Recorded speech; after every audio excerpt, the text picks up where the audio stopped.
Is Brandon Baldwin, and I am a laptop enthusiast, particularly gaming laptops. Been reviewing them for about 15 years. Did about 60 laptop reviews in 2023.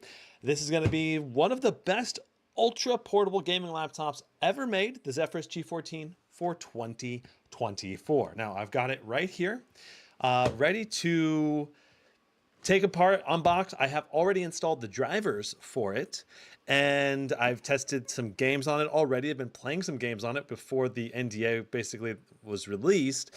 So I've got some good feel for it. Now we've got a whole bunch of things we're going to do today. You can see that we're going to take a value comparison. I'm going to go over the biggest pros and cons of the G14. We're going to unbox the laptop, check out the power adapter, check the quality control, do a laptop flex test with the new CNC milled aluminum chassis. Of course, this has the new 2.8K OLED display, 120 hertz, and then that combination of CNC milling plus OLED is allowing the laptop to be much thinner than the previous generation. Now we're going to check the bottom of the laptop, try to take it apart.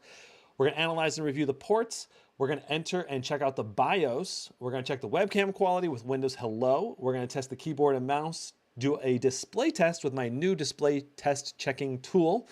And then we've also got the laptop control software. We're going to go over exactly how to use the laptop, some basics on how to optimize it. This will not be a full optimization guide, an overclocking guide that may come in a follow-up live stream if there is enough demand. Now we're going to do a speaker test and fan noise testing with a decibel meter, which I had to buy a new one because I lost the one I had at CES. Anyway, then we're going to do Cinebench R23, R24, and Time Spy. Actually, I have not done R24, so we'll probably do that today.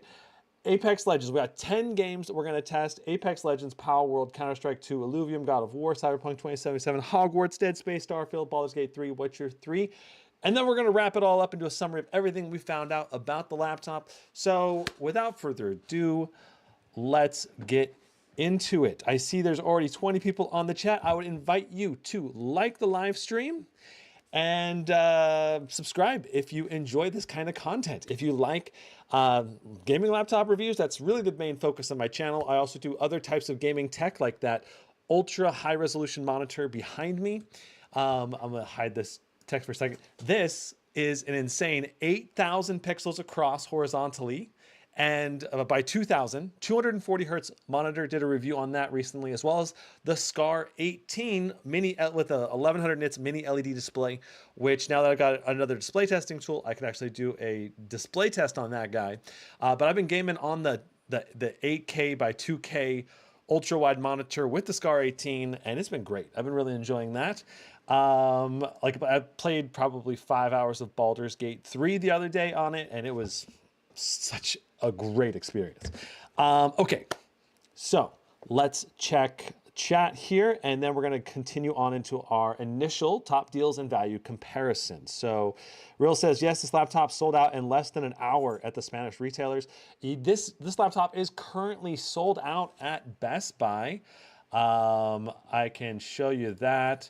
So here is the Best Buy listing. It's $15.99, which is the same price as the 2023 version of the G14, which I was really surprised about because we have CNC milling and an OLED display.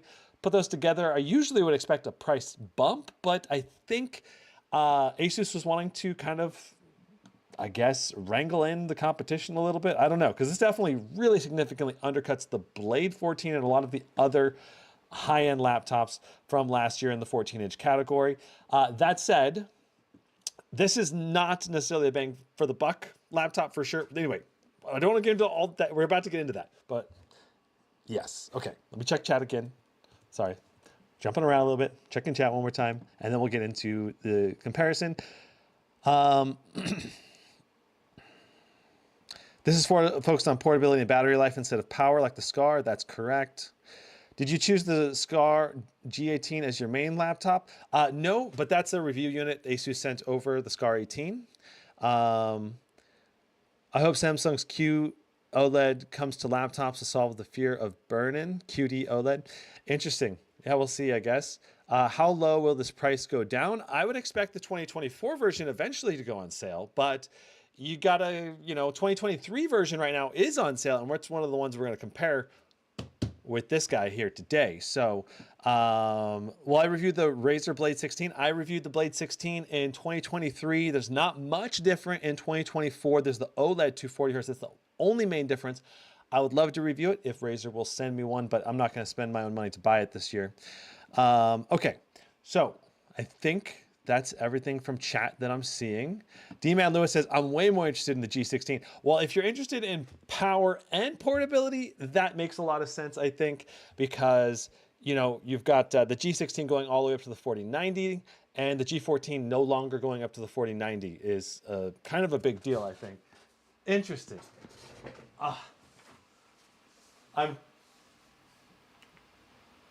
Okay. We'll run my logo in the back there, but my projector in the room, it does kind of generate a lot of heat. So I'm probably going to turn the projector off here after a few minutes.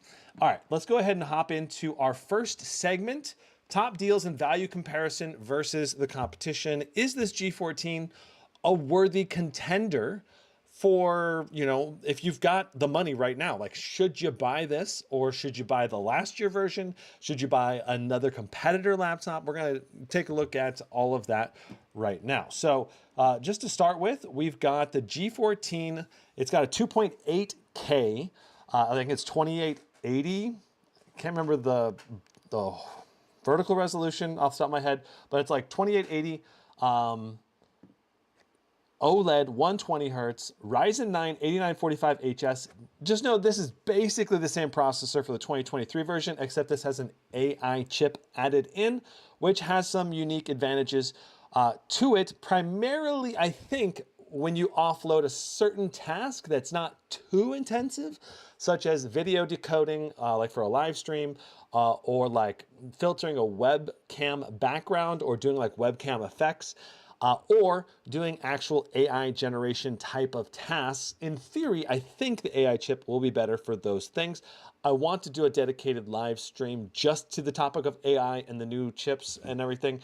And is it actually useful and all of that, you know? So now this comes with 16 gigs of LPDDR5X, and it comes with an RTX 4060. Now, keep in mind, the 16 gigs is soldered on, and as far as I know, there is no upgradability to the RAM on this laptop for 2024. So if you need 32 gigs, you're gonna have to get the more expensive version. And there are obviously power users that will want 32, but for the majority of gamers and casual users, I think 16 is still enough, as far as I can tell, for the vast majority of users. Still, like 90+% of users probably don't need to worry about more than 16.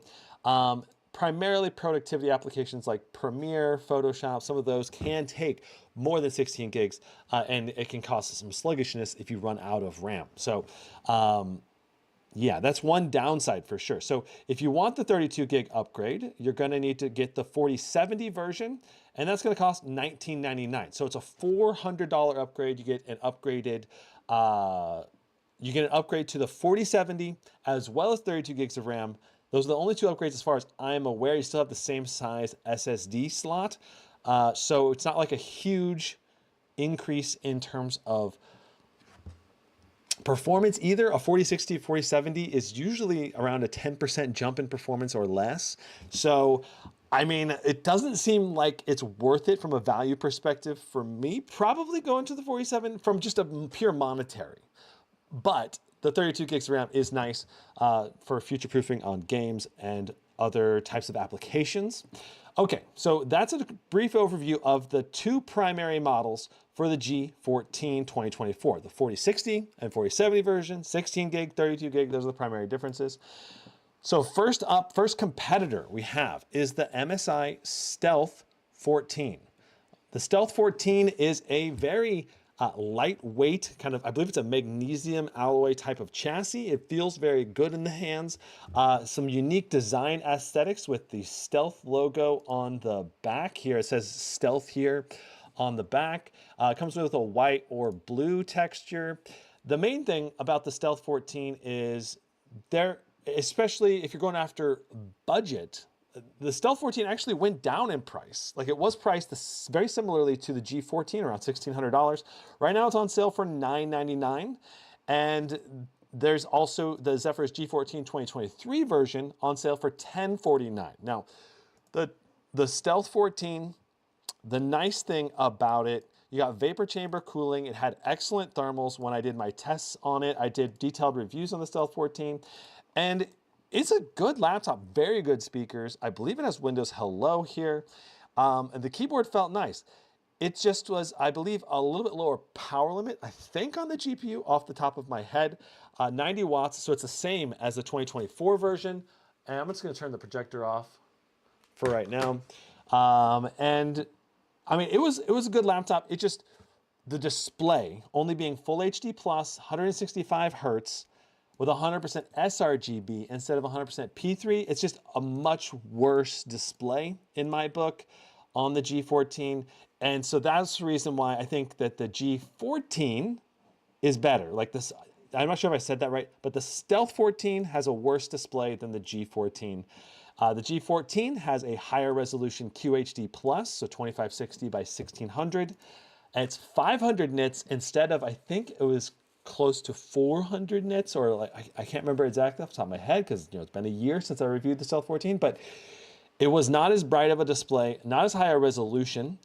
And those two things put together just made the G14 better. Plus you had a Ryzen chip instead of an Intel chip, which I think just pairs better in an ultra portable scenario because it's smaller nanometer and it's a little bit more power efficient. Like this 8-core, 16-thread Ryzen 9 7940HS can be crazy efficient in gaming and crazy efficient thermally, as long as you're not like amping the juice, say in manual mode, which is what we're gonna be doing today. So I don't know how thermals will be today. We'll mess around with it. And I'm guessing we're probably gonna want to optimize the G14. Now I've done an optimization guide on the G14, how to undervolt and overclock the Ryzen 9 and the 4060 in it.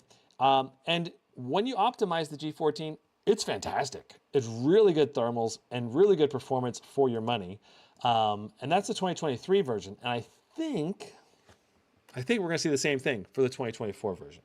Okay, next up. So basically the Stealth 14 and G14 from last year are, I think, the value choice picks because you still have good displays in both of these laptops, better display obviously than the G14, and it's just so much on sale because this is $550 off right now. So if you're after saving some money, the 2023 version is absolutely the better call. And maybe even the Stealth 14 if you want to save even more money. And of course, being full HD plus, a little bit easier to render those frames for gaming. You get higher frame rates at the native resolution without as much upscaling. Be a little bit better for future proofing in that sense. Okay. Next competitor, HP Omen Transcend 14. I did not get hands on with this yet. It has a very similar 2.8K, 120 hertz OLED display, supposedly 500 nits, and RTX 4060, Intel Ultra 7, 1649. So this one's $50 more, and it has arguably just as thin of a chassis. I think it has in some ways a better style to it because of the Wave RGB capabilities. I like the keyboard layout better on the G14 for both the 2023 and 2024 version. But I think the Omen Transcend is certainly a real competitor this year to the G14. And it's one to consider because it has the OLED display, it's got the portable form factor, and it's likely going to be a great competitor overall. From a ports perspective, I'm thinking the G14's got an extra USB-C. It looks like on the back we have a couple ports here. It's kind of hard to see everything. Anyway, HP Omen Transcend 14, definitely want to take a look at. I hopefully will get to review this one this year sometime, but I plan to. Alienware X14, another more portable focused laptop, certainly a larger footprint on the X14 with the rear chin kind of sticking out here, but it is very thin. It's going to be a moderately portable Alienware based laptop, micro SD card slot. And yeah, I mean, we don't have the Tron light on here. It's not particularly flashy. My main issue currently with Alienware is the software support. The Alienware command center just not being phenomenal. You know, like it's incredibly frustrating when you try to go change your fan profile and you can't get into the software, or you're trying to update drivers and the drivers that Alienware is providing you is really outdated or old. So I don't know how the driver situation on the X14, but I'm currently dealing with the driver situation on the Alienware M18 with the AMD Radeon 7900M. That's an upcoming live stream that I'll be testing that Radeon GPU again, because the first time I tested it, it was like 7-month-old drivers. Alienware said they updated the drivers, and so they sent me the laptop again with the updated drivers. And so I'm going to retest it. But in my preliminary testing, it didn't seem like the drivers were that fixed yet. So I'm going to do some more testing on that before I take it live, because I just don't want to waste everyone's time. Razer Blade 14 is another top competitor to the Zephyrus G14. This is another CNC milled aluminum chassis, so it's going to be ultra rigid, ultra portable. I love the port selection on the Blade 14 overall, the quality of the ports and the placement being on the rear. The display was quite good at QHD+, 240 Hz, 100% DCI-P3. It also had very good thermals overall, a little bit better thermals, I think, than the G14, but it costs quite a lot more at $24.99, comparatively speaking. That's a big jump up in terms of pricing. So if you're after saving your money, then I think the G14 2023 or 2024 version both are a better bang for your buck. But in terms of quality of laptop, I think the Blade 14 at least meets or exceeds the G14 in certain areas. You've got a QHD 240 Hz display. That's 100% DCI-P3 color gamut. You've got 2 exchangeable SODIMM slots, so you got RAM upgradability. And then you just got a little bit better thermals on the Blade 14, but you're going to pay quite a bit extra for this. And the Blade 14 is also not going to be quite as portable as the 2023 version of the G14, because it's the 2023 version is definitely thinner and lighter. So now we're back to the 2024 version of the G14. Key differences: we've got an OLED 120 Hz 2.8K display. We've got a CNC milled aluminum chassis, which is a nice upgrade for rigidity and premiumness. You've got an upgraded touchpad that is larger, 16:10 aspect ratio. But you also have some major cons, which let's talk about the cons now. And before we do that, let's quickly check in with chat. Okay. So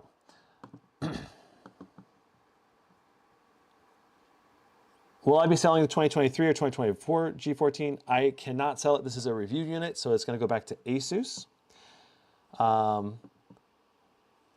Baka says this downgrade. Last year we got up to a 4090, not this year. So in the sense that if you want the most performance in a portable form factor, you can still buy the 2023 version of the 4090 that goes up to 125 watts. It's a little bit thicker. It's got a little bit better, at least thermal headroom in terms of thermal capability. I mean, the 2023 version has exhausts on the left, right, and rear of the laptop. This one only has exhausts that go up onto the screen, which is very similar to like the Razer Blade styling, which is going to be very different. Exotic says, can you check if the hot air blows on the screen? I believe it does, Exotic. Abraham says, I have the Strix 4080 G14 laptop that reviewed last year. Is 85 degrees safe? Because that is what it pushed it to. 85 degrees Celsius is safe, especially for the CPU. But for the GPU, that will thermal throttle at 87. So you might want to increase airflow, clear your dust out of your fans, or power limit the GPU just down a little bit, or undervolt the GPU, again, refer to my optimization guide for 2023 version of the G14 for learning how to undervolt your GPU with the MSI Afterburner application. But 85 degrees is safe. 87 is where you want to keep it and under for the NVIDIA GPU. 99 degrees Celsius is where you want to keep it and under for the AMD processor. Any temperatures above that are supposedly rated as unsafe, or at least that's where the thermal throttle range is. I've actually talked to some product engineers, and they said that it's actually probably safe to go much higher than 100 degrees Celsius, but they're keeping it at 100. Anyway, interesting. The only name says, ooh, it's finally time. Glad I'm not too late. Well, welcome to the stream. Glad you can make it. This or the 2023 Legion Slim 14.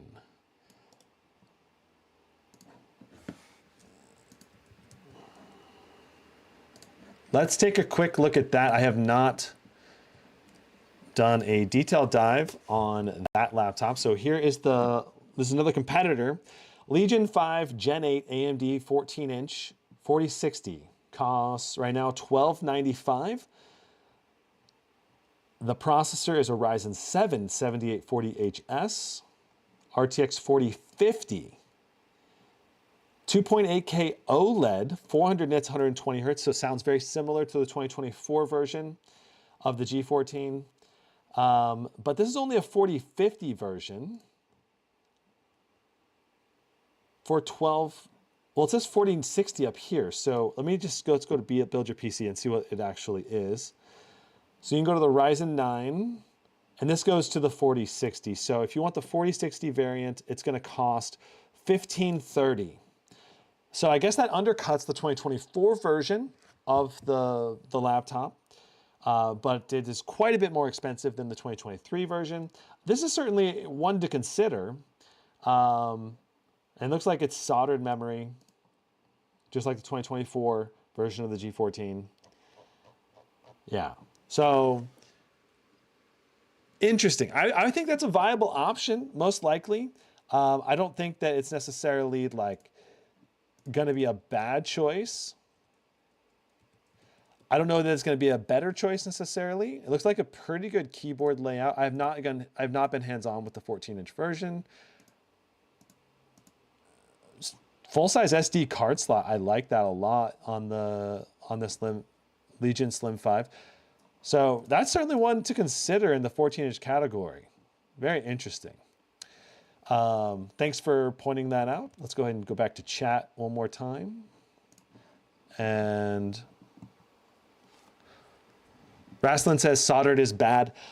Yeah, I mean, the 2023 version of the G14 had 16 gigs soldered, but it also had a SODIMM slot, so you could slap a second 16 gig in there for 32, or a 32 gig for 48, or you could probably put a 48 in there and theoretically get up to 64 gigs. But your memory is not going to be running in quad channel or whatever for that. So the only names. How does the faster memory affect day-to-day tasks like multitasking? What about gaming?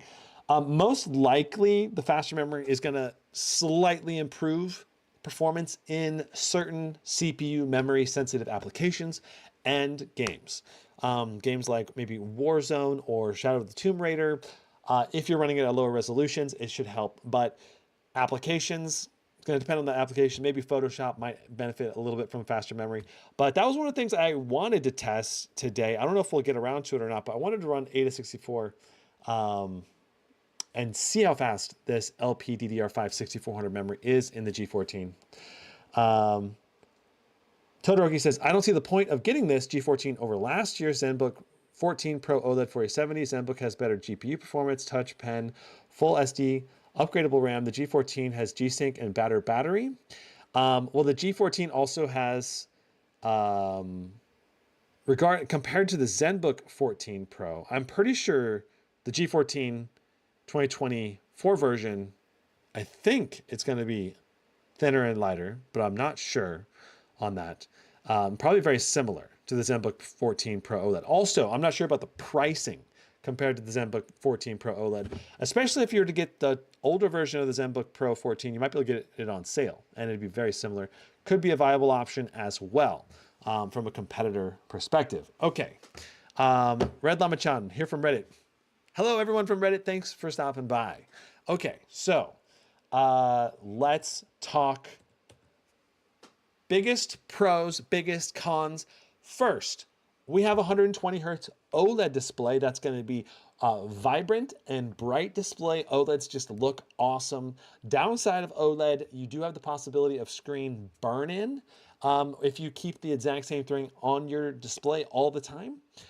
So cautions around OLED is definitely going to be, you don't want to have the same background all the time. You probably want to have a rotating set of backgrounds, and you probably want to hide your start bar menu so it pops down out of the screen and then pops back up whenever you need to use it, like when you put your mouse down. Those are the two things I would do if I owned an OLED laptop or display.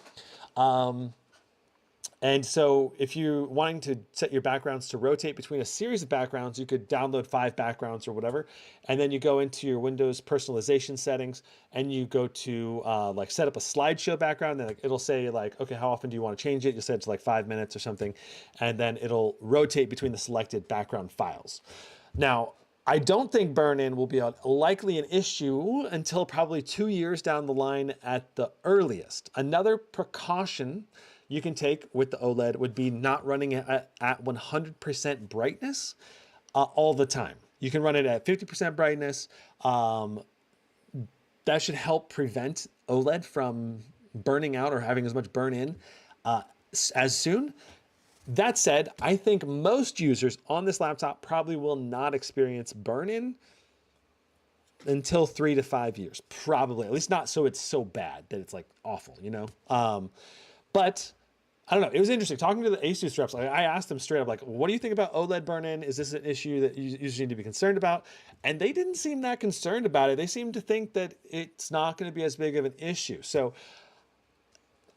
every OLED display I've ever owned has had burn-in after enough years of use of the same thing being on the screen. So that's probably my number one caution around OLED. The second thing to keep in mind around OLED is that eventually the OLED pixels will dim a little bit over time. So you might get 420 nits right now, but in a few years you might get only 380 nits of brightness. Whereas LCD panels will usually stay the same brightness or very similar brightness over a longer period of time. So those are some cautions around OLED. Another big con to the 2024 version of the G14 is that it does have soldered RAM. So if you want 32 gigs, you got to buy it when you get it. And as far as I know, there's no SODIMM slot, but we're going to open this puppy up and see what it's like on the inside, see if there is any slots available. I don't think there is. I'm not assuming that there is. Red Llama says, Asus has announced a free burn-in service for OLED recently. Interesting. I'm not sure. Like, how long does that last? Like, it might only last a year or 2 years. And like I said, most burn-in will probably happen 3 to 5 years out. Most likely, if I were to guess, if it does have burn-in, right? But if you take care of it and you don't show the same thing on your display all the time, you probably won't have any burn-in anyway. So it just depends on if you're willing to take care of it and be mindful of the OLED burn-in being an issue. Clark says, by the time it's burned in, it's going to be too old to care about. That just depends. Like, Clark, you and I are laptop nuts. You're always on the stream. Like, I'm upgrading my laptop every 2 years, usually at the most amount of time. So burn-in would never be an issue for me, but I'm trying to look out for the users that want to keep their laptop 5, 7, 8, 10 years. You know, and that's the type of users that I think the average user is. You know, they want to keep their laptop for 5 years at least on average. So Dakota says 3-year burn-in warranty from Asus. So yeah.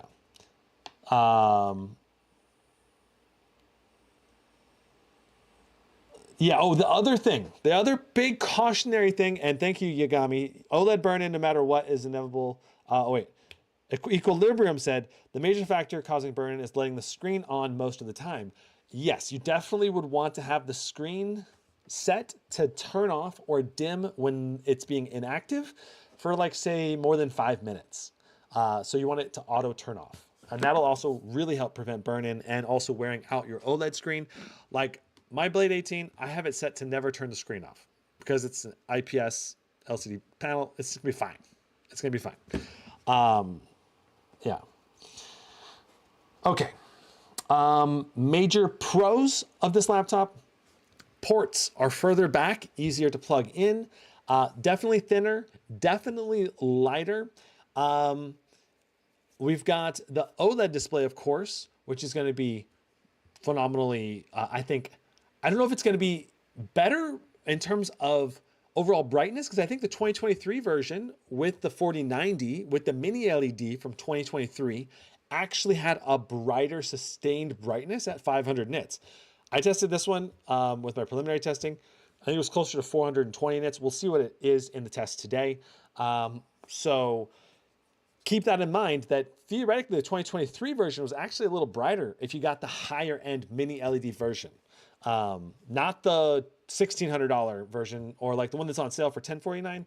That display, I think, was only around 440 nits when I tested it last year.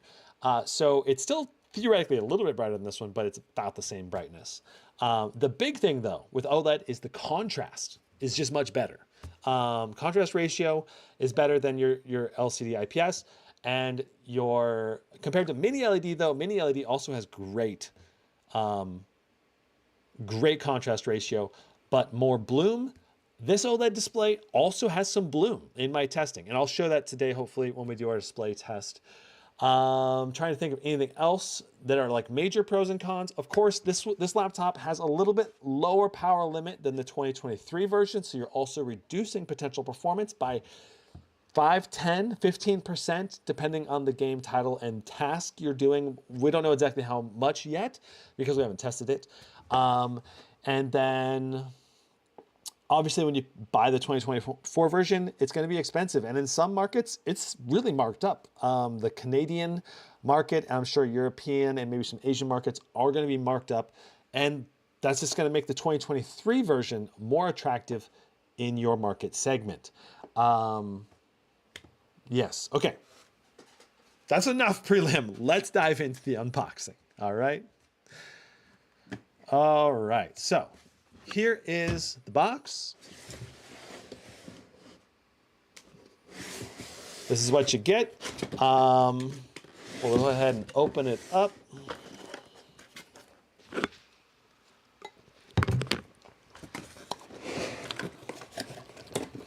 All right, so you can see a bit different box style this time. You've got a box within a box. So you got this kind of stylish mini box inside of the shipping box. I think it's very securely put in. And then we've also got our power adapter box, which, go ahead and take the power adapter out first here. So you can see it's nicely wrapped in there. Actually, I wrapped that. I wrapped that all nicely and put it back in there. But this is a 180 watt power brick.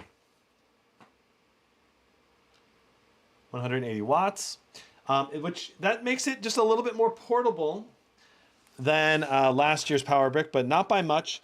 Now, another downside here, look at this power cable. It's very short. Pretty sure this one's shorter than last year. Let me zoom out a little bit more. There we go. Look at this guy. You can see it's only about 3 feet long.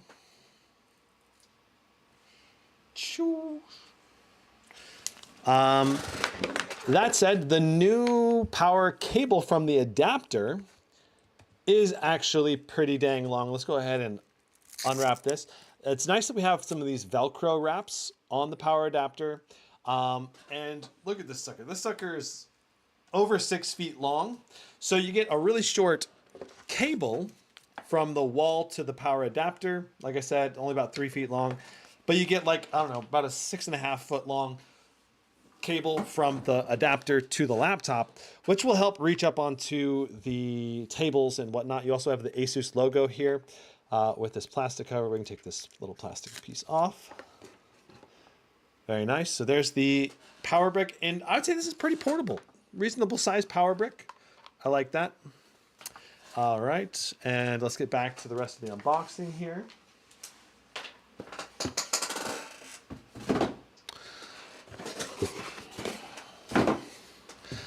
All right, so here is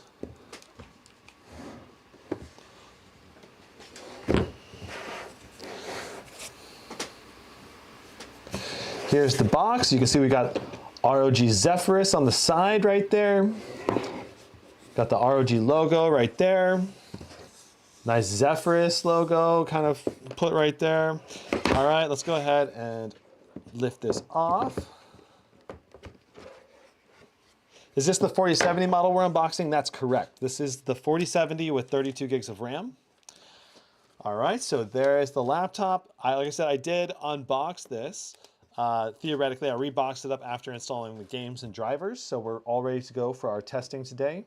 But you can see it's got a nice kind of shimmery look to the laptop itself. But let's go ahead and take off the plastic, I guess, first here.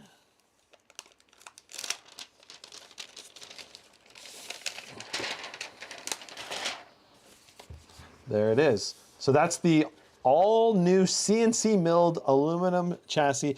In my hands, this thing reminds me of a MacBook Pro. Like that's literally exactly what it reminds me of.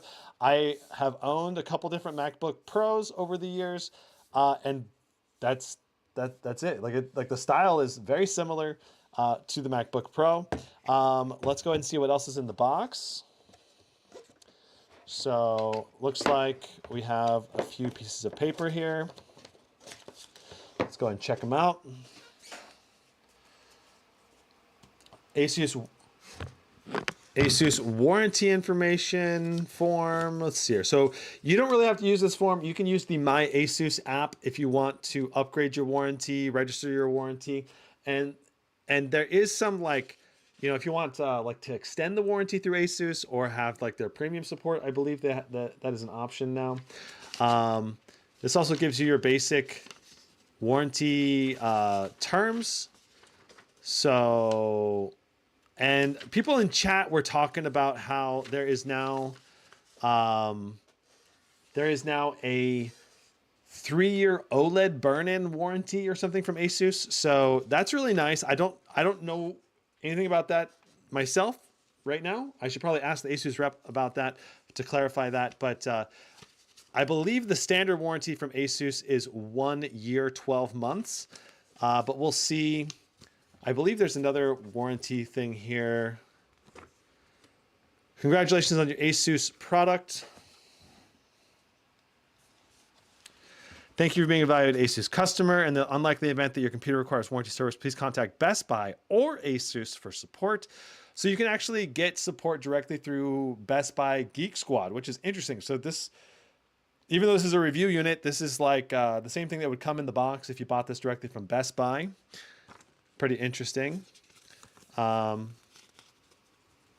G Series gaming notebook. First edition, October 2023. Interesting. So I guess that's when this was made, even though it came out January. So we have our microphones and webcam up here at the top left. There's a camera light indicator. There's an IR camera for Windows Hello. Of course, we have the display, power button, audio speakers, caps lock indicator light, touchpad and keyboard, micro SD card slot, USB 3.2 Gen 2. We're going to go over all the ports in a little bit. We also have slash lighting. We're going to show you how to customize the slash lighting and all of that as well. This is looking a little bit dark. Let me brighten it up a little bit.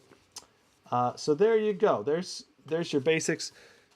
Plug in the laptop before you can turn it on, at least traditionally, normally.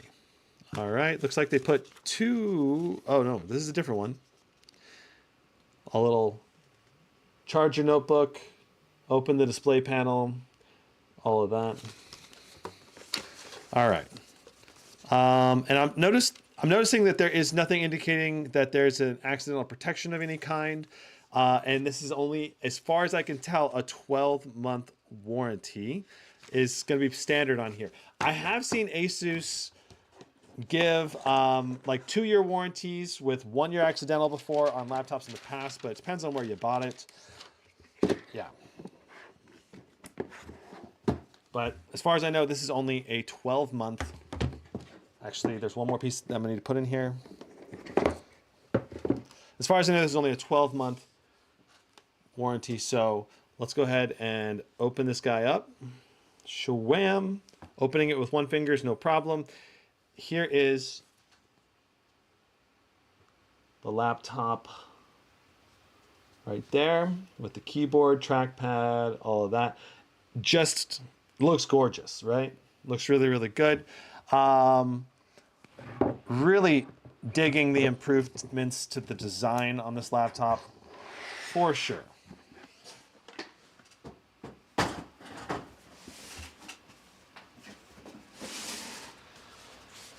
Not saying it's all daisies and roses, because there's obviously some areas that can still be improved upon with the laptop, but it's in certain ways. And from a design perspective, this laptop is just really, really gorgeous. Okay, so there's the laptop display. Notice it's got a seamless edge-to-edge glass. Sure you can see that. Right here, this is like an edge-to-edge glass panel here, which reminds me a lot of, again, like the MacBook Pro design. Of course, it's an OLED display, so yeah, really, really like that. It's also glossy. All right, so pros and cons. You're gonna see more reflections in this. Look at that, you can see the reflections of my lights. Obviously pro with glossy, things are more poppy, more powerful looking. But when you have powerful daylight behind you, it's just gonna be harder to see the screen. So pros and cons, right? Okay, so there's our initial unboxing. Let's go and do our flex test. All right, flex test next. Let me zoom in. No flex coming over the touchpad, no flex. No, oh, just a little bit of flex, but mainly just feels like the rubber feet going in. But yeah, feels like the rubber feet going in, but the laptop itself does not feel like it's flexing. Does that make sense? Like you got the rubber feet on the bottom. Interesting that the right side didn't feel like it was going in much, but I suppose it probably was. But the laptop chassis itself doesn't seem like it's flexing. Going along the top here. Ooh. Very minimal to no flex, even along the top. That's very good rigidity. Many laptops struggle with the rigidity around this point. Very strong. Going on the left side or on the right side over here. Again, very, very strong chassis. Going over the space bar. This is typically the weakest area of the laptop as well. Like right here, all the way up to here. This has some flex for sure. Not bad by any means. You're not going to put your weight in the middle typically. But just a little bit of flex there going across the WASDs. Very minimal flex. Very rigid, just like you'd expect from a CNC milled aluminum chassis. So let's go ahead and we'll do a quick loose key check. Not feeling any loose keys, and this is what they sound like.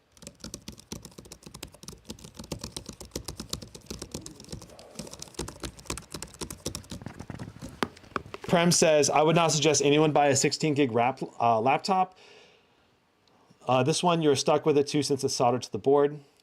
It just depends on what you need. If you're a more casual user, you just play casual games and browse the internet, you probably won't run into RAM limitations very often. 16 gigs will do you just fine, most likely. But power users, video editors, productivity people, I would recommend 32 gigs. And if you want a future-proof for any future gaming needs, there are some games even right now that do prefer more than 16 gigs. But if you don't have 16 gigs, usually it's not too big of a problem. Usually it just ends up lowering your frame rate by a little bit. But if in some games, it'll cause 1% low stuttering. So that's definitely not something to ignore. And if you have the money, I do recommend 32 gigs for any power users in particular, but just generally, if you can, 32 gigs is better. I don't necessarily think 64 gigs is needed by any gaming applications as far as I know at this time. Okay, looks like we need a T5 screwdriver, and I don't have a T5 screwdriver. That sucks. I really want to take this sucker apart. Let me see if I can find an inside picture.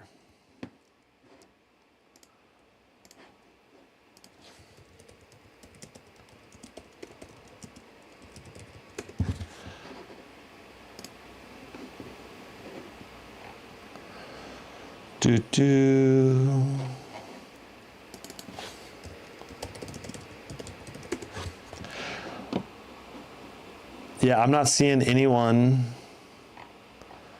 with any pictures of the inside. So I'm looking right now for any of the internals.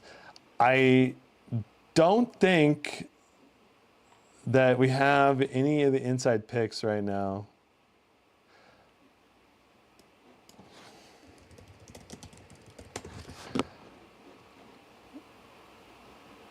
The main thing I wanted to check was what the upgradability looked like on the inside. So I went to CES and I packed my tools and I packed my display testing tool and decibel meter, and they got lost somewhere. And that included my taking laptop apart tools. So I don't have any T5 screwdrivers anymore. Kind of sucks. I need to order a new set. So we're not going to be able to actually take the bottom off today. But this is what the bottom looks like. All right. Lots of air ventilation holes. It's nice. It looks like a good bottom of a laptop. There's not much else we can do today. I'm so sorry. I did get a decibel meter and I did get a screen testing tool though. So yeah. Is it a Prem says Gizmo mega oof, bro? I know it's a big oof. It's a big oof for sure. Let's get into the BIOS.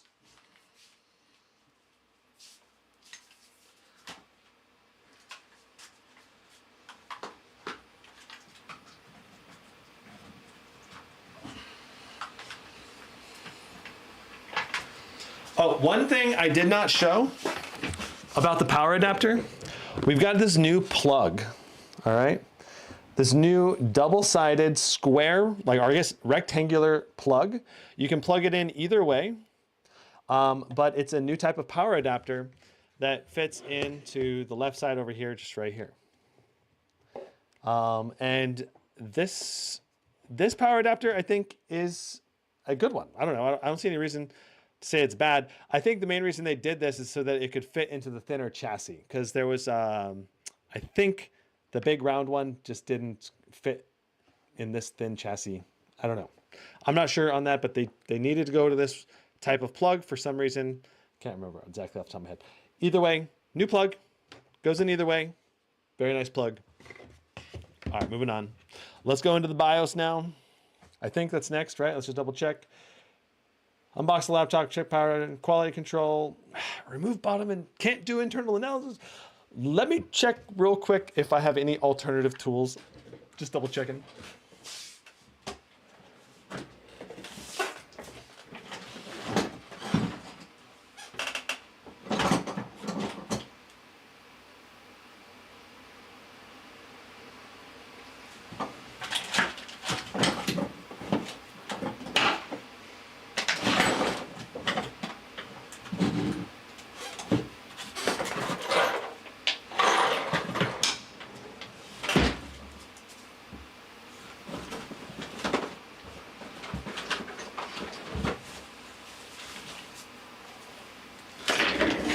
I don't believe any of these screwdrivers will work because it's a T5. And for T5s, you generally need to have exactly like a T5 or T6 here.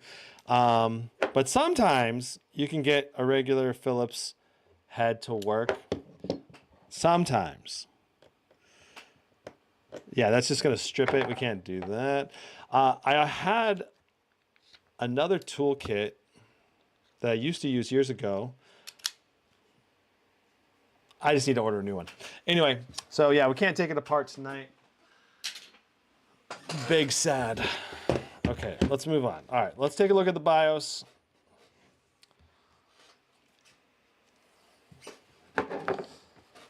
Powering it on. Usually the delete key. Let's try the delete key. If the delete key is no good, we'll go to F2. I've only pressed the delete key right now. It looks like it might be F2 to get in. Yeah, it looks like F2 is the way to go. Let's shut down again.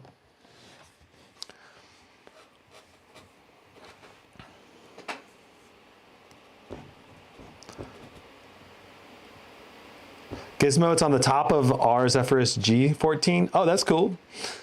Thanks for sharing the link. Oh, I have an image. Oh, you have an image of the bottom of the laptop? Okay, let me try checking that.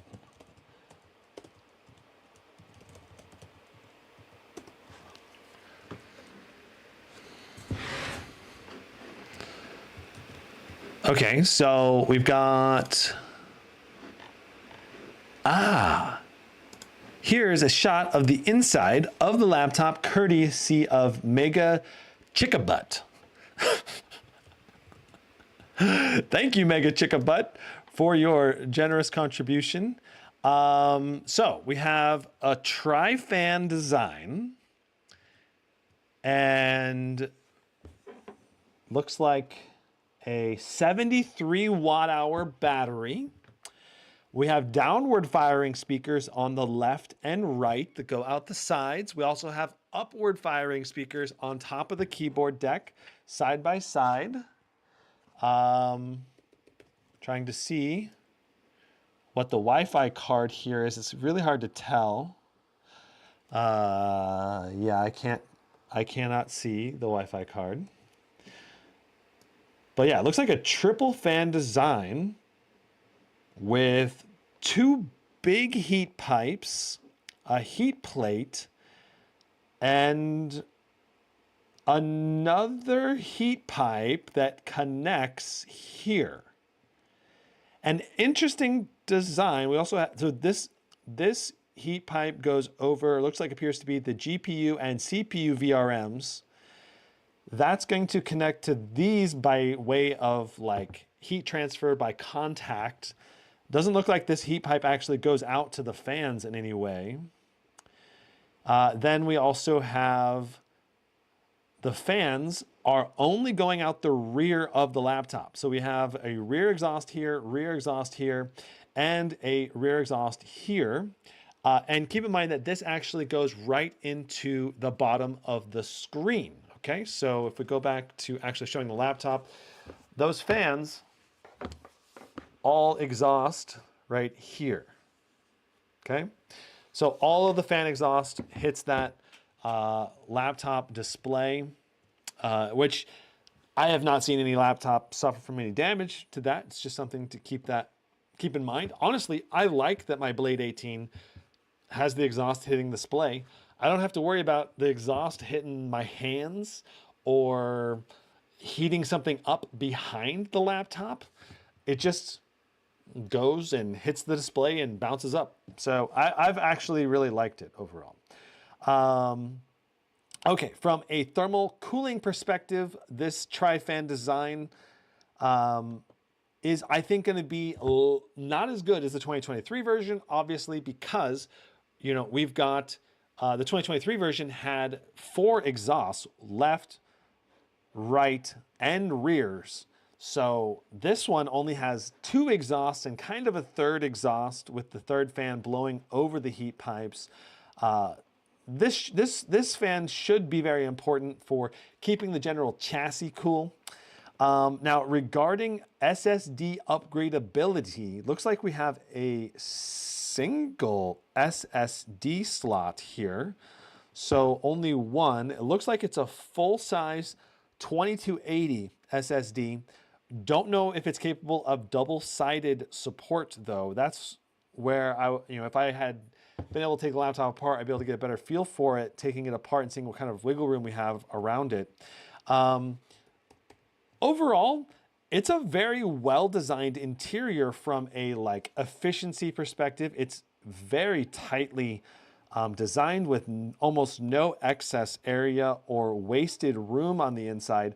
The 73 watt hour battery is a reasonable size for a 14-inch with a Ryzen processor. It's still going to give pretty good battery life. That said, it's not 99 watt hours, which is the maximum capacity you can take on an airplane. Overall, I think the interior is good. Keep in mind, no SODIMM slots, so RAM not upgradable in any way. Wi-Fi card is easily accessible if you want to upgrade that, or later on down the line, or right away. And we do have an SSD slot that is accessible and upgradable to at least 4 terabytes for a single-sided SSD. So yeah, that's the summary of the inside. Thank you so much for pointing that out. I'm glad we at least got to see the inside of it and got to kind of analyze it a little bit. Cool. All right, let's move on to trying to get back into the BIOS now. We're going to try F2 to get into the BIOS. I believe it's going to be F2. There we are. We're in the BIOS. Let's get the camera set up to look at the BIOS in more detail.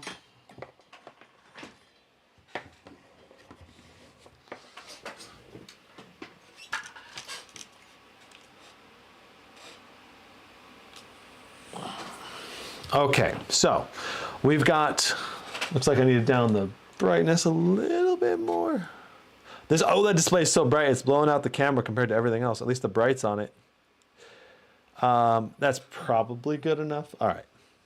So just using the touchpad to control, we can actually navigate around on here. BIOS version is 302. We got the Ryzen 9 8945HS with the same Radeon 780M for the onboard graphics. And yes, you can use that for gaming on the go for ultra lightweight titles. It's definitely a decent gaming GPU. Obviously nothing compared to the onboard RTX 4070 that's in this laptop. But the 780M is very capable for an integrated graphics card. So you can do lower resolution gaming, older legacy titles, or, you know, those arcadey type titles like Super Meat Boy on that graphics card, and you can do more gaming on battery life for a longer period of time. 2880 by 1800 for the display resolution. And we have the battery at 99%. If you want to go to advanced mode, you got to press F7.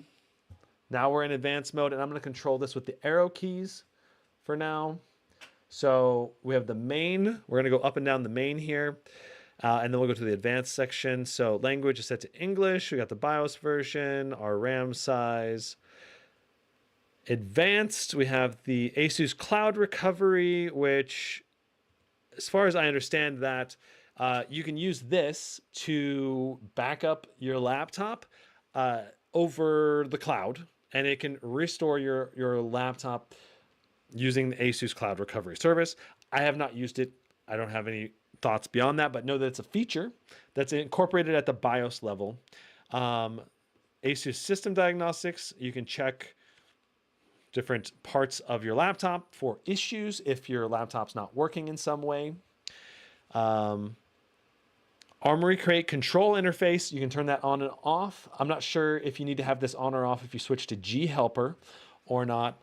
But generally speaking, this you want to leave this on. Display mode is set to dynamic.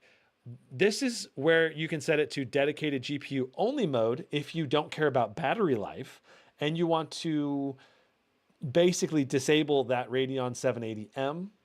And this will force only the NVIDIA GPU to be enabled, which theoretically, this is usually how I benchmark the laptop. I don't think it makes any difference in terms of performance. Maybe in terms of thermal, probably not. I don't think it makes any difference, really. I would just leave it on dynamic. Okay. Asus Easy Flash Utility, that's for upgrading your BIOS. You got smart settings, network stack, USB configuration, SATA configuration, NVMe configuration. Looks like we have a Western Digital 1 TB SSD in here. Wonder what's in smart settings. Smart self-test is set to on. Network stack configuration. Network boot is disabled. USB configuration. And animation post logo confirmation. And I think that's about it. There's not much in here to change. All right. There's no undervolting settings. This is Ryzen. If you're going to undervolt this, you need to use something like UXTU, which is a third-party developer tool that's used for undervolting Ryzen chips. Fast boot is enabled, and security. You can add an administrator password if you want here. Save changes and exits. I don't really see any reason to ever go into the BIOS. So I don't think I made any changes. We're just going to go ahead and jump into Windows now. But that's the BIOS for anyone that is curious about it. So, all right. So that's Windows Hello working right there. And you can see I wrote an outline for my Palworld review that I'm going to do.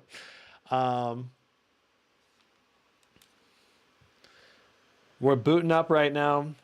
Let's go ahead and switch to performance mode for now so the fans don't get too loud. But you can see that gorgeous OLED panel just looks really, really good. And it's super poppy, super bright, super vibrant. Let's go ahead and review the ports next. All right. So ports. Let me pull up the tech specs. All right, so here's the tech specs from Asus's official page. And you can see that we've got the Ryzen 9s, 8945HS in here, and RTX 4070 or 4060. You got the neural processor that could do 16 TOPS, whatever that is. Advanced Optimus, G-Sync enabled on the OLED display, supposed to be rated for 100% DCI P3 color gamut. LPDDR5 6400 on board. Here are the ports. We have a 3.5mm combo jack. That, I'm gonna go ahead and show you the ports as I read the technical specs out to you. So here is the side with the ports. Right here. So we have the 3.5mm audio combo jack and HDMI. Well, it's not in the same order. I'm going to do the best I can. So we have a USB-C. Sorry. We have a USB-A 3.2 Gen 2.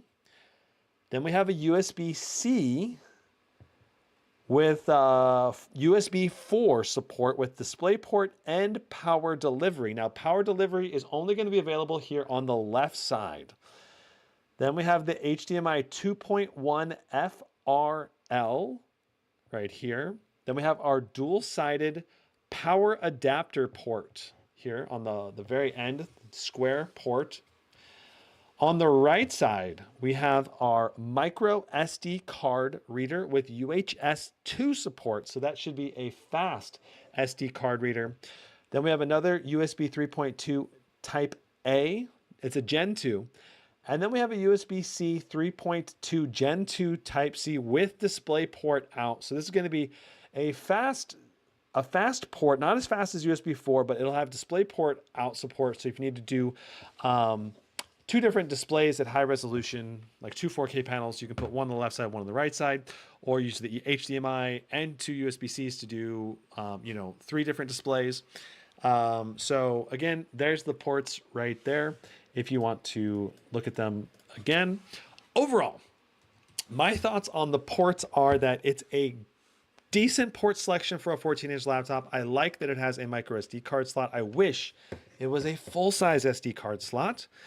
I also wish it had maybe one more USB-A, but based on the internal design and layout, it probably would have been pretty hard to fit another USB-C or A on this laptop. there's not much extra space on the inside. So overall, I think very efficient use of ports, and it's high quality ports. Again, no Thunderbolt 4 support, kind of a bummer.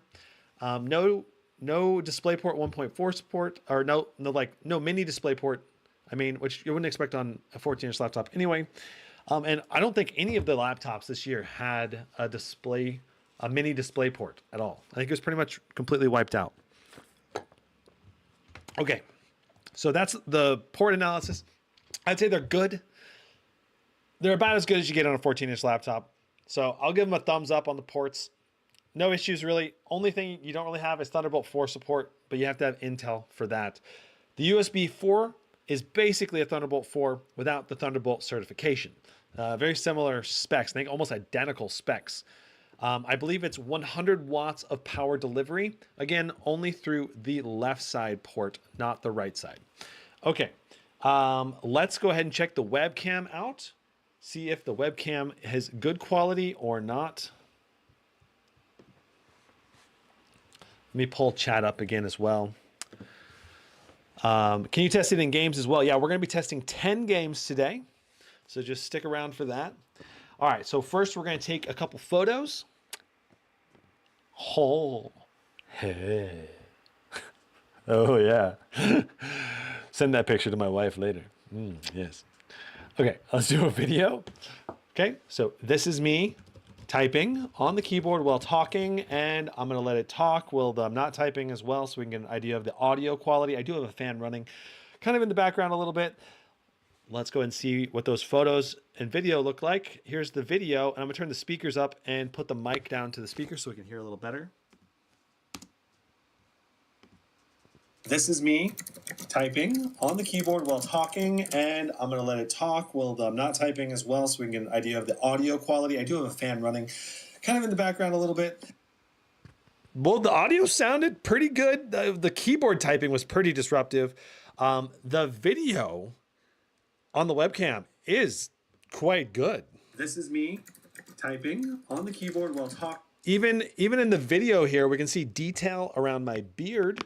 And face and hair looks good. We can clearly read the Lumix logo even in the video mode. This is a 1080p webcam, and it feels like it's a pretty high quality 1080p webcam. Only 30 frames per second. I can tell it's not a high speed webcam. Let's go to, let's close that. Let's see here. How do I get it to go back? There we go. There's, oh yeah. Definitely. Send these photos to my wife. Yeah, she'll love them. Okay, all right, so zooming in on my face. Interesting, the photos appear to have some kind of smoothing effect on them. Lost quite a bit of detail in the beard compared to the video. The Lumix logo is still quite clear. Overall, the pictures are pretty good, but you know how post-processing applications handle images that kind of blurred it a little bit to make it all look a little smoother on the face. I think most people would be super happy with this webcam for the most part. It's definitely far above average compared to most gaming laptops, and it has Windows Hello support, which has worked quite well for me so far in the past. So overall webcam, I give them 2 thumbs up. I mean, obviously you could go to a better one, but this at least hits the minimum to where I'm like, hey, that's pretty good quality. Most people would be happy with that. Whereas most gaming laptops are like, oh my gosh, it's just like grandma's gonna barely be able to tell who you are, is what most webcams are these days on gaming laptops. So that's a nice step up. Okay, next up, we have keyboard and mouse evaluation. So this has the new keycaps that are better spaced. So the main difference for how this actually affects usability is, let me also put the light down here. Yeah, I don't know. Maybe it's better to not do that. I don't know. So the main thing that affects usability here is that it just feels better. All right, like when you're typing, the keycaps, the actual like you know, the square part of the keycap, this thing, these individual squares are like, I think 12% larger than the 2023 version. So this keyboard feels more like a full-size keyboard compared to the 2023 version, that it kind of felt like a little bit smaller than a normal keyboard. So it just feels a little bit better in the hands when you're typing on it. I think it's definitely better. I think the team said, Asus team basically said that the reason they're able to do this is because of the CNC milled aluminum chassis, allowing them to widen the keycaps a little bit more. And I would say it was noticeable typing on it as an improvement. Okay, now we're going to get to one of my number one gripes with the G14, and that is the keyboard backlight lighting. Just look at like the page up key. The PG, all right? That sucker, the PG is lit up and half of the U is lit up, but the up arrow and the P is basically not lit up at all. And fundamentally, what's going on here, I think, is that Asus basically has a centered LED light under the keycap, and it like diffuses throughout the keycap, and the things that are on the far edges of the keycaps just don't get backlit at all, or very little. So if I go ahead and dim all the lights, you'll be able to see it does look pretty good. It does look better when we turn off all the lights. All right, when you're actually in the dark, everything definitely becomes a bit more readable in the dark. And yeah, so in bright lights, it looks awful, I think, from a style perspective. In dark lights, it looks much better. But in dark lights, these F7, F8s, F9s, you can still see the F9s, F8s, but it's very faint. Like the camera, honestly, I think is picking it up better than my real eyes do. But this is a huge area of potential improvement that Asus can work on for the 2025, 2026, I don't know when they're going to fix this, but I've been complaining about it for a few years now. The other thing about the keyboard backlight here is that it's a single zone. So let's go ahead and go through the keyboard backlight options that you have on the laptop. You've got breathing. This is going to bring the light away and bring it back. And you can really see how, like, look at the shift key. Like, look at how when it comes back, it like fills out from the center and goes out and comes back in. I think it looks really good, but I would generally just leave it on all the time. There's strobing if you're into epileptic seizures. Then there's color cycle, which you can switch, you know, it'll basically gradually switch around to all the different colors. Color cycle, I think, also looks pretty good. And then there's static, which is what I would keep it on all the time if it was my laptop, because it looks classy. This thing looks it looks very classy. All right. Aside from the not so great filled in key caps, it looks very, very good. The backlight in terms of typing on it from a style perspective, but it doesn't look very gamery. So that's kind of a downside if you love gameriness. And so let me give you a contrast. I'll show you my Blade 18 keycaps so you can, the RGB lighting, so you can see by comparison what I mean about the full key being filled in. So I'm not sure what the best spot, which one I should look at. All of them are fully filled in, super bright. Every part of every letter is just super bright on the Blade 18 backlighting. And that's going to be true pretty much for like the Blade 14, 15, all the way down. So there we go. There we go with the brightness down correctly. So, so yeah, that's just an example of better key backlighting. Overall, I mean, like I said, from a functionality perspective, I think the only major issue is like the F1 through 12 keys at the top. Those ones are definitely going to struggle you might struggle trying to read which key is which. You have to look a little closer because it's very faint. But I can still read them in the dark here. So let's go and turn the lights back on.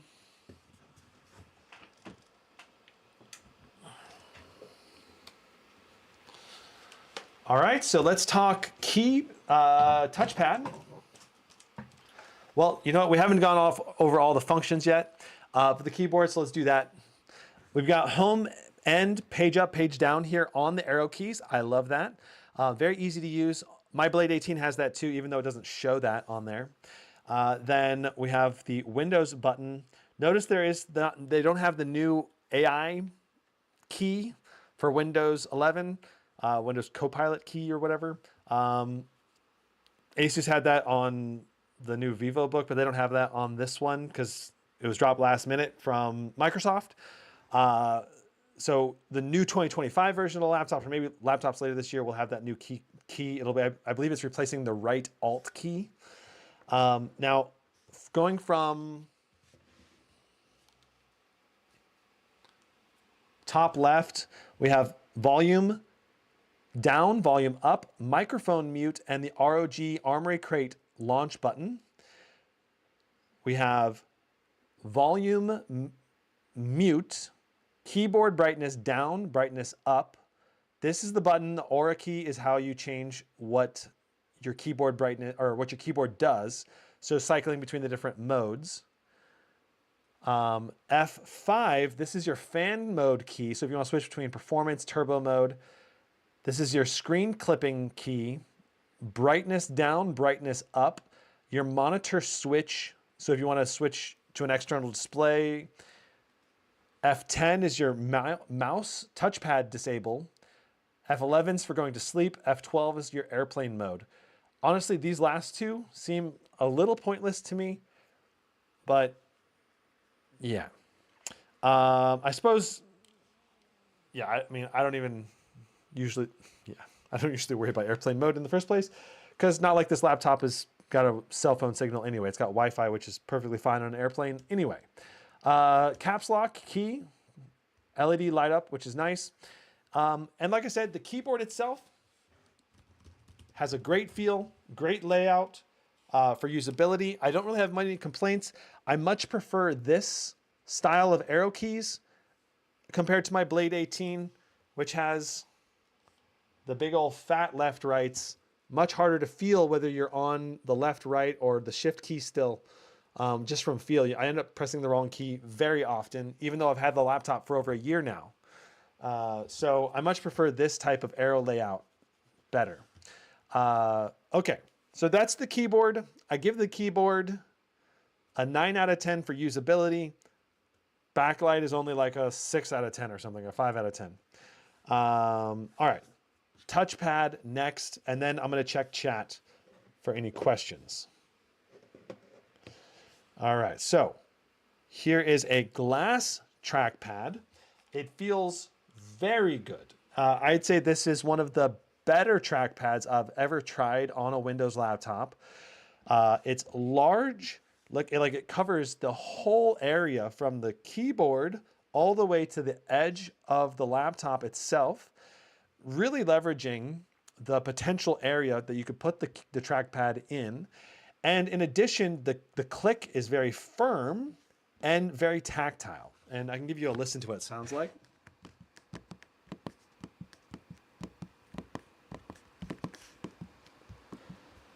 One downside is you cannot push tap at the top because this area at the top is where the swing mechanism for the mechanical part of the touchpad is. So that's pretty much true for almost all Windows laptops. So the top 10% or so is not clickable. You can click starting about there. Overall, trackpad, great size, great functionality, great feel. I've not had any problems really with palm rejection or anything messing up on the trackpad. Solid. Like I said, the main area of improvement is just the top not being clickable, but you need to have a haptic trackpad for that, which is now on the Titan 18 and the MacBook Pro, or the Mac series. Okay, checking chat for questions, and then we're gonna move into our next segment. which is going to be the display test. All right. Okay.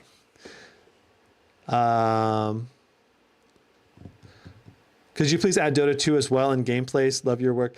Danja Bathor, I love Dota 2. Dota 2 is a really old game built on the Valve engine, and it's extremely easy to run. All of these laptops will play Dota 2 at like 150 to 200 FPS, maybe even more, for even the slower laptops. So there's not much point in me testing it. I have like 3,000 hours in Dota 2. It's a great game. Very toxic community though. Okay, all right. Wait, there's no print screen button, just screen clip, which does the same thing as Windows Shift S. Yeah, well, that's what I mean. That's what I mean. It's not print screen. It's like a snipping tool. It's like automatic snipping tool whenever you press that. One other thing about the keyboard I want to mention, there is no FN switch button, which is been a new thing that I really like on some of the laptops, like Lenovo laptops have been using it. On the escape key, you can use FN plus escape usually and switch between the top row functions between F1 through 12 and the special function of like the volume. So it'll either be F1 or the volume mute, depending on if the FN lock is enabled. And there's no FN lock on the Asus laptops yet. I want Asus to add that as well for 2025. That's, I think, a key feature. I believe there is in Armory Crate, you can do that. I think the FN lock function's in here somewhere.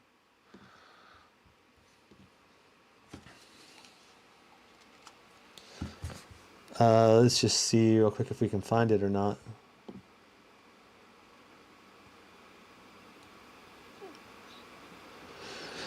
I don't see it in here, so maybe it's not. Okay, well, I'm not sure. There might be a setting for it. Okay, can you switch out the keys like last year's model? I am not sure. It's definitely different keycaps than last year's model, but I'm not sure about switching out the keys or not. Fatty says, is OLED much better than IPS display? In terms of contrast, yes. In terms of thinness and being a thinner and lighter laptop, yes. In terms of peak brightness, oftentimes yes, because of the increased contrast makes it look peakier.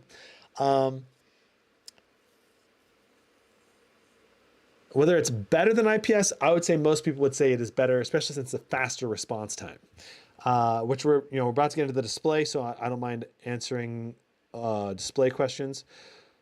Don just says, which would you choose between the G14 2024 and the new HP Transcend 14? I don't think I could decide fully until I get my hands on the HP Transcend. From a pricing perspective and feature perspective, I really like the G14, and the HP Transcend 14 would need to really blow me away to make me like, oh yeah, let me go for that instead. But it looks really good. The keyboard admittedly looks better, I think, than the G14. Casita Ali would like to know about screen wobble. That's a great question. Here's some screen wobble testing. Let's do it. I should have done this during the flex test.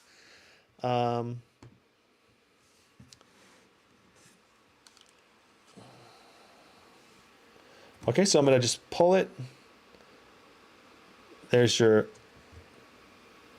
Okay, so that's me kind of moving it violently, if you will. And that is as far back as it goes. It does not go further back than that. That's as far back. All right, now if I pull it gently and let go, that's the screen wobble. Very minimal. In terms of just, let's just let it sit there for a second. All right, now let's try typing on it. If I'm typing on the laptop and using the laptop like a normal pressure, I'm not seeing hardly any screen wobble at all. So I don't think screen wobble will be a noticeable thing unless you're in like a bouncing car. All right. Sweet. Let's move into the display test.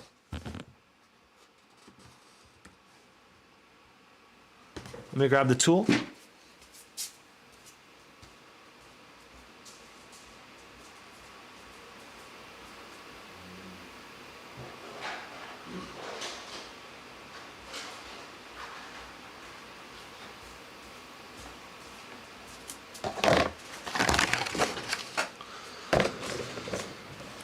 So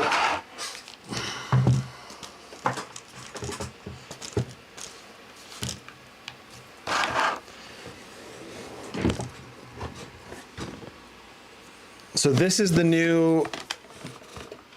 new ColorChecker tool right here. ColorChecker Display Plus. I think it'll work fine. I've been able to get it to work, but it doesn't. The only thing about this display checker is it doesn't actually give you the display gamut percentages, though it does map the display gamut for you, and it gives you the nits brightness and the contrast ratio. So it gives you like most of the information, and you can get a good idea of the percentage of color gamut. So here we are. This is what it looks like, by the way, if you want to see what it looks like. Kind of interesting. Okay, so we're going to this. I had to play with this for a few hours yesterday to get all of get it all figured out. But we're gonna do just a regular test. Let's start measurement. All right, we're gonna put this like this in the center. And then we'll go next. So right here we can see the nits brightness. 416 nits. It was 417 just a second ago. But that is the brightness I got, I think, last time. I think 417 was what I got in the last test I did. And that's at max brightness. At minimum brightness, it goes all the way down to 9 nits, which is very, very dim. So people that want to have a very dim display, this has a great range overall for brightness. Go ahead and let it do the color gamut checking. It's going to look at 118 different color patches and then evaluate it. Rye asks, when are you going to do the G14 with a 4080 or 4090? Depends on when Asus sends it to me. If they don't send it to me, I mean, basically Asus already told me they're going to send me that one, which is a big relief since I don't have to buy it. But it should be coming soonish, in the next couple weeks, I think. I'm not sure exactly what config they're going to send. I hope they're going to send me the 4090 version. Slingshot asks, how is this display compared to the Legion 5 14-inch? Should be very similar in terms of brightness and color, and because they're both OLED 120 hertz with the same resolution. Might even be the same panel, not sure.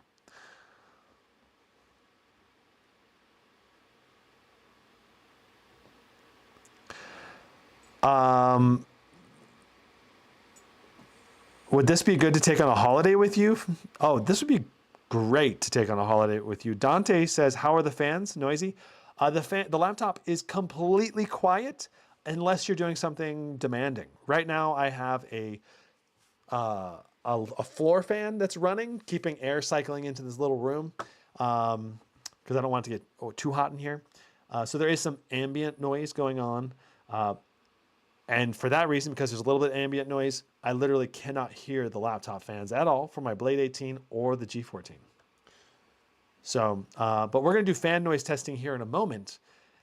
Basically, silent in performance mode, I'm expecting for the fan noise to be very reasonable, even under a load, but noticeable. And I expect turbo fans to be fairly loud and max fans to be fairly loud. Both of those, which we'll also test.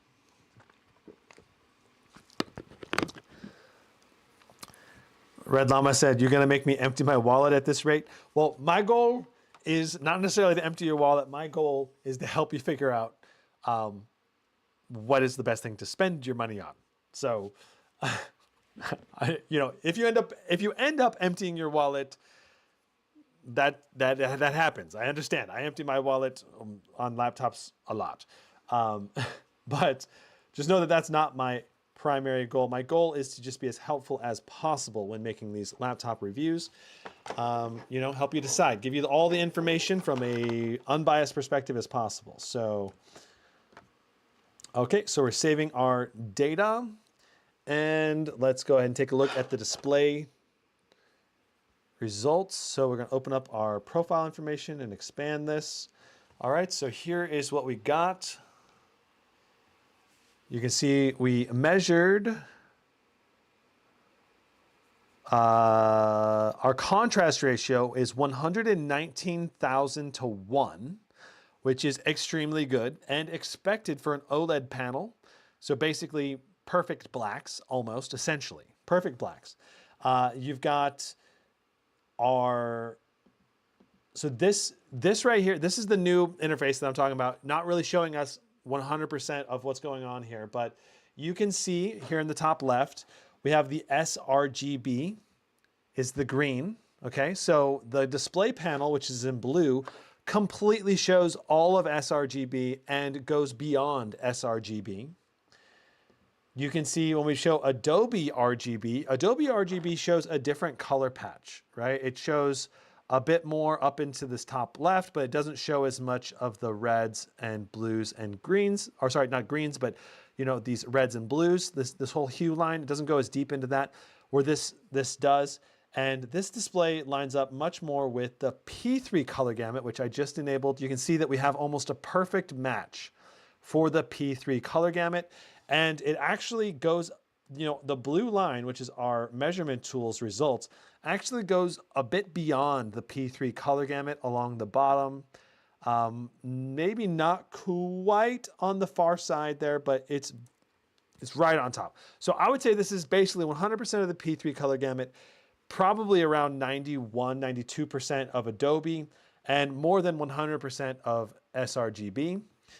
And for our nits brightness, we were 416 or 17 for our nits brightness when it was a little white patch in the middle. Now OLED, theoretically, I think can get a little peakier brighter the smaller the white patch you make it.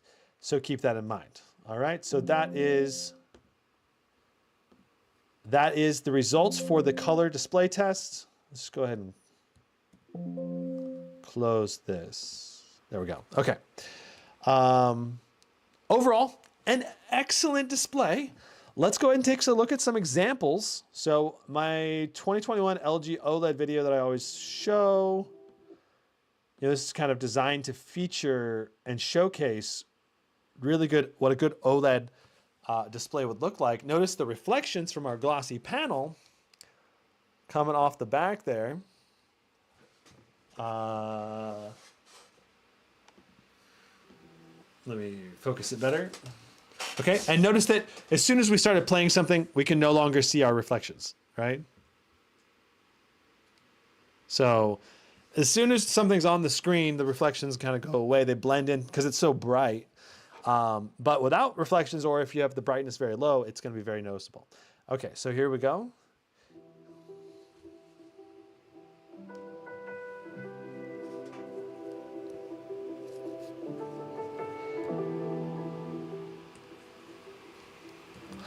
Turn that audio down. Don't want any copyright issues. So overall, the key things to notice here, very dark blacks, very bright colors, very vibrant colors.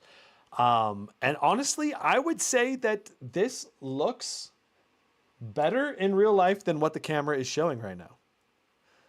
Like, which is usually not the case, right? Usually it's, for most of the tests I do, it's usually where like the camera is kind of making it look a little bit, you know, the camera usually makes it look a little better. Now, here is something that's interesting, okay? Look at the bloom around the mouse. There's not much,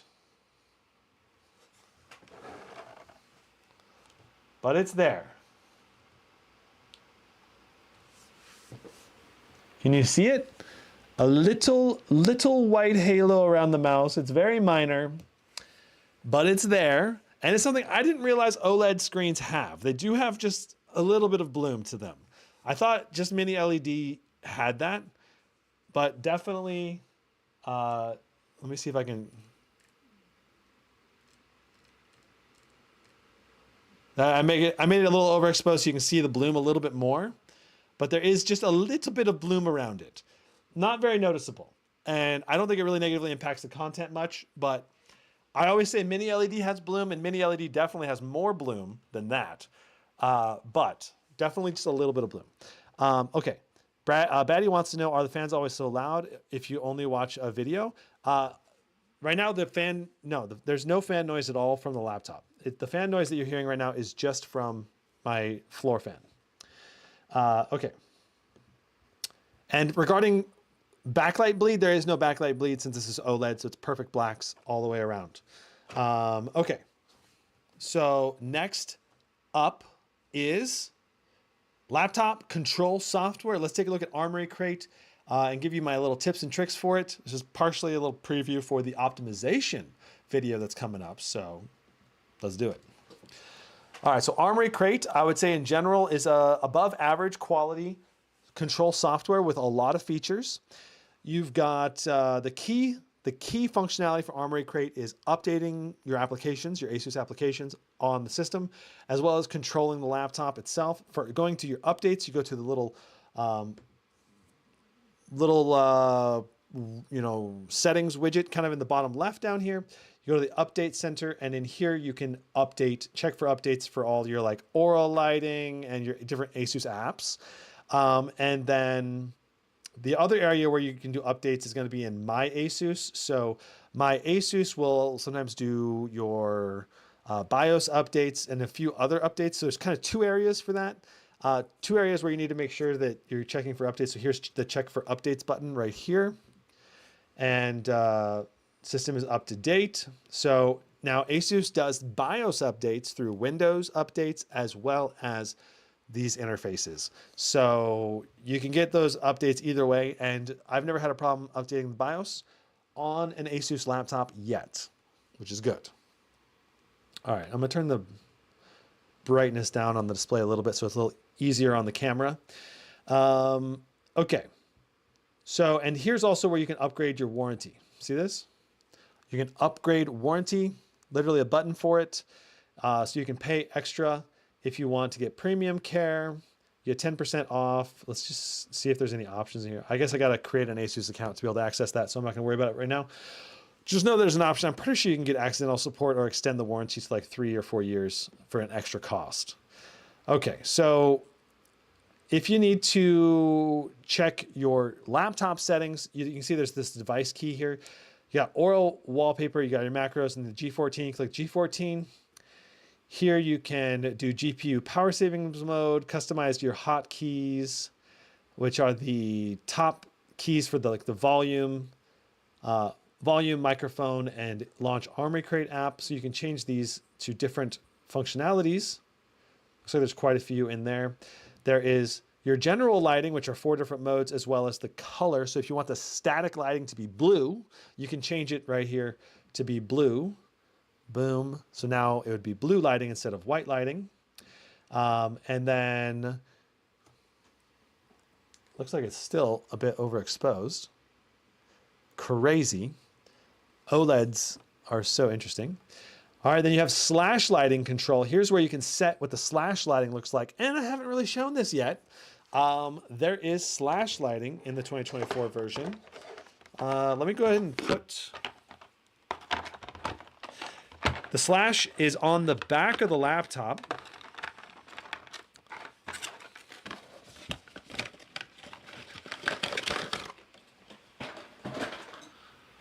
So there are a few different patterns you can do. There's the bounce pattern, slash, loading, sonic match, and dark, so you can turn it off if you don't want it activated.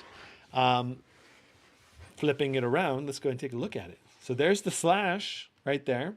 This is the, right now it's set to bounce. And so it's, in my opinion, they need to add a few more options because I'm pretty sure these LEDs can light up individually, I think. I would love some like slow cascading effects, like going kind of like a loading bar type of effect, or like maybe like it's all lit up, but then there's like a series that unlight up and relight up, going up and down or something. Or maybe like it goes bounce back and forth more, I don't know, more individually lit. But right now it's kind of like segments that kind of flip on and off. That's the bounce lighting. Let's try Sonic Match. Sonic Match, I believe, matches the audio of the laptop. So if I play some audio, it'll pop up. So if you want to match to music you're playing, you can have it match to the music or whatever game you're doing. Then there's slash. This is the slash mode. I guess that's what the slash mode looks like. There's loading. This is the loading mode.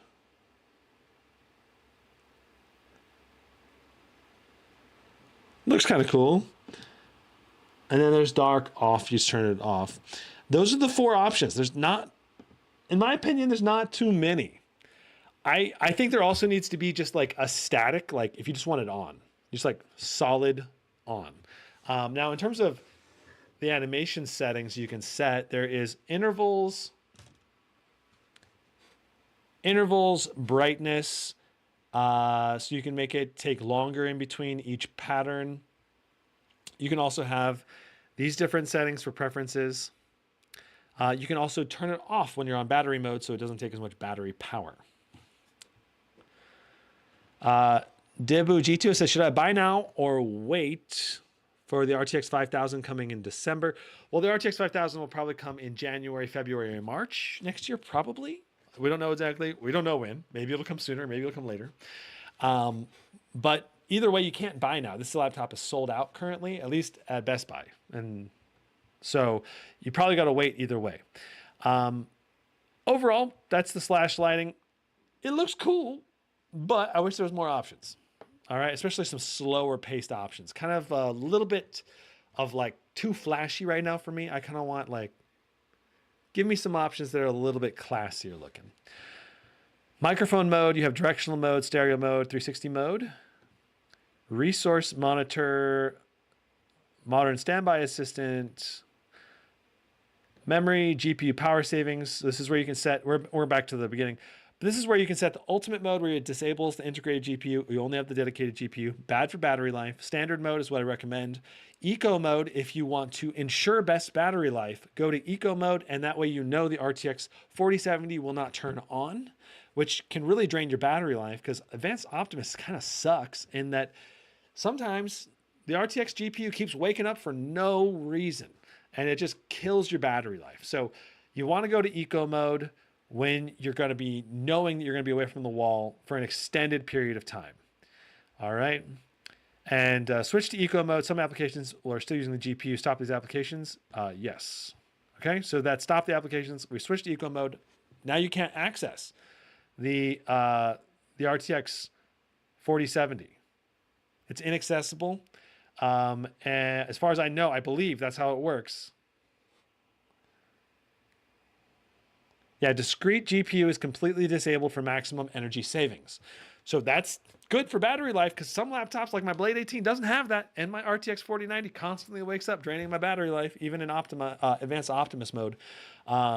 So definitely love that. And I was telling Razer they need to add something like this to the Razer Synapse or Razer NVIDIA control panel or something. So that way the 4090 doesn't wake up. Anyway. Okay, so this is the control software. We've got silent, performance, turbo, and manual fan modes. You can see the buttons for them right here. Now, we can also switch between them using the F5 key with FN. So I'm going to do that now. You can probably see me doing it. FN plus F5 will switch between those 3. It'll bounce between them. Okay, you cannot go to manual mode unless you click it with your mouse in Armory Crate. All right, that's kind of a downside, but Asus does that because manual mode is pretty powerful and you can set the power limits pretty high and you don't want to accidentally switch into it when you don't want to.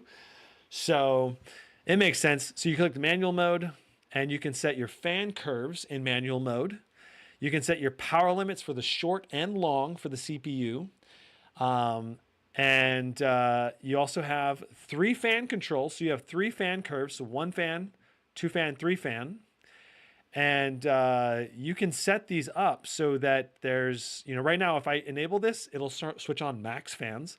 But, you can set your own curve however you want, depending on what temperature. So this is the percentage of the fan speed, and this is the temperature in degrees Celsius. So whenever it's 80 degrees, it'll go to 70% fan speed.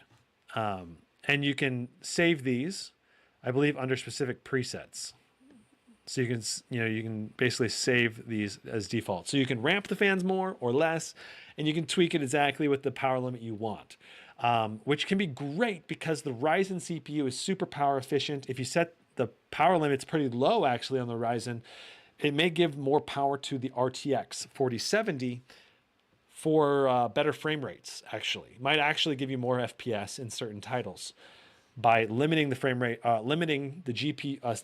You limit the CPU power so the GPU can dynamically boost higher, basically.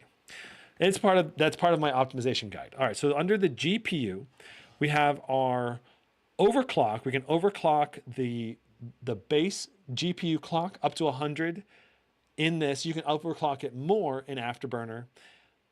Memory overclock up to 150. Dynamic boost, you can have it go up to 25 watts in addition to 65 watts being the base. It'll go up to 90 watts if the CPU is not taking too much juice. So that's where I'm saying, like, if you limit the CPU, if the game's not CPU bottlenecked, it may not impact the frame rate at all, but the CPU is just taking 25, 30, 40 watts because it wants to, but it doesn't need to. Maybe it's going to run the game just 5 on 15 watts, and then that will let the GPU boost all the way to the 25, all the way to 90 watts, and then you might get like a nice frame rate boost, depending on the game. And then there's System Fan. System Fan just has the fan speed for the third little fan in the inside, okay? In order for any of these settings to be enabled, we need to go to this button up here, click Apply. Boom. And notice there is different manual fan modes. You can make different fan mode profiles. So if you want quiet fan, your version of quiet fan, or maybe the version of the manual mode that is perfectly optimized for your favorite game, you can create a manual fan mode just for that game and save it. So that way the CPU doesn't take much juice and the GPU can go full tilt. Or maybe it's a CPU bound game and you want the CPU to go full tilt and the GPU not to dynamically boost because it's not GPU bound at all. You can do that right here in the manual mode. That's one of the reasons why I love Armory Crate. Okay, lots of customizability, more so than most laptop applications for control. Okay, taking a look at the other options in Armory Crate here. You've got GPU mode for ultimate mode and eco mode right here, little quick switch. You can enable and disable the Windows key, enable, disable the trackpad, the boot up sound, which is kind of like a shung kind of sound, and the panel power saver switches. If this is enabled, it switches the display from 120 hertz down to 60 hertz, so you get better battery life. So I would generally leave all of these enabled unless you really like a high refresh rate panel when you're in battery mode, but that's definitely going to take off, I don't know, an hour off your battery life probably, running this in 120 hertz mode. Like if you're optimized for like a 7-8 hour battery life, yeah, you probably at least go down to like 6 hours probably. If you leave 120 hertz enabled, maybe even a little bit less. Batty says, so in turbo mode, the GPU has a 90 watt TDP. That's correct. It will try to go to 90 watts. I believe. We're going to find out. We're about to test that. So that's Armory Crate. My Asus and Armory Crate are how you control the applications. You can update the applications sometimes also through Windows Update. There you go. It's time to do the speaker test. Speaker test time. Okay, so time to bust out my new, just got it in 10 minutes before the live stream started, or at least opened it 10 minutes before the live stream started, sound decibel meter. So downside is this one can't mount to a tripod, but I'm going to have to hold it. Oh,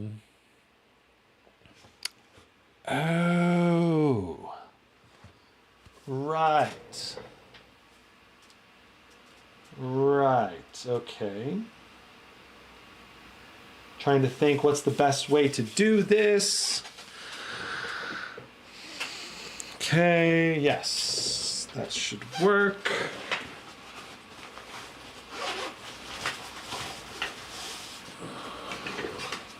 Okay. I need to transfer the audio files for playing the music that we're going to test with real quick.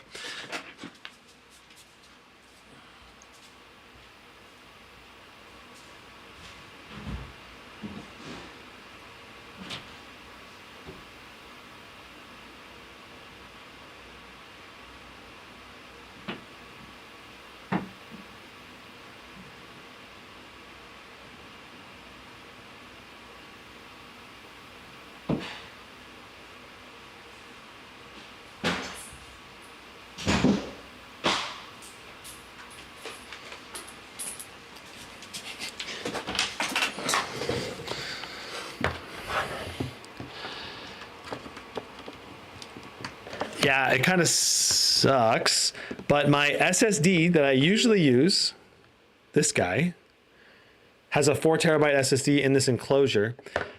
I dropped it when I was in the MSI booth at CES, and I believe it busted the SSD. So you can see right now it detected the drive, but it says it's corrupted and unreadable. So let me use my...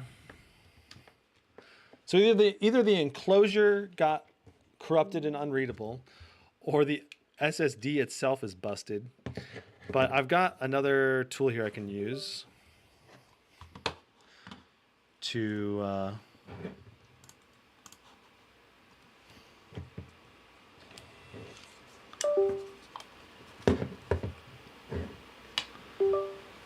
yeah, I should be able to use this, I think.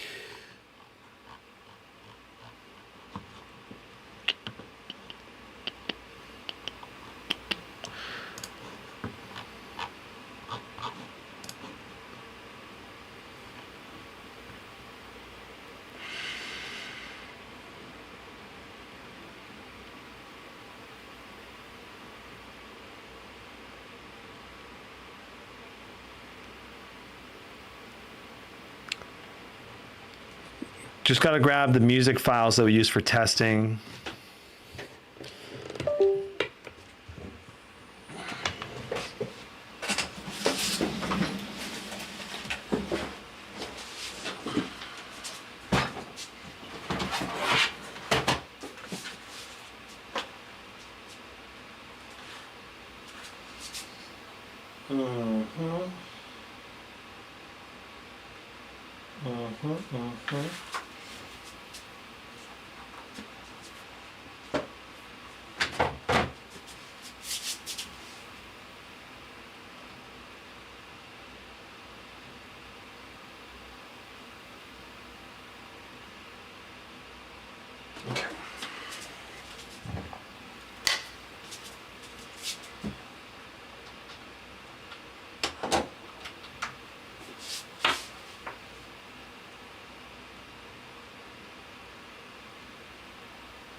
All right, got the music files. Let's go ahead and copy them over. Sorry, I usually have these copied over, but because my SSD broke, I had to download all the applications myself manually.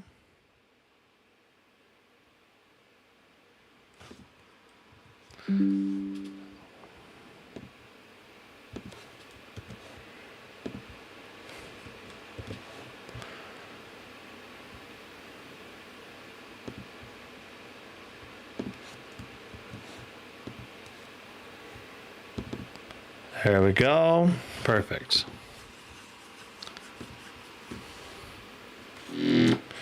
Okay, so here we are. Audio speaker test. For speaker control, we have Dolby Access.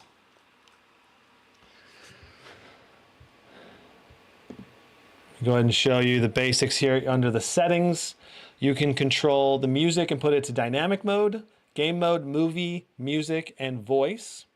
Under dynamic is probably the most common way to use it, but also music, maybe with balanced or detailed, are also good options. We'll try dynamic, and this is going to be Peter Spacey Roar. All right. So put this down. Get the camera zoomed out, and so keep in mind that this decibel meter is a different one.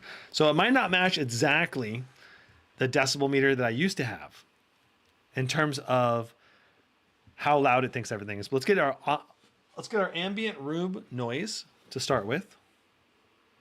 And we close the door as well.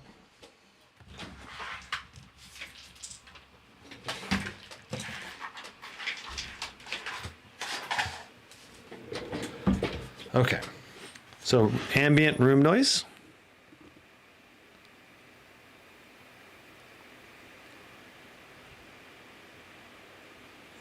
.37-ish, 37.1 to 37.9.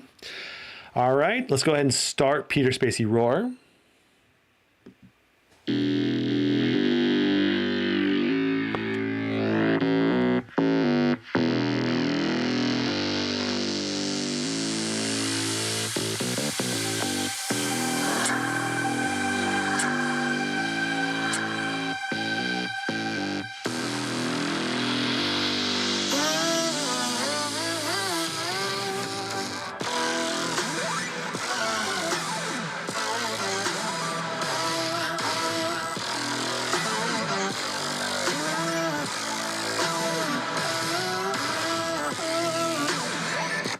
Wow, that is bassy and loud. We were seeing like 85, maybe 87 decibels on the decibel meter. Clarity was pretty good too. I wouldn't say it was perfect, but it was pretty dang good. Let's move on to the next song. Faded Aeon Half-Life.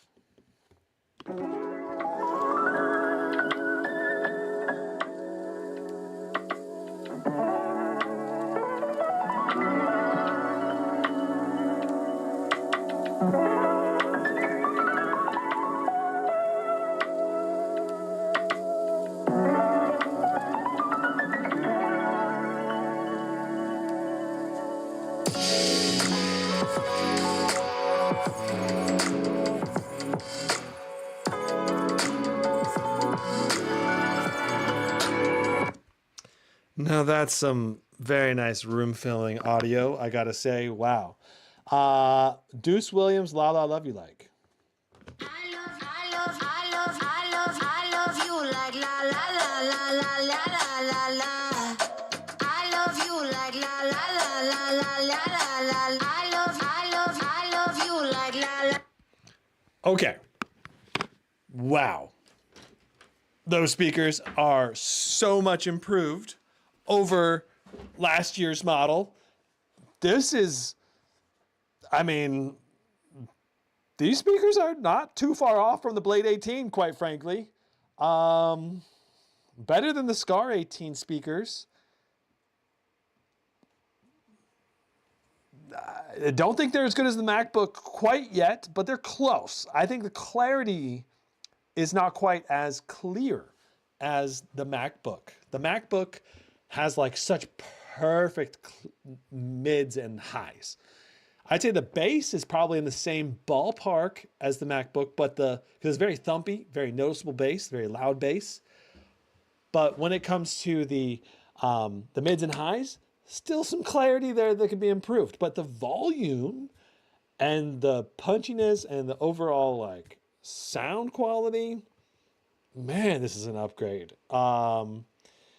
I think I rated my Blade 18 speakers somewhere around like over a 9. I think it was like a 9 point something. Like if the Blade 18 was like a 9.2, a MacBook Pro was like a 9.5, or you say the MacBook Pro is a 10. If the MacBook Pro is the perfect 10, like that's the best laptop speaker currently.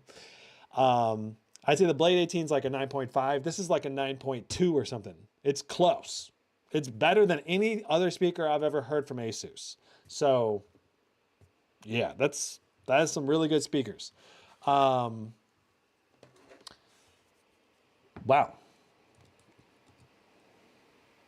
Went up to 89 dB. Auto says even 97. Amazing audio, close to the max. Yeah, it was very good audio. Loved the audio. Okay. Fan noise testing with the decibel meter is next. So let's get TimeSpy open and see how hot this system gets. All right, so we're gonna go to, we'll start with turbo mode. We're gonna do turbo mode for our first opening act. Sorry, we're gonna do manual mode with all fans set to max, okay? Well, I guess before everything gets ramped up, let's see how loud the room audio is. I'm gonna do it with the door open for right now.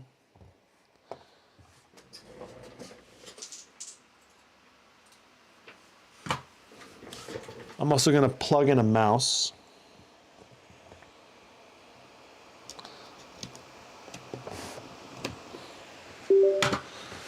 Okay, so we got an actual mouse now. I keep thinking this is my mic, but this is my decibel meter. We've got the fuzzy thing on the end. All right.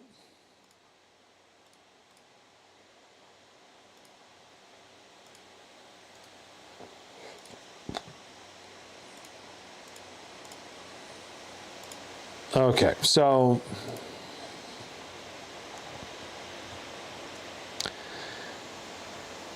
here we go. We're gonna launch TimeSpy. We've got Afterburner enabled. We should have the full overlay, but Afterburner could not read the new Ryzen CPU, all the data off of the chip. So I had to use HWInfo64 to pull the CPU data into the overlay.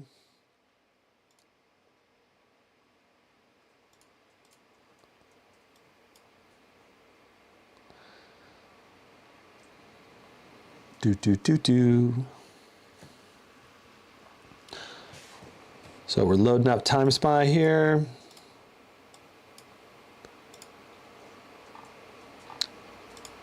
Beautiful.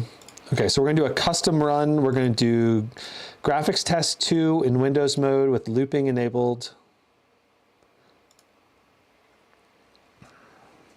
And this is going to let us constantly run TimeSpy in a loop. It's going to put a strong stressor onto the CPU's, the laptop's CPU and GPU, the whole cooling system. And eventually, after a little while, usually doesn't take too long, it'll be thermally saturated. And that'll also let us know how warm the chassis gets as well. So we'll have the overlay here giving us all the information about how much CPU, GPU wattage, everything that's being pulled into the system. All right, so here it is. We are currently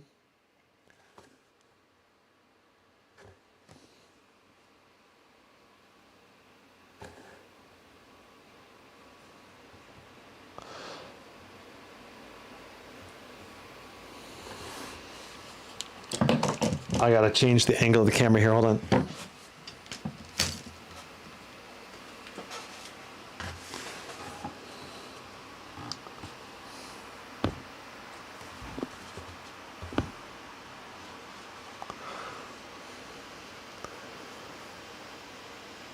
So the fans,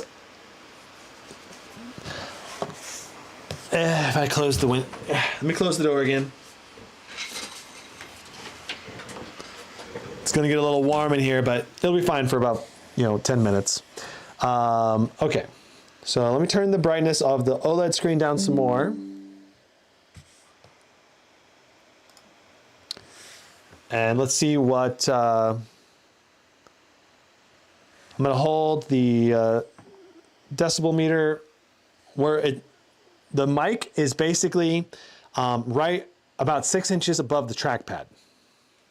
All right. So like this is the very front of the laptop right down to the mic. I guess it's like an inch or two in front. It's very similar positioning to what I had before. Okay, so let's go ahead and just go to manual mode.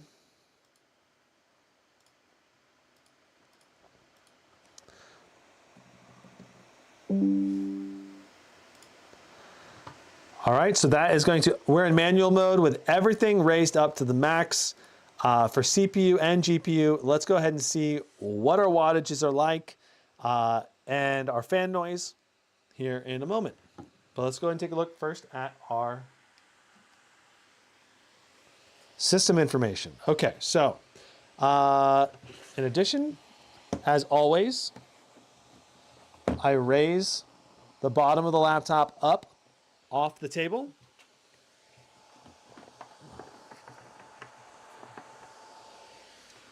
Standard practice for all tests. I do this with the SSD enclosure. So that way it's raised up about a ½ inch. All right. So looking at our initial stats, we're hitting 88 watts. So we're pulling basically the full 89 watts there.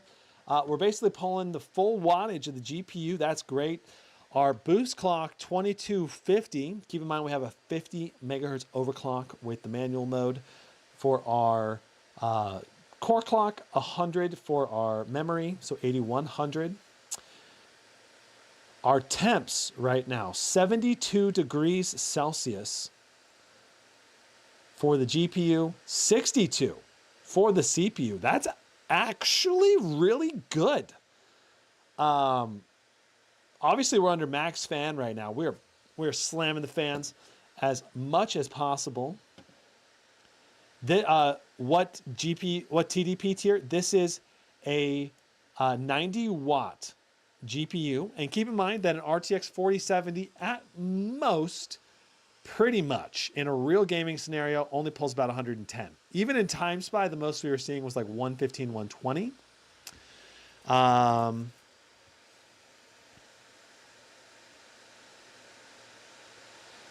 All right, so right now we're slamming that 90 watts, 72 degrees on the GPU, 61 degrees on the CPU, only 11 watts going through that Ryzen processor. That is sipping.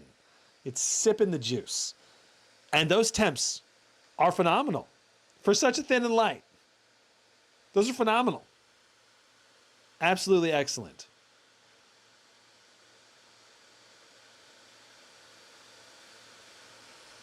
I mean, yeah. Wish the TGP was higher. Yeah, I mean, based on these temps, it probably could theoretically go to 100 watts, no problem, would be my guess, without reaching thermal throttling, at least in max fans. So, and I know for a fact we would get a little bit more performance, like probably 10-ish% more performance. If we could go to overall like a 110 watts at least, 110. But given these temps, that's excellent. All right, let's go ahead and see how loud these fans are now.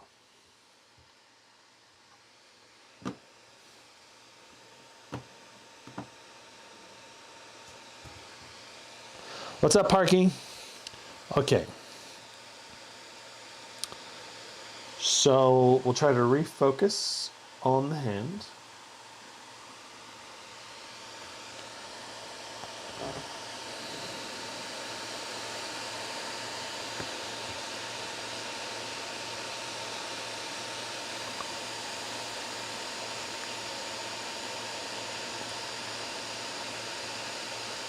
Maximum fans reaching 57.6-ish decibels. Not terrible, but that's pretty dang loud, okay? Max fans typically, for the most powerful laptops, will go like 60, 62 decibels. So it's not as loud as the loudest laptops, but that's pretty loud. Let's go to turbo mode now. Switching into turbo mode, let's go ahead and see how that affects our TDPs and our temps. I'm hearing the fans wind down a little bit. All right, so the fans are coming down in RPMs. You can kind of hear them. I'm moving the mic in a little closer.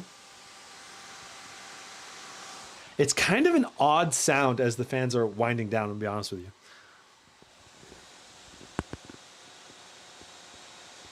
But it is getting much quieter now in turbo mode. Manual mode at max fans is noticeably louder. All right, so we're at 75 degrees now. Temps have come up 65, 66 on the CPU. Lower fans is going to be higher temps. Our wattage on the GPU has maintained between 85 to 90. So we're getting close to the peak wattage on the GPU. 12 watts on the CPU, still good.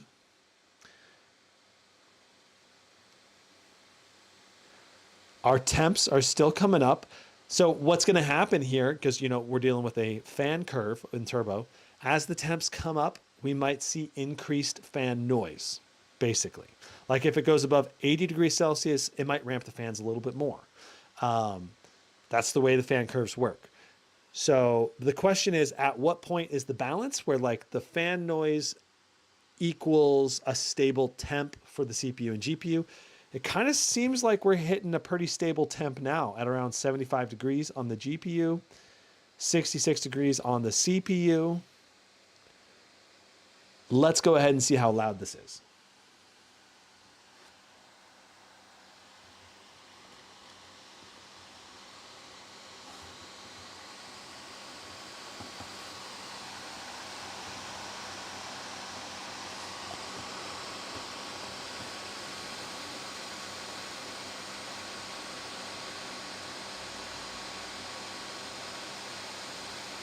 $52.7 for turbo mode. That's actually pretty reasonable. It's certainly loud-ish fans, not as extremely loud, so it went down 5 decibels when we switched to turbo mode.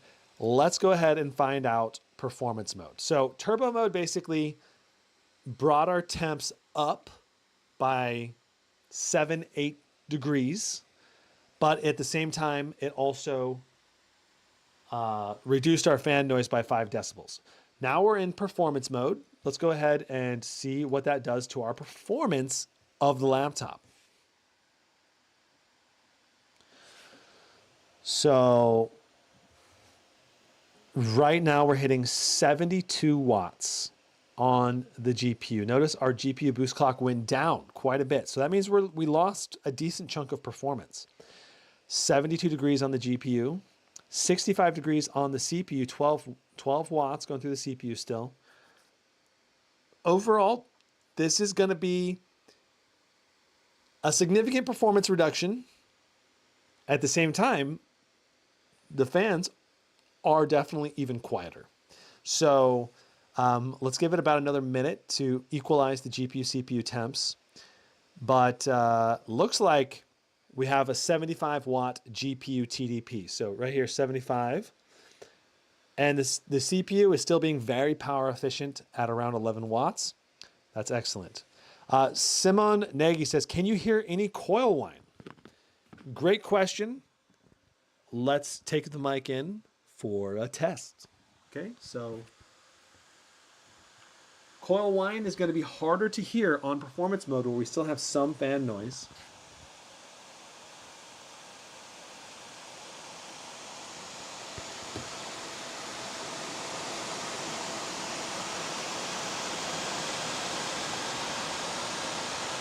Now, The time that I could hear coil whine, I did hear some coil whine. I recorded a video clip of it, and it's up on the channel. So check my YouTube shorts if you want to see a clip of the coil whine. I believe it's coil whine. It could also be like a very low fan RPM causing that noise, but it was a slight kind of clicky sound that was like kind of high pitched. So I think it was coil whine. Basically, with coil whine, it's from voltage going through the VRMs, causing a bit of a vibration. That is usually only noticeable. I heard it only when there basically was no temperature load, like it wasn't enough power going through the system to cause the temperatures to ramp up, to cause the fan noise to engage. That wasn't going on. The fans were super quiet still, and you just kind of heard the coil whine going before the fans came on. Now, once the fans are going, clearly I can't hear any coil whine right now. Like my audio, I'm just hearing some fan noise. That's it. That's the only thing I'm hearing. Not hearing any coil whine at all. Let's see what happens when we go to silent mode though. That's when we might actually hear it while doing a load. So let's go ahead and do our audio test next.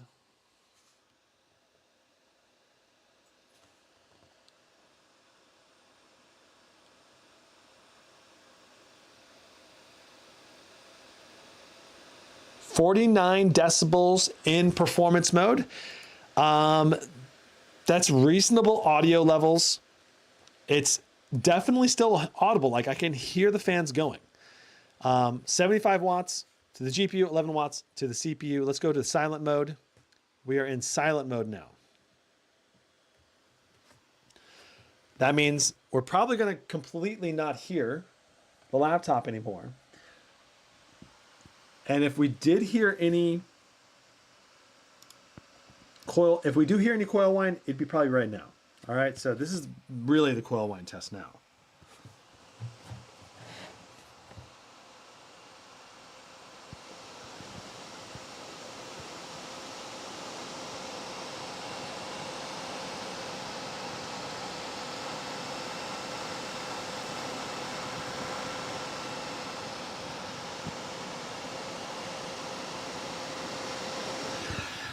I got to be honest, you might be able to hear it if you put your ears right up to the keyboard, but from this distance, I'm not really hearing any coil whine. All right? Like I'm not hearing anything. There's a slight fan noise still, and that is drowning out any chance of coil whine basically right now. So let's go ahead and like I said, I did hear some coil whine though. I made a video of it, but under typical gaming workloads, I don't think we're going to hear it. It was the time I heard the coil whine was when I was loading a game before the fans could ramp up. Okay, so let's take a look at this. Look at what's going on right here. Okay, the GPU right now is being choked out. We only have 33 watts of power going through the GPU. The CPU is actually taking 22 watts.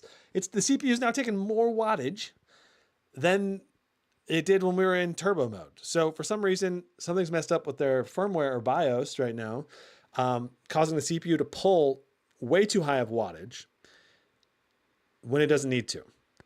So I don't know. They got to tweak their BIOS basically. The CPU should only be pulling like 10 watts. The GPU is doing 32, the CPU is doing 19, and it only needs to probably pull 8 or something. I don't know exactly what's going on in the background, but something's not quite tweaked correctly. That's hurting our quiet mode performance, definitely. Now it's pulling up to 25 watts.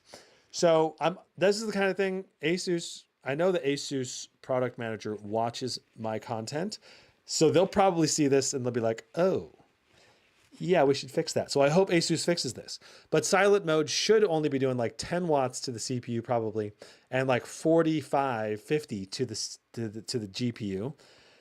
Our temperatures, they're decent. All right. And I got to say, from the fan noise perspective, even though we're under a synthetic benchmark right now, let's go ahead and see how loud it is.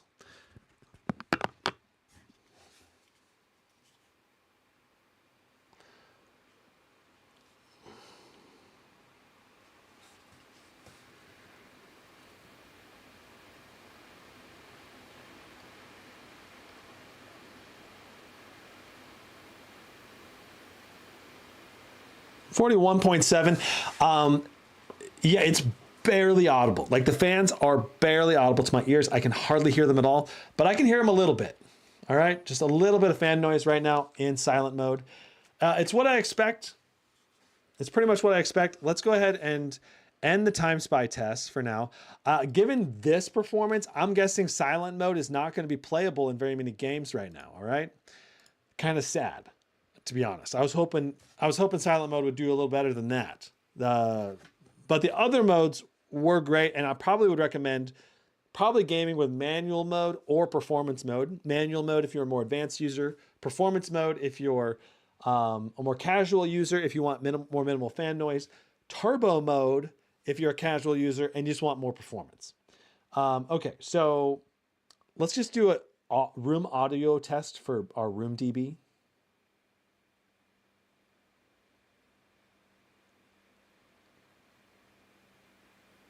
Yeah, so around 38 decibels, 37 point something or 38 decibels for our room decibels. So yeah, we definitely have some noticeable fan noise when we're in silent mode. Yeah, so it's like 41 decibels for silent, 48 for performance, 53 for turbo, and 57.8 or something like that for manual max fans. It's a great sound profile and a decent range of performance variances. So let's go back to manual mode. We're going to ramp this sucker up to the maximum.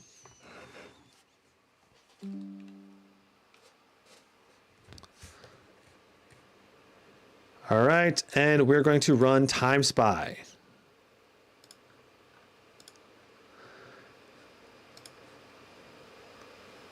So we're going to find out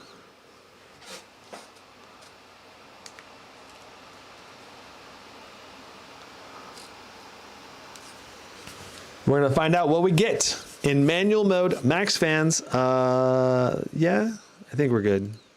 I'll close Armory Crate to help maximize our performance. We got to have Steam open. We got to have HW info. Parky says, can you hear Coil Whine when watching movies and in silent mode? Probably not. I don't think you would hear Coil Whine watching movies because that's such a low demand. I would not think so.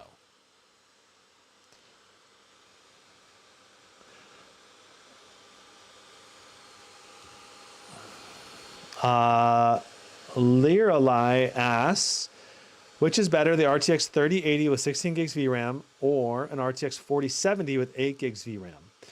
So for a game that features frame gen, you'll have smoother frame rates with the 4070.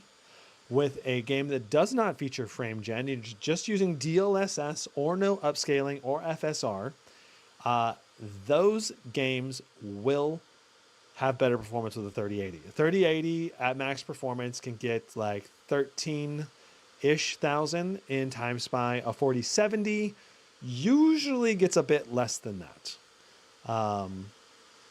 Like around 12,500. Unless you overclock it, you might be able to go over 13,000. Okay, so we're gonna run Time Spy here. I'm gonna let my dogs outside. I can hear them asking to go outside. Pay close attention to our GPU and CPU wattage. I'll be right back. You wanna go outside?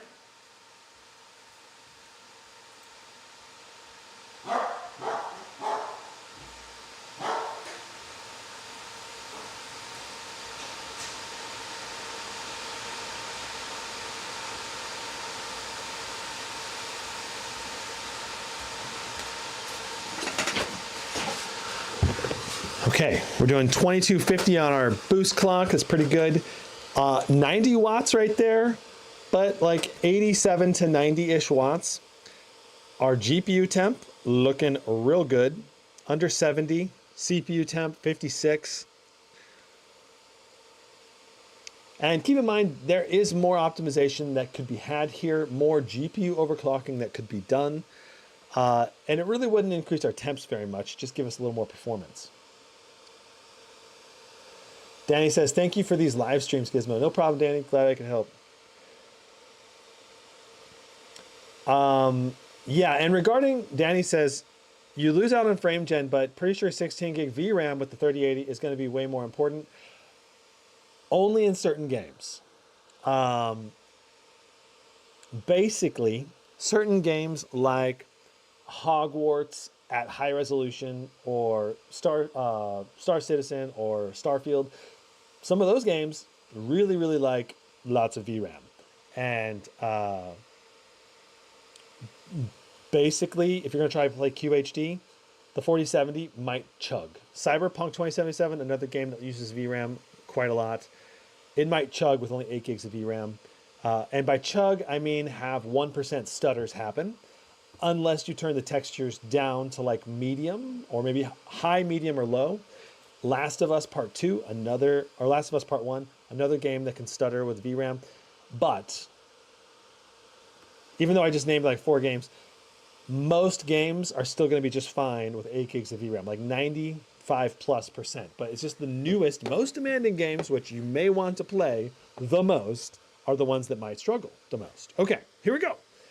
So we got 11,546, 10,806. So this is where, if we had an 110, 120 watt 4070, we could go like, say, 12,500. Basically, we lose about 1,000 points. I guess that's about 8% for our time spice score being reduced. So that's what you're giving up, getting something so thin and light. And I mean, this thing is so thin and light, admittedly, but admittedly, the 2023 version wasn't like a big chunker or something, and you got more power there. So if you want more power, my recommendation, get like the 4080 or 4090 G14 2023 version. That's power in a 14-inch chassis. If you want more portability and your budget's more limited, then you go for the 4060, 4070 version of the G14, either 2023 or 2024, depending on your budget. I'm gonna let my dogs back in.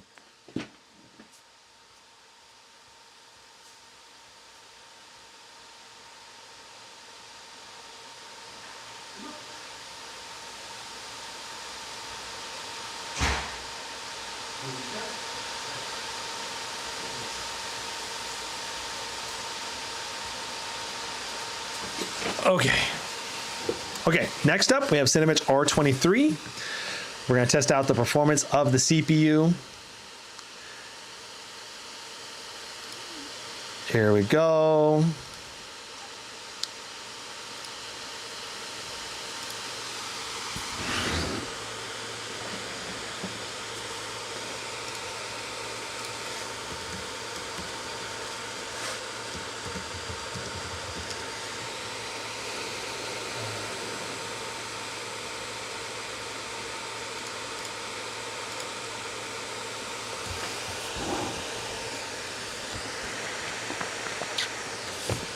How is the temp on peak at 70 degrees Celsius? Well, mine at 4050 peaks at 83, 2023. What's your wattage pull? What's your fan speed? I'm on max fans. You may not be on maximum fans.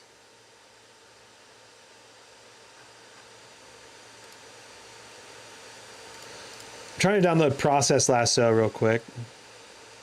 Please be the actual download button. Hey, it was the download button.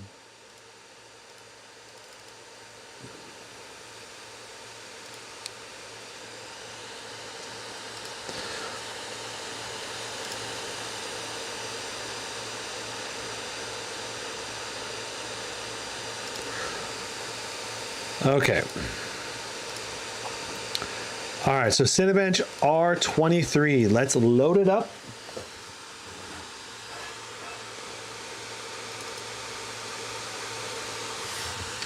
My doggies are begging for dinner. I feel so bad not being able to give them dinner. Refile says, hey Gizmo, I'm really confused because I want to buy a laptop.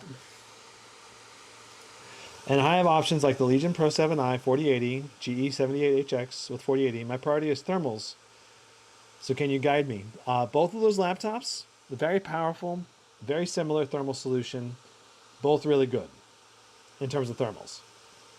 I would say look for what styles you like, other key features like Advanced Optimus, G-Sync, and pricing. Probably, and display quality all matter more. The GE78 probably has a better color gamut, but not as bright. Depends on which model unit you get and all that. Okay.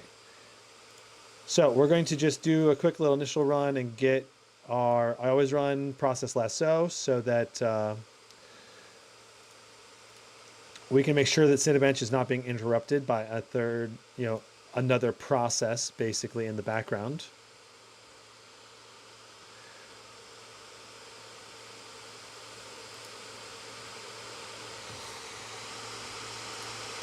Okay, and now we can run our test.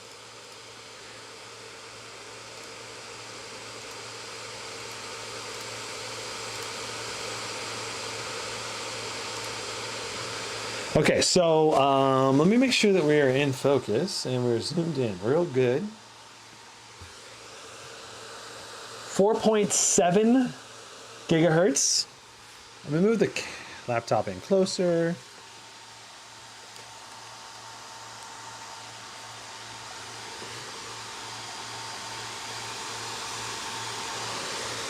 .7 gigahertz on all the cores, staying pretty consistent right now.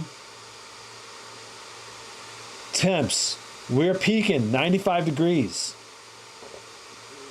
We're doing 75 watts. We peaked at 80 watts. Just finished up. What did we get? 16,106. Keep in mind, that is with me focused on HW info, not Cinebench R23. That does impact the score just a little bit. Let's go ahead and let it run again. We are on max fans. So this means that we are peaking at 80 watts, thermal throttling down to 75 watts, and then we're getting 16,100. Let's see what we get for our second run here. I'm guessing we should be able to get close to 17,000. Maybe a little above 17,000.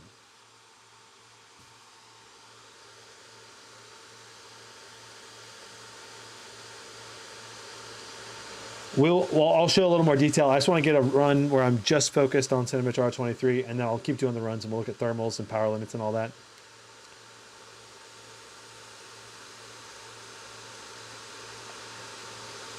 $16,515. I think this is a little bit lower than the 2023 model. Interesting. Okay, so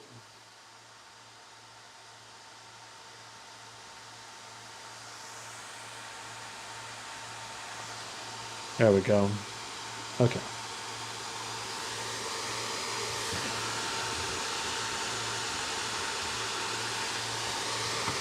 So we're just hitting 95 degrees constantly. 77 watts. We peaked at 80 watts. 4.7 gigahertz on all the cores.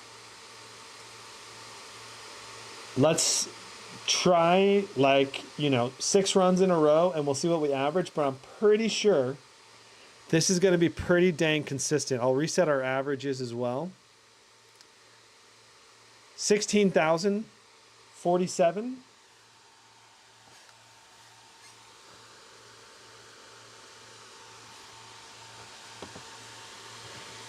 Let's check.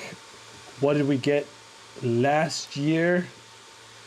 Last year, Cinebench R23, we got 17,000. So, pretty sure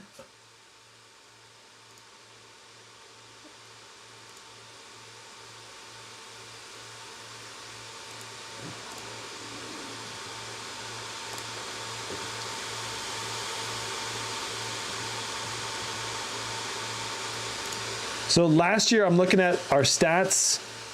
It did 71 watts for 2023 with about 4.5 gigahertz on average, 16,544 right there.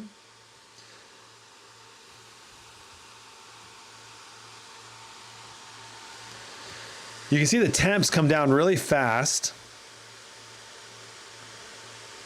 but they go back up really fast too. So our clock speed is actually not bad.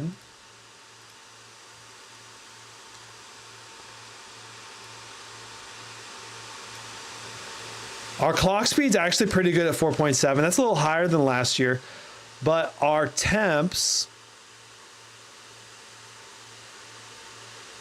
and wattage, temps are the same. Our wattage is a little higher this year, actually. Very interesting. So our wattage, actually better. Temps, still thermal throttling, right at 95. But our actual performance has come down. Weird and interesting at the same time. Isaiah Perez, can you test Apex Legends at native resolution and high settings, please? Yes, we're going to do that. Don't worry.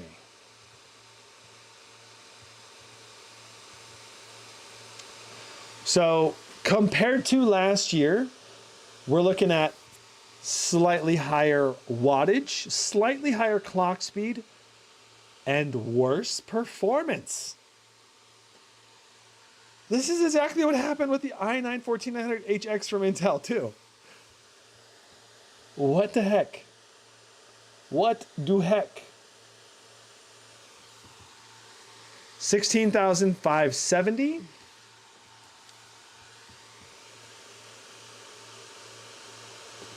And while this, I'm gonna let it do this last run, but I'm gonna go ahead and show you. Here is the 2024 video. All right. You can see we're doing 4.5 gigahertz here.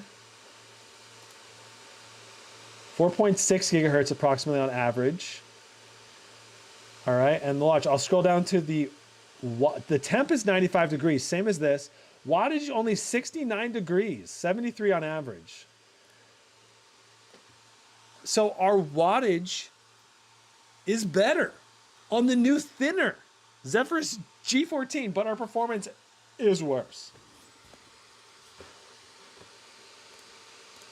So here, let me just, this is a 10-minute test that I ran. Let's see what it got. 17,019 for a 10-minute test. How? I guess it's, is it pure silicon lottery?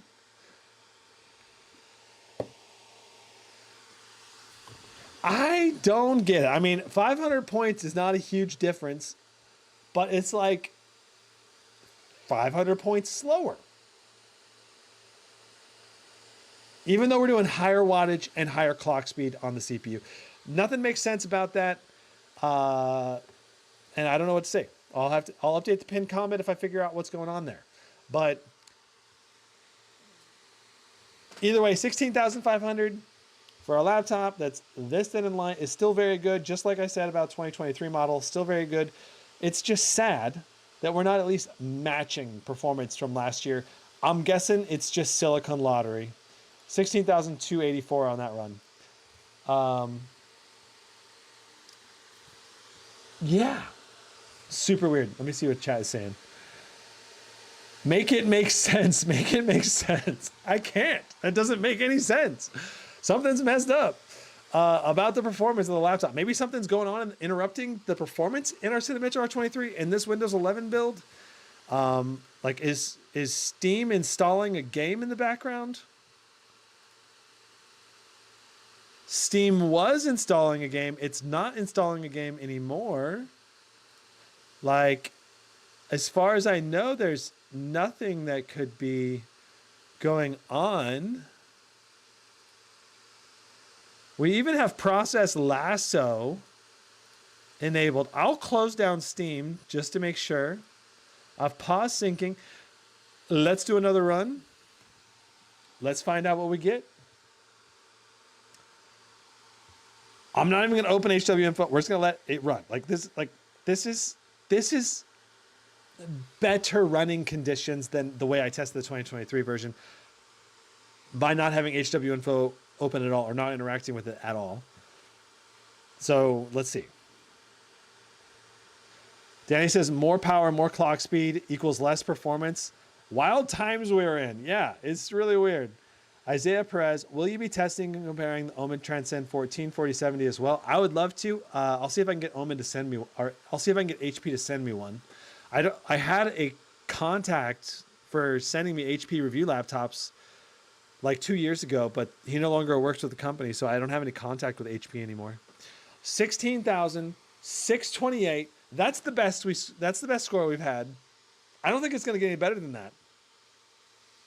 It's just worse performance for some dang reason. I don't know why. Cinebench R24. Let's try running it. First time running Cinebench R24 live on stream. Assuming this is not going to take too long, let's find out how it runs.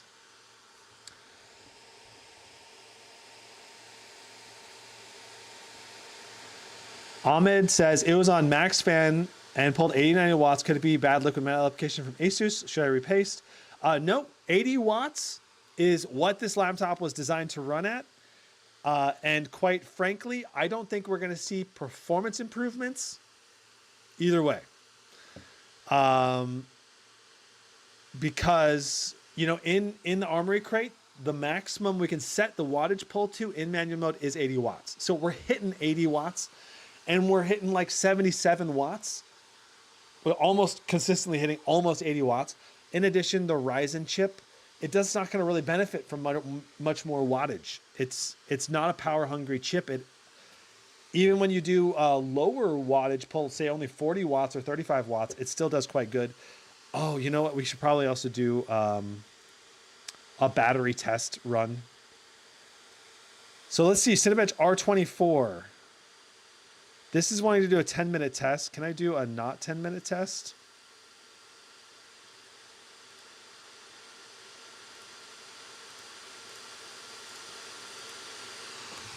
First time ever trying to run Cinebench R24.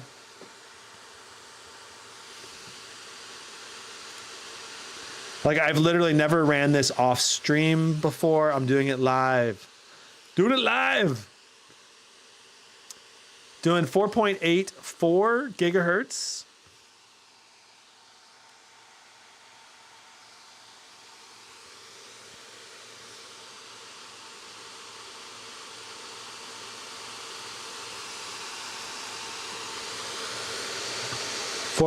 gigahertz, 90 degrees. Wattage pull is only 73. It's kind of interesting.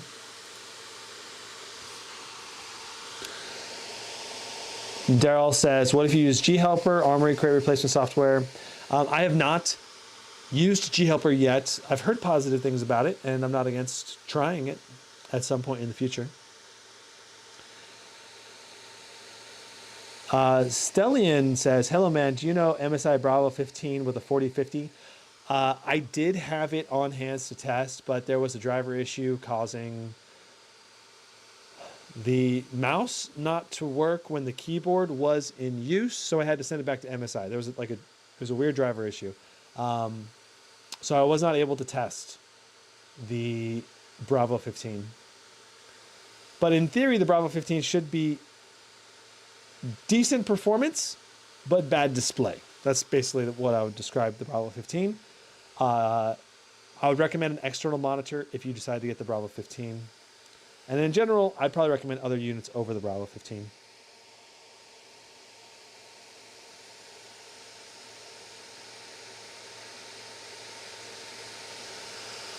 Yeah, the Scar 18 did go slower last year, probably due to the little liquid metal application parky and Silicon Lottery potentially.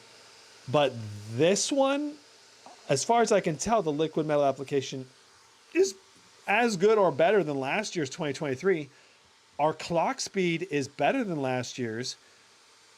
Our wattage pull was 5 watts higher in this one, and our performance was 500 points less. Does not make sense. The G14 4060 2023 Best Buy is $922 in an open box. Excellent. Yeah, that's a great deal. That's a great deal.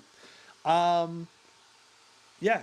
If you do decide to buy any of the laptops, if you can, use the links in the description before you go to Best Buy to buy it, just because it does help support the channel when you use the affiliate links in the description down below or on my laptop list page. There's also links on there to all the laptops. Does it come pre-applied with liquid metal? I believe this one does still have liquid metal. I do believe so.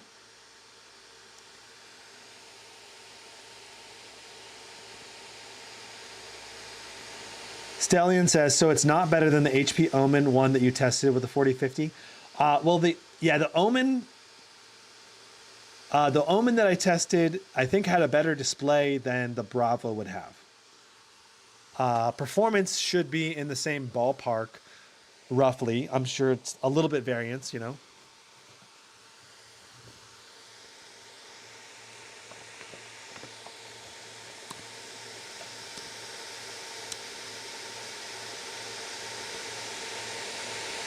George says, you said to use the affiliate link. Do you know when Best Buy would actually have these laptops for sale? I don't know, but Asus is usually pretty good about supplying stock as soon as they can.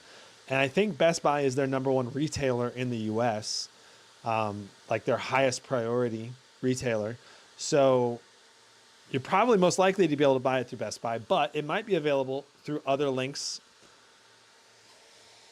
like Newegg or BH Photo. I mainly recommend Best Buy, not just because they sponsor my content. They do, and I fully disclose everything, right? I'm telling you that when I even don't have to. But because this video is not sponsored, and this is just my honest opinion.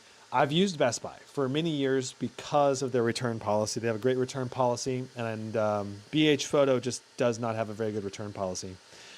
And for Newegg and Amazon, they usually have pretty good return policies if you buy directly through their website.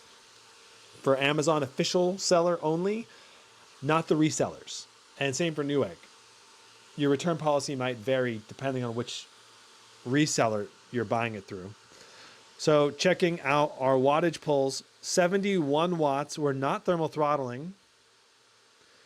Our CPU clock speed, 4.7, 4.8 gigahertz. Pretty good.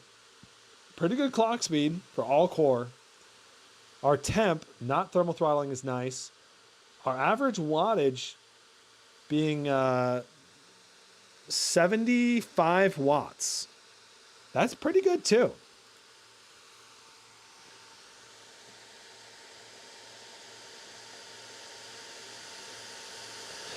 Amazon, Parky says Amazon has amazing return policies for any product. The only issue I've had with Amazon return policies is the open box. Sometimes Amazon will charge like a 10% return fee if you've opened it.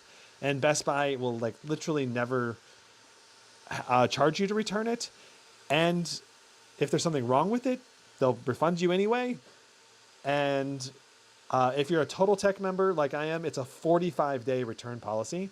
Or like if you buy from November 1st, it's like a 2.5 month return policy till like January 15th or something. So for the whole Christmas season, it's like a 2.5 month. Well, until January 15th or whatever. It varies depending on the product and all that. But it's the best return policy of any retailer that I've ever seen. 933 points for our multi-core. We'll not do single core because it'll probably take a really long time to run it, but there's your multi-core score for Cinebench R23. Let's get into some game testing. I'm excited to do some games. So we got to open Steam again. Oh yeah, we're gonna do R23. Our Cinebench R23 on battery only mode. Let's go ahead and see. I am unplugged. I just unplugged. It is now in performance mode. Let's go ahead and see what we get. So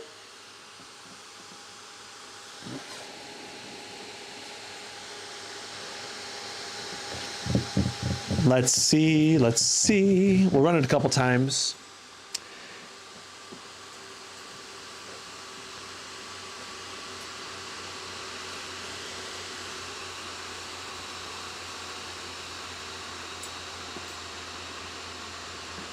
Do you think if they had put Meteor Lake CPUs in the G14, temps would be better? I don't know, George.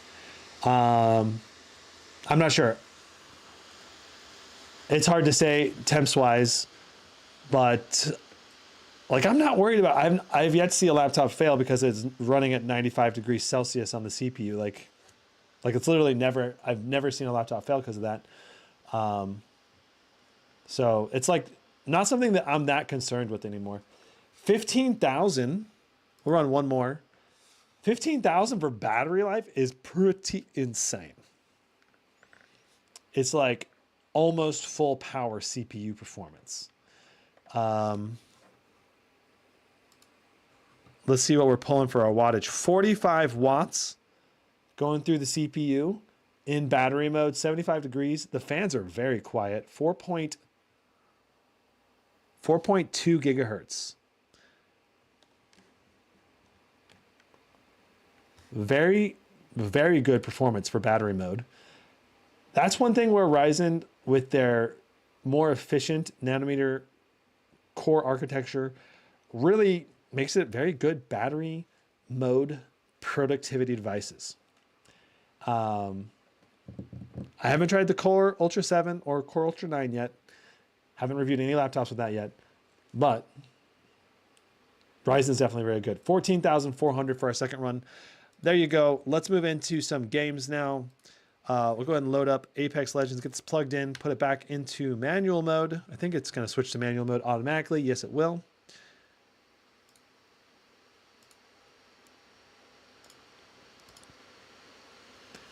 All right. And I got to get ready to play. So I got to get repositioned better.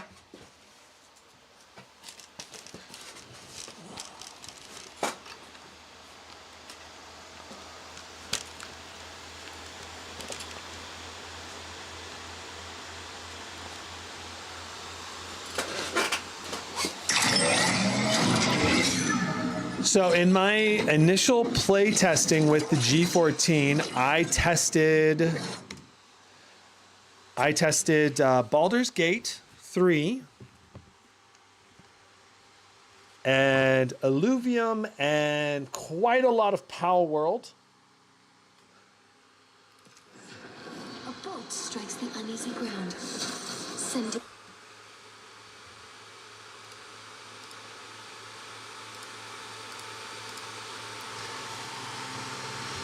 And someone's asking if I compiled shaders for these yet. I have not compiled shaders for any of the games, pretty much. But most of them, all the games we're testing today, I don't think it needs to really pile them, but this one does a little bit. Doesn't take but like 30 seconds or something, so it's fine. Parky says, I wish the Duo 16 from last year had the mini LED dimming zone switch on it like the Strix series. And they didn't refresh it this year. Shame. Yeah. Yeah, but they still have the existing one, so... Wow, this screen looks so poppy for colors. Looks really good.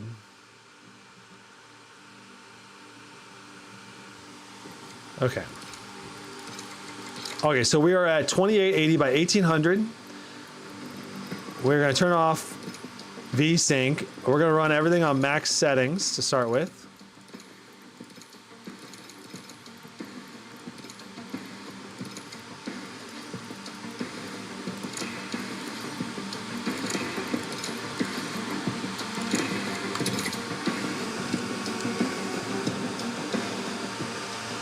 Canned Fruit Cup says, does this laptop have good battery life on balanced eco mode preset? So in my experience, all right, in my experience, the battery life was about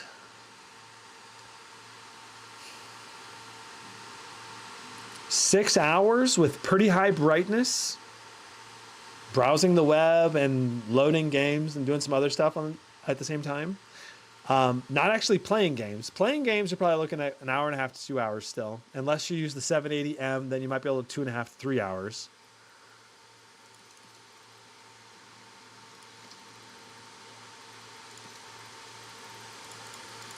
So basically, Your battery life on this is going to be pretty dang good, in my opinion. It's not going to be like the best battery life in the world. Like the best battery life is probably MacBooks still. But it's still going to be very, very good. All right, so looking at our performance right now.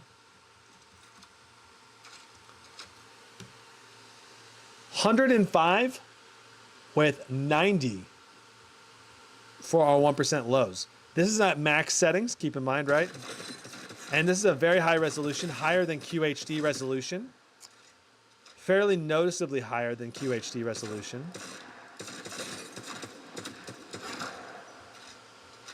Yeah, I can see we're definitely not hitting ultra high refresh rates. It's still very playable, obviously. Very smooth looking still, but it's not a 240 hertz display. I'm sure even the stream camera doesn't look as clear. You know, so 101, 78 for a 1% low. Very smooth, good gameplay, but now we're going to go ahead and test on low settings.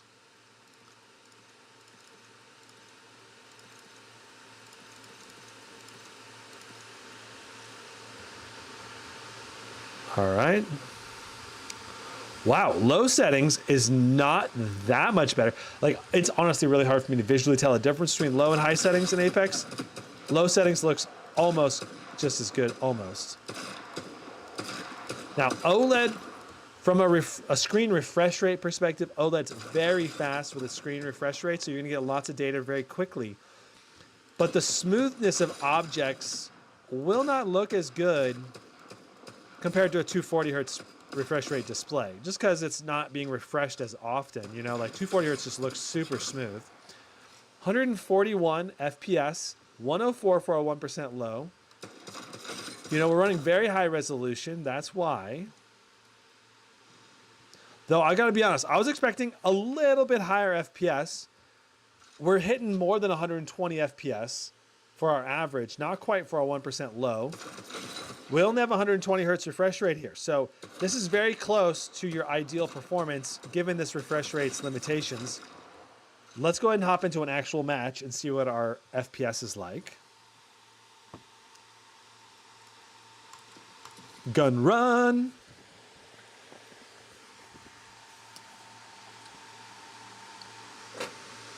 Oh. The wattage cap. I didn't really check the wattage. Let's see what the wattage was doing there.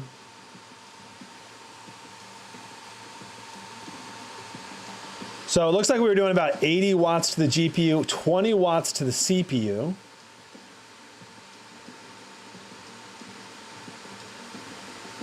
Pretty interesting. So that's where the dynamic boost comes into play.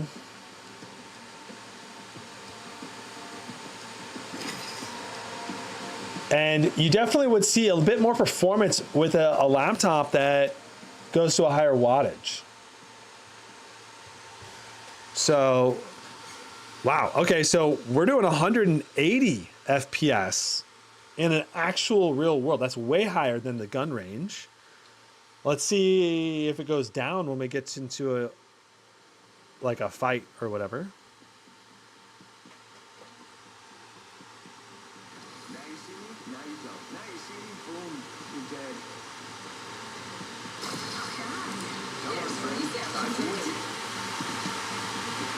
Last year's G14 went up to 125 watts, Danny. But that's only with the max dynamic boost. So that's with the CPU only sipping the wattage. In this game, the CPU is pulling about 20 to 25 watts.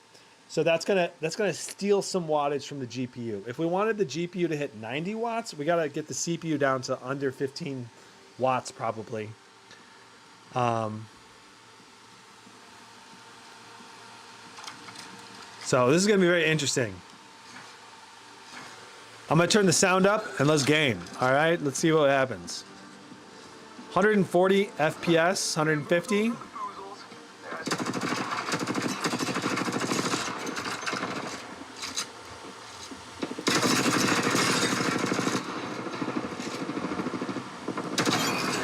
There's one.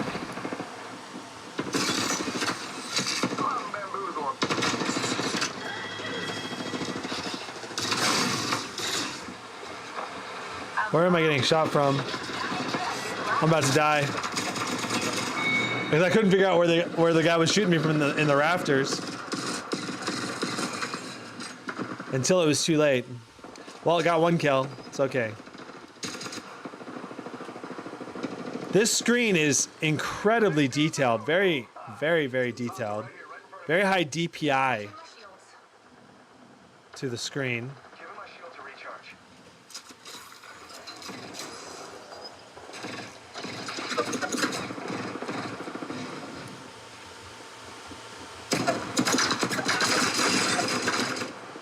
We wrecked that Horizon. My teammate finished him off for us. Making contact here.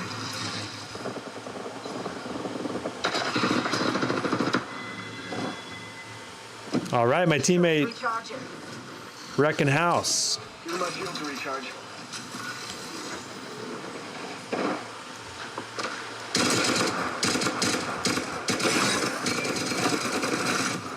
Oh, not quite enough to finish that guy.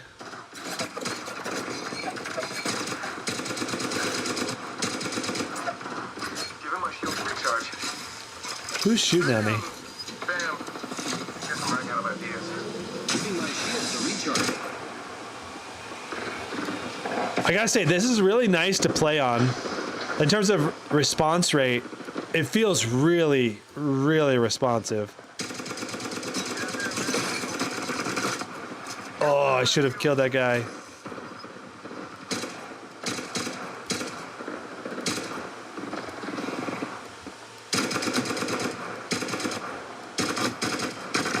Man, I've been stuck on this gun for so long. Bam goes the boom. Oh, not sure where I was gonna shot from. 171 for our average, 102. So much better FPS than when we were in the shooting range. Very interesting.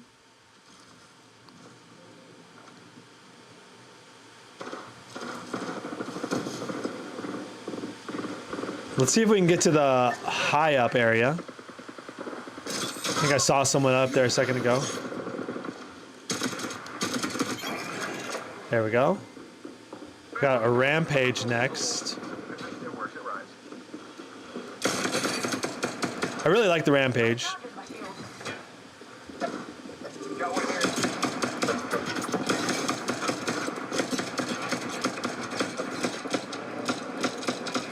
Oh my.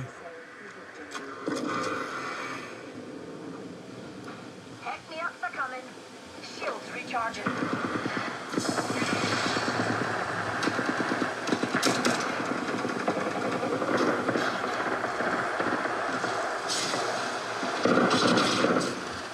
Got one here. I saw someone up here a second ago. Okay, come on. Bam!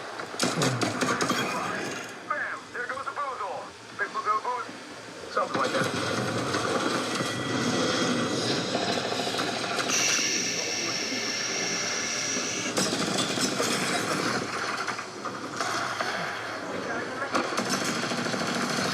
I like the Prowler.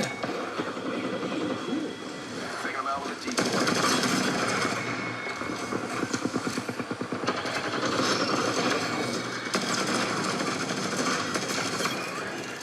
Yeah, let's go. All right, so it's triple take. Three round sniper. Recharging shield. You can kind of use it like a shotgun in some situations. Oh man, we got wrecked from both sides at the same time. That's what she said. Okay, all right, moving on. So the are we in the lead? I think we are in the lead. Okay, come on. Oh, okay, come to Papa.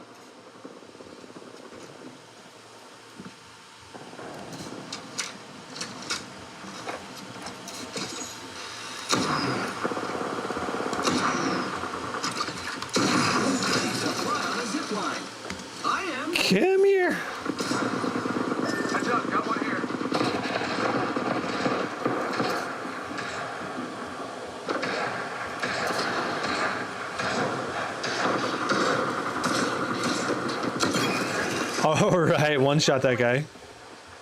Target's right in front of me. Let's go. Okay, so we got a guy right below us.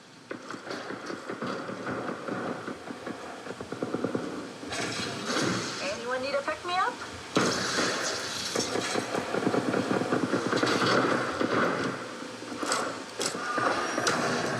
They changed how the charge rifle works. I don't think I like it. I like how it used to be. Oh man. 171 FPS, 104 for our for our 1% low. Very, very good. My team, we're about to win.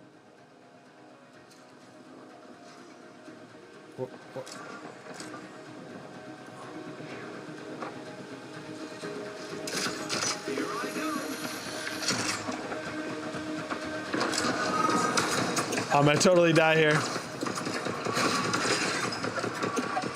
Ah! Almost got him. So it does 75 damage. That's a pretty good amount of damage. Spatial audio wise, let's see. Can I hear left, right audio separation? I'm not really hearing much audio separation.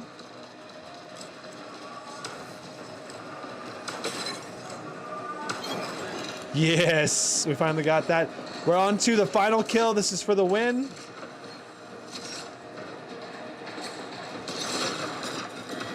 We've got to get one kill with the knife and we win the match.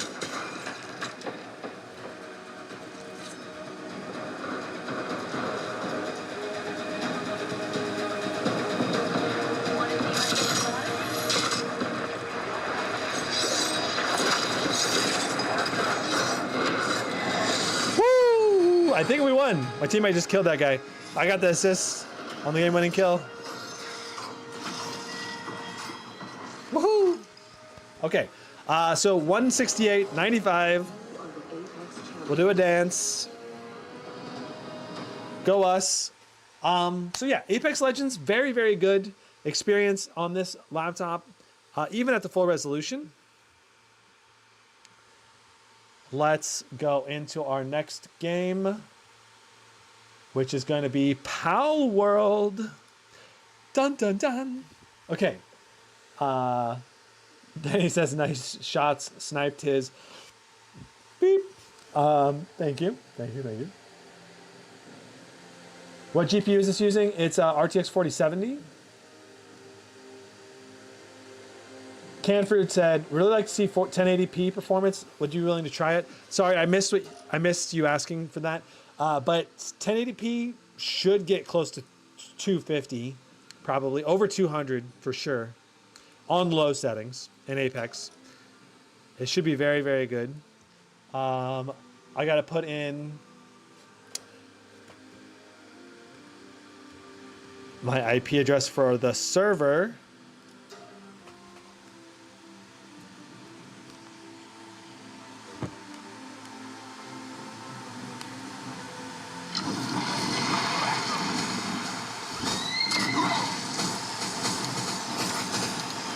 Okay, so here we are. We're in Palworld. I've leveled up the character quite a lot compared to before. I'm level 30 now on the Gizmo Slip test character. And I made some changes to the server. So, I don't know. Looks like we're doing 85 FPS. Wow, it's very CPU intensive. Come on, Anubis. Time to kick some moths' ass.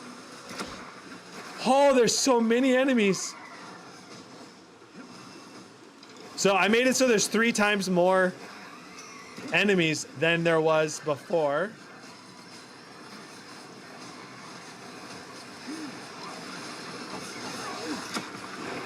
Okay, I'm gonna need to call in some reinforcements from my base because there's like 20 enemies over here right now. We're doing 54 FPS, 45 for our 1% lows. So if you draw enemies back, then it will see if I can catch some things. Okay, so we got a good catch chance in this cinema. Hey, we caught that Cinemoth. See if we can catch the Gale Claw.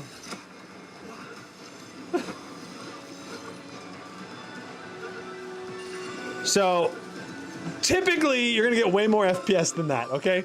That was insane mode. That was like 20 on 20 pals duking it out with a level 47 boss. He almost died there.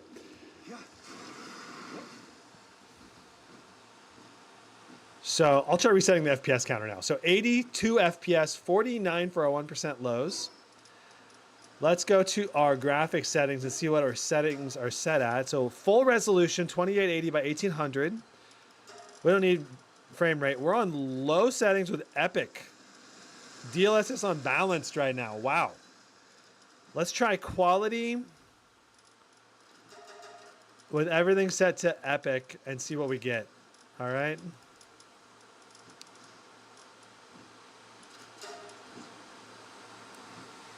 Okay, so the Free Pal Alliance is attacking the Cinemoth batch, and they're probably going to die to these pals because the pals are very powerful, okay? Because I have them stacked up so they do 3 times more spawn rate. Normally there'd just be 2 Cinemoths there. 71 FPS, 34 for our 1% low. Again, Epic settings with DLSS on quality. Okay, there's a lot of Free Pal guys there.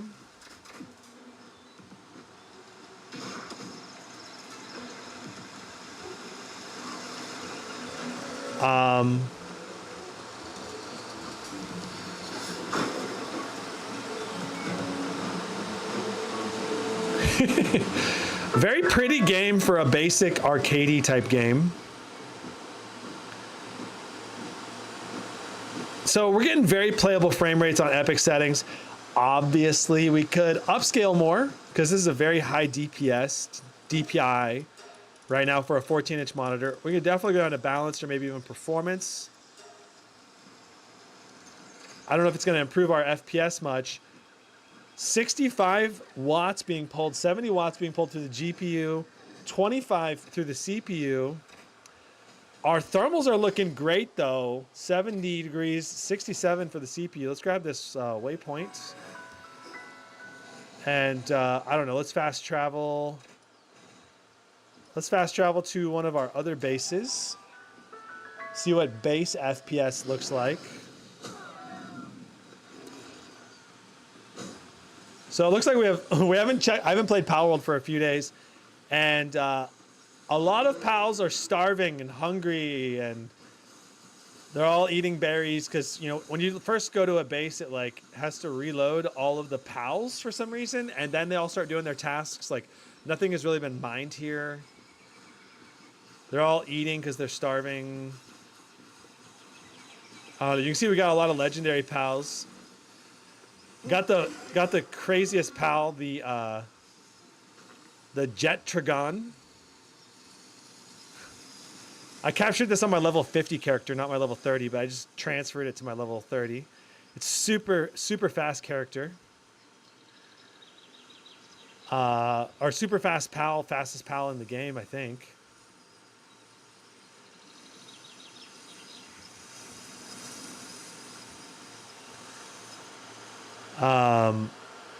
Yeah, so you can see when you're moving around. Oh wow, there's three bosses with 6 mil P.E.K.K.A.s. The FPS kind of stutters a little bit loading in from area to area. Our VRAM is at 6.5 gigs, 14 gigs on our RAM, so we're not maxing our RAM at all. But 6.5 gigs on our VRAM is pretty close to our max of 8 gigs. So yeah, Palworld is kind of a demanding game, a little bit at least. Now, if we go ahead and mine a little bit with our sword, our FPS goes up quite a bit. We're in the 90s looking down. The audio with the speakers is really good.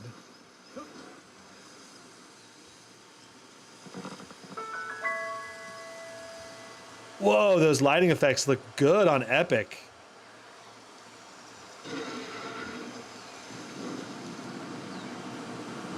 My flame breath. Let me show you the special here. It's a rocket launcher.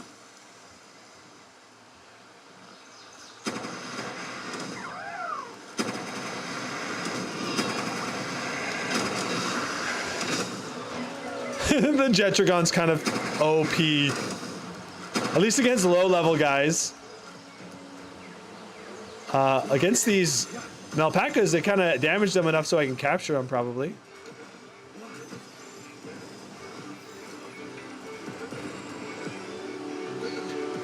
Okay, so here's my main base. Got all of the manufacturing and farming and all the best like production facilities for making like arrows and stuff. Mining stone and wood. Need to put the stone in the box. There we go.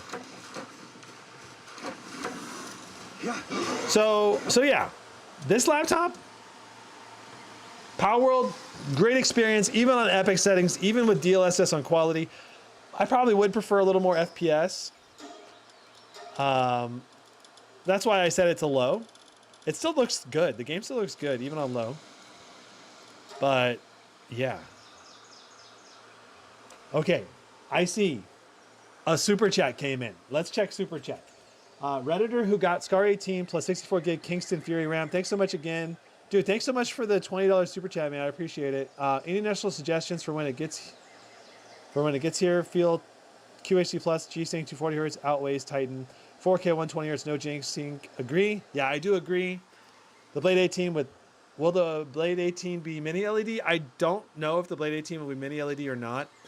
But I think you probably made a good choice. I think the Blade 18 is still a better choice for me over the Scar 18, given how much more portable it is. But I think that the Scar 18's screen is definitely better than the Blade 18 screen. So it's I think you got a great laptop there, man, and congrats. And thanks so much for the $20 super chat. Titan HX does not have G-Sync. There's already reviews of it. Yes. Yeah, I already posted about how it doesn't have G-Sync on I don't know, my updated pinned comment or something on that review. Okay, let's move on to the next game. Palworld's fun, and it runs great on the G14. Let's go to Illuvium is next. That's going to be Epic Games.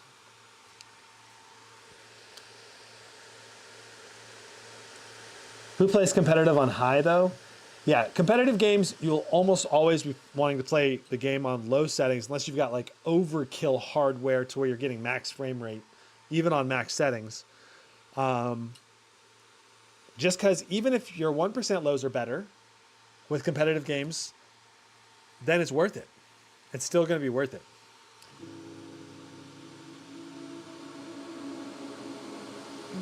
Blade 18 is 4K 165 hertz. Whether it will have mini LED or not, who knows?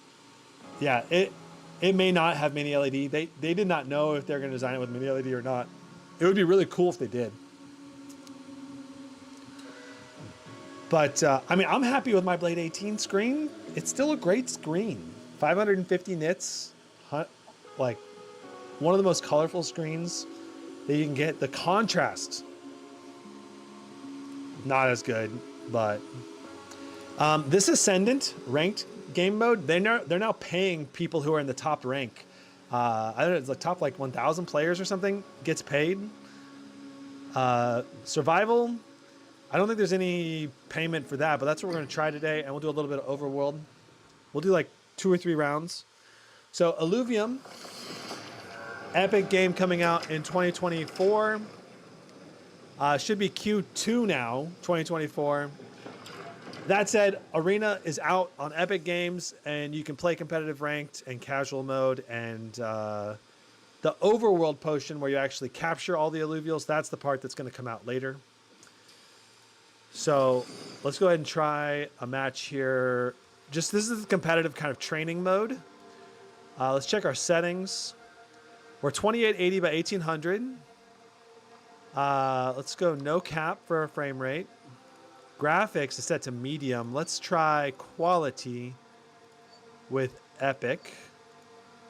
So DLSS on quality, Epic settings, 90 FPS, 40 for our 1% lows. The idea of this game is that you'll go capture and collect these creatures, and then you'll be able to battle against other players. In competitive game modes, I'm going to lose this because I don't think my ranger can beat that guy one-on-one. I didn't get to put down a guy in time. So you'll have these creatures that you capture, and then you can play kind of like a Pokemon battle. I have to restart this round. So this guy right here is a water pistol shrimp. He shoots water at enemies. So to beat water, you're going to want air. So I'll put this air bird down, which is an air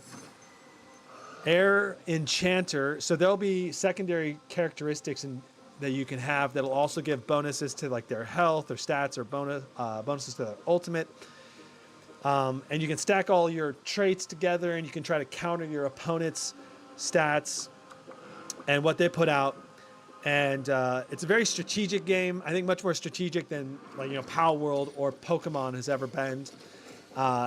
It's a really great game. I think it's going to be a phenomenal game. Built on Unreal Engine 5. And definitely worth checking out. Free game to check out from Epic Games that has real-world rewards now for the ranked mode, which is pretty cool. All right, so we're doing 100 FPS. We get some stutters each time Pokemon load in. We've got an Earth Alluvial, so we're going to put down a Water Alluvial next and pair our Ranger so the Ranger gets water as well. We'll go ahead and start that next round.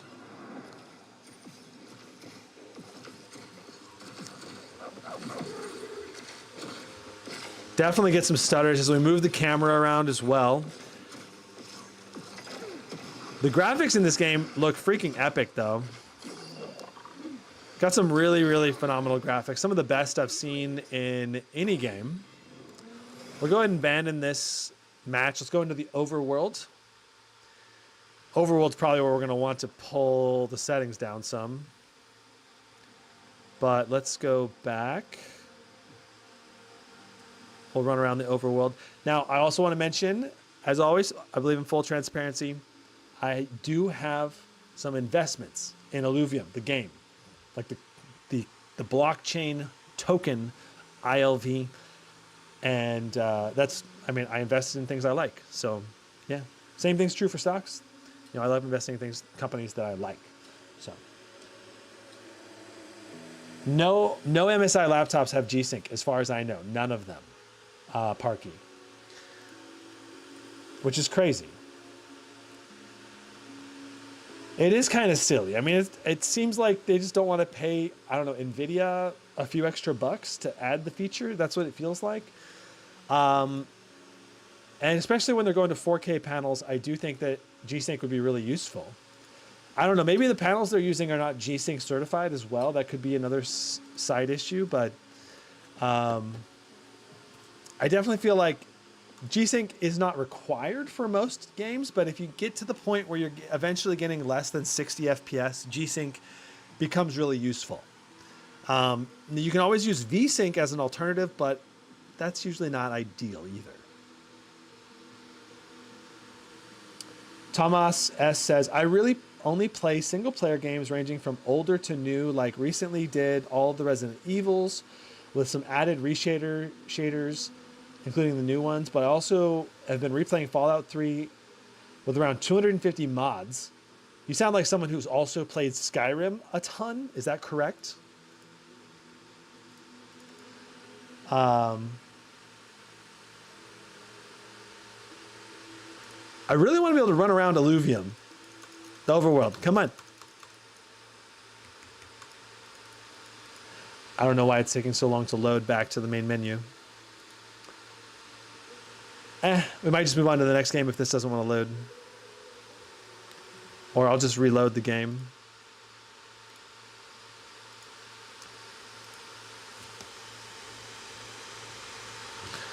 So the Overworld part is where I think the Overworld for Illuvium is a lot like Palworld in the sense that you run around capturing creatures and collecting them, improving your armor and weapons.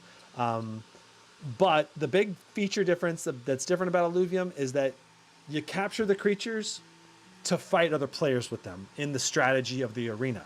So I think that's the fundamental difference. Like right now, you don't have to capture creatures to play in the arena, but there will be a special game mode called Leviathan that's going to be only the creatures that you've captured. So we're going to go to Overworld. We'll hop into Overworld.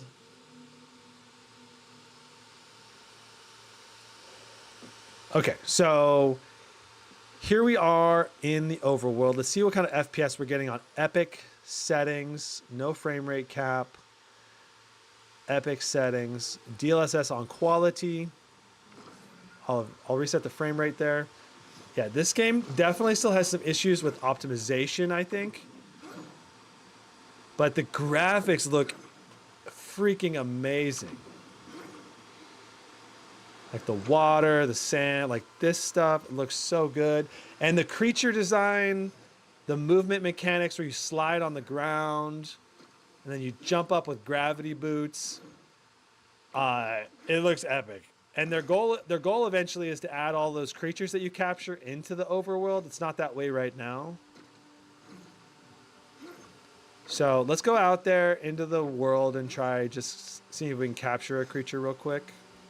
But man, this is such an intense game. Only 56 FPS on average with 12 FPS for our 1% lows.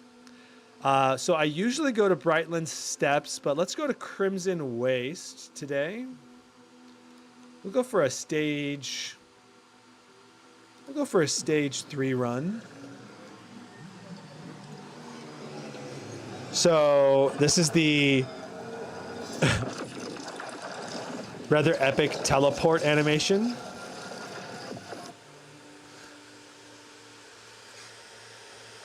My pick for 2024 is either the Blade 18 or the Scar 18. Yeah, I think both of those are probably the, I don't know if they're the best all-arounders, but really great options without a doubt.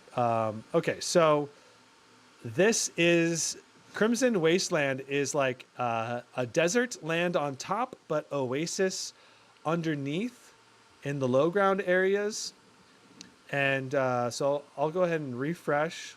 So look at our VRAM. Our VRAM right now is capped, 7.3 gigs. That's probably why we're getting such low 1% lows. Let's try lowering our textures down to medium. Boom, only 6 gigs used. Oh, look at that. Our 1% low is now 33, 32, and we're not stuttering nearly as bad anymore. That is so much better. So they have these things on the walls that you can shoot, and they'll light up. I'm not sure if they'll have any purpose in the future, but for right now, this is acid. You can't fall in the acid or you'll die and reset. Okay, so that right there is an alluvial portal.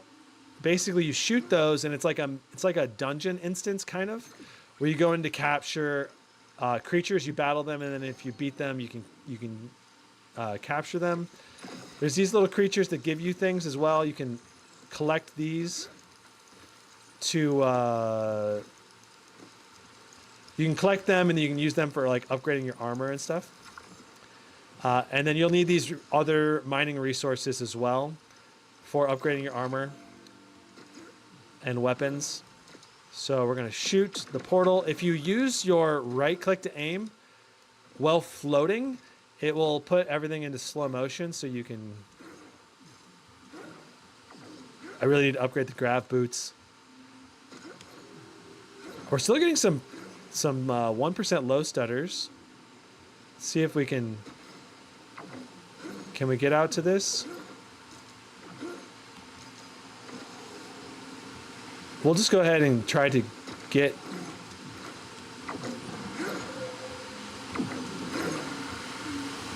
Oh man, it's gonna be hard.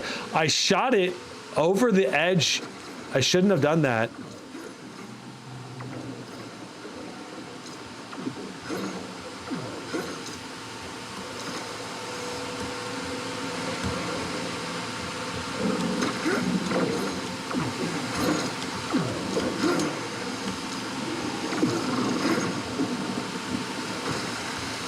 Okay, well, we might have to move on to the next.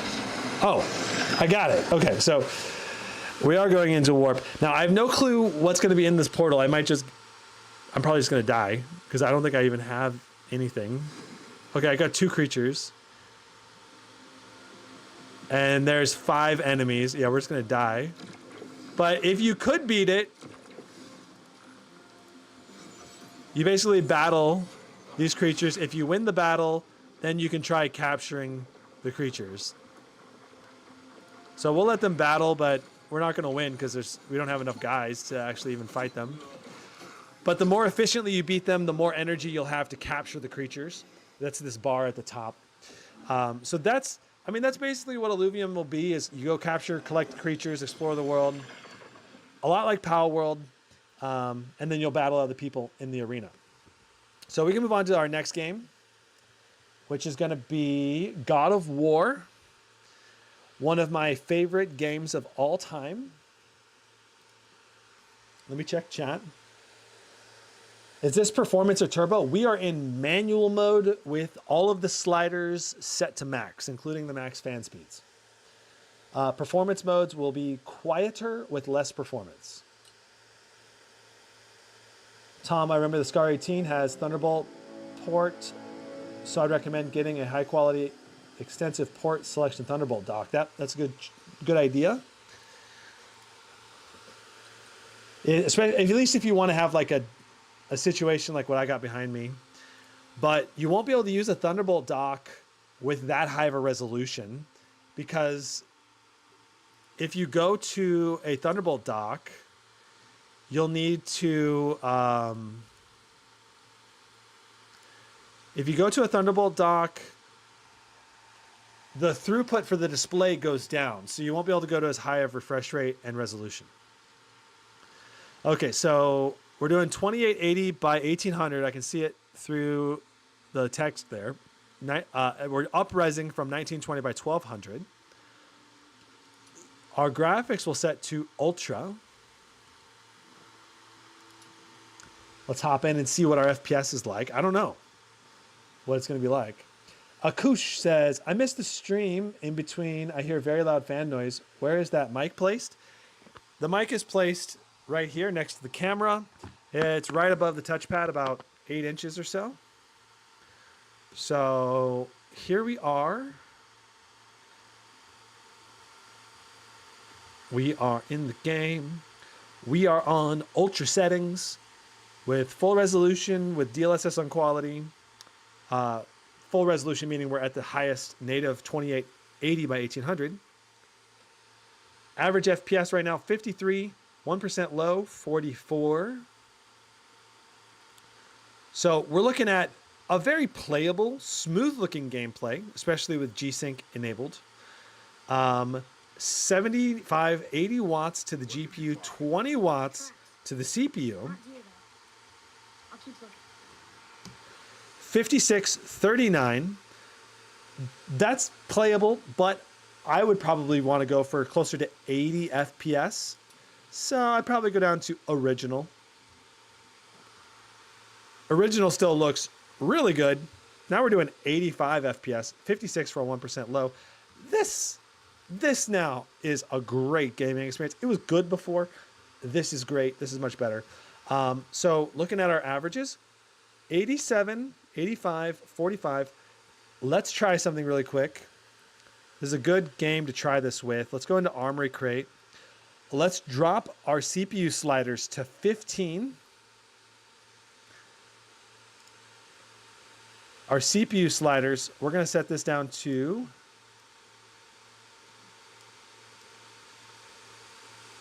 15. All right, and yeah, let's see what happens with this. I don't know if this is gonna actually work. All right, so we got 15 watts here.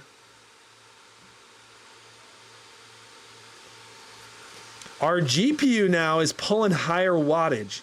It was going like 75 to 80-ish. Now we're doing 85. Our actual FPS average, Didn't really go up that much though. But just note that when we drop the CPU wattage to 15, it's still running and playing great.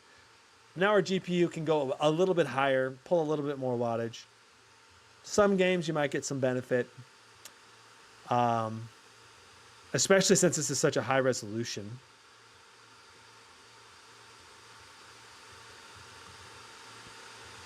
Anyway, let's take it back up to here, here, here. We'll save that. Beautiful. Okay, so that's God of War. Ultra around 54 FPS. Original 88 FPS. Very, very good. Very good FPS overall in terms of actual playable gameplay. Moving into Cyberpunk 2077. The 1% low went up quite a bit. Interesting. Adeline wants to know, how is the keyboard temperature? Left wrist rest is warm, not hot. Right wrist rest, warm, not hot. WASD keys, actually kind of cool. I think there must be some air intakes around WASD keys here, because the WASD keys are pretty reasonable. The rear, all right, so warm-ish, not hot. This is cool. The front is cool. Warm, cooler, hot. The back ridge, where the fan exhaust is here, all the fan exhaust comes out and hits the display here. This is hot to the touch. I can hold my finger here, but it's definitely hot. It's not like painful at all. Okay.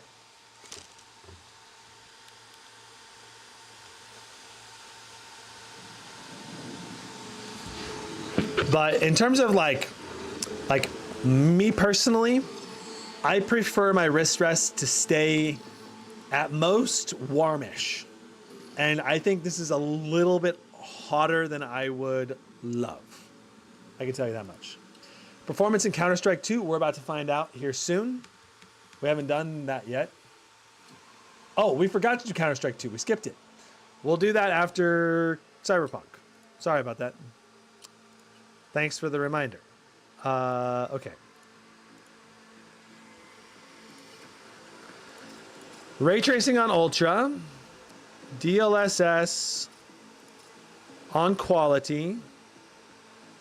Frame generation on, ray reconstruction on. That actually increases the frame rate when I tested it last time.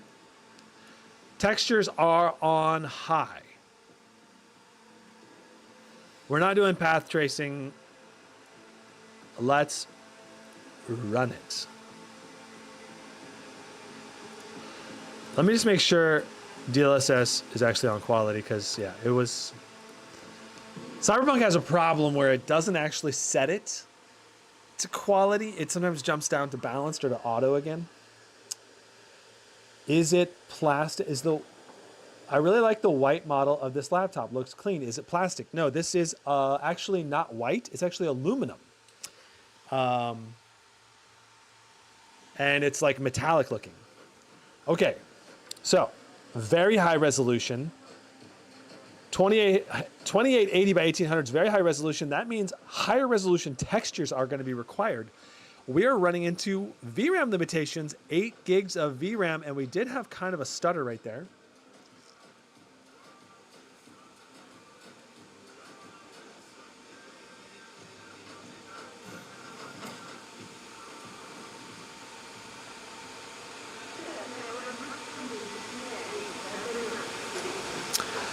I mean, this is fluid. Our 1% low is pretty good compared to our average, but it's only 41 FPS. That's not very good. It's going to be fluid enough to be playable, even on ray tracing on Ultra. But this is also a frame gen, right? We do have frame gen enabled, I think. So that's really not going to be that playable. I wouldn't recommend this. Interesting. It says it's only 20 FPS. We had 41 for our average. Frame generation is enabled. I wonder if it didn't count half the frames or something. That was weird. So with this high of a resolution, to make it playable, I think we're going to need to go down to like balanced or performance. At least let's try balanced. Let's see what's like. Adeline Tran says, do you think the Omen Transcend 14 would have around the same performance? I believe the Omen Transcend has a similar-ish power limit. I'm not sure what it is off the top of my head, though. I don't think it's super high. I don't think it's super low. I think it's like a middle ground. So balanced, only 50 FPS. Again, ray tracing on Ultra. I don't know why our FPS counter is only counting half the FPS. But it looks like it's 45 FPS to my eyes. Like, I'm thinking it's the frame, like, it's not counting the frame gen frames. I think this is counting the natively rendered frames. And this is counting the frame gen frames. Okay, so looking at our CPU wattages, 31 watts for the CPU, 65 for the GPU. This is a situation where we're really choking that GPU out because it's so CPU demanding. Interesting. Wow, down to 65 watts on that GPU is really not a lot. You know? So let's...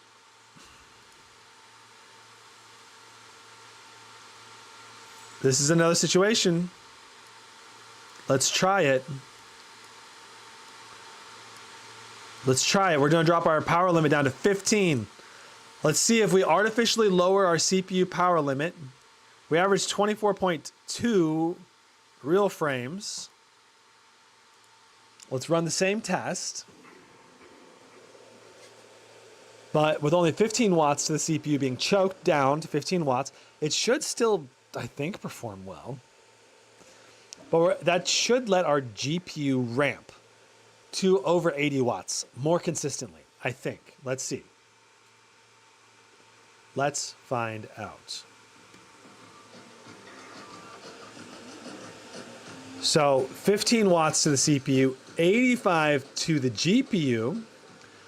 A lot higher boost clock to the GPU as well. We actually were hitting 90 watts for a moment there.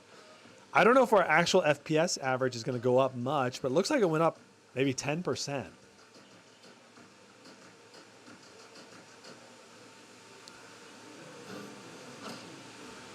Our RAM, 18 gigs being at least allocated. Not sure if it's actually being utilized. 54 FPS now, definitely more playable, but still not in the ideal FPS range.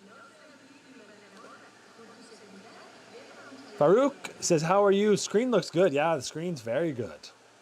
Screen's very good. It's just, the only downside I think another downside for the OLED display though, is it's only 420 nits. Obviously that's good enough, but it's not as good as the mini LED display from 2023, which got up to 600 nits. And it's not as good as the, even some of the IPS panels. Okay, so we did 24 FPS before, now we did 28. So by limiting our FPS, limiting our CPU down, we actually got 4 more FPS, which at 24 FPS to 428, that's a pretty significant bump. That's like 15, 16% performance improvement by limiting our CPU down. Okay, we'll do one more. We're gonna try to go for high FPS. We'll just do ultra settings with DLSS on performance with frame gen enabled. All right. And Kush says, this review is pretty good. Are you by any chance going to review the G16 same way? Yes, I'll be reviewing the Zephyrus G16 in basically the exact same way. And Asus should be sending that to me in the next couple weeks or two, the next week or two, I think. So subscribe to make sure you don't miss that. Okay, so with frame gen enabled, I try to target at least 90 FPS. It looks like we're gonna get close to 90 FPS. Interesting, now that we've turned off ray tracing, our FPS counters are actually more aligned than before. Frame gen is still enabled, but now we're at least getting over 90 FPS here in Cyberpunk. Ultra settings, but no ray tracing, so we're using like stuff like this just doesn't look as good. This is an area where you'll see the the visual looks from ray tracing look way better in puddles, reflections off of buildings, stuff like that. Car windows looks better with ray tracing. I do like ray tracing, but to enable it in this game, you're gonna have to sacrifice some FPS, some rather serious FPS. So, and that's where you go to the 4080, 4090. Boom. You can get really high FPS with the ray tracing enabled. So 88 FPS there. High, so it was ultra settings with frame gen, DLSS on performance. So that's what it takes to get really high playable frame rates. And yeah, for gaming performance, I think this is actually likely the highest for GPU bound games. This is probably going to be giving you the most FPS, dropping your FPS limiter down to only 15 watts. But that's going to vary from game to game. That's going to be for GPU bound games. For CPU bound games, you're going to actually want to get, you know, for CPU bound games, you are going to want to raise the power limit higher than 15. You'll want it to be able to go to as high a possible power limit to like 35, 40 under a dual load. Okay, here we are. We're loading up Counterstrike 2.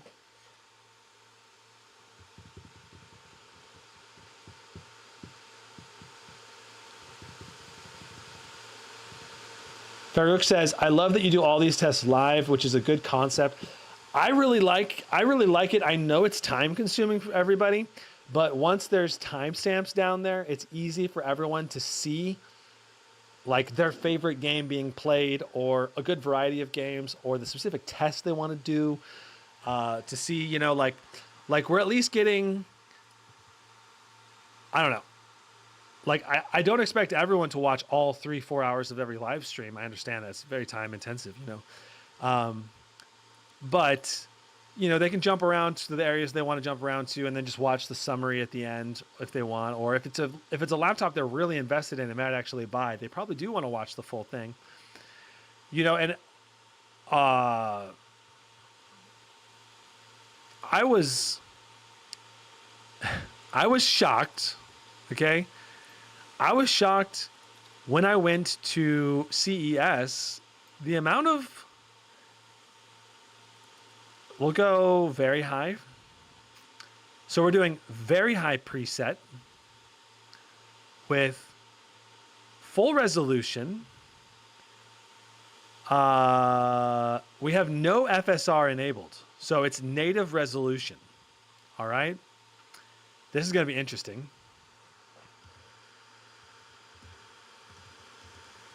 We'll put our FPS counter up here on the top left. We'll hit play. We're going to go to Deathmatch on Dust 2. Let's go. So again, our target's only 120 FPS. Okay, so at CES, I was going from booth to booth. And like compared to last year, you know, I was pretty inactive the year before. A few people knew me, like from MSI and Asus. But most of the people didn't know me, and I had to do a lot of introduction. And I mean, that's fine. I'm okay with, you know, people not knowing me or whatever. But this year going, like, first of all, a lot of people knew who I was. And then second of all, The amount of people that told me they watch my live streams from start to finish was like mind blowing to me. I was like, wait, so you're telling me the product managers that create the laptop products, a lot of them watch the live streams the whole 4 hours. And they were like basically telling me that they look at, they were basically telling me they look at my content as one of the top feedback things for their whole product design. I was like, I was very surprised. I didn't think it was, my videos were being watched by those people, I guess, you know? And that felt just amazing to me. Like, I know it was really cool being able to interact with them, because they're like, you know, we're actually able to talk in detail about the products right there live. And they're like, you know, like some of the product managers literally like watched me talk about their product,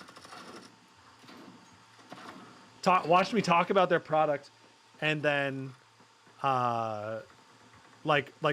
stood behind me basically. They stood behind me while I filmed talking about their product, and then we talked about what I said right afterwards. But then the other thing was the marketing managers, the people that set the prices on the laptops. They said that they follow my list and check it every day for price updates to like price their laptops, which was like, again, mind blowing to me, because I just think the buyers are using my list, but it turns out a lot of industry people are actually using my list. So anyway, that was probably one of the biggest compliments I've had as a reviewer. Those people being so happy with my content and following it.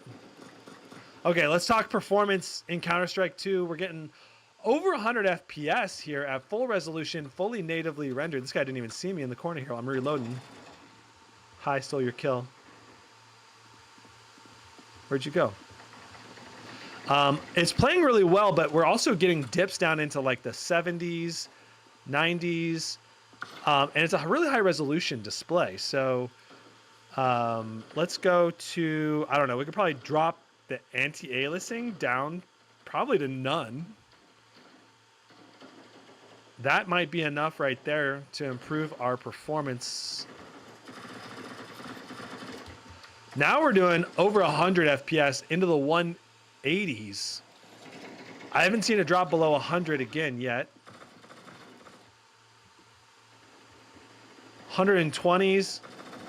You know, you don't need anti-aliasing when it's this high a resolution on this small of a display. It looks very crisp. No fair. He had a gun that can one-shot headshot, and I did not.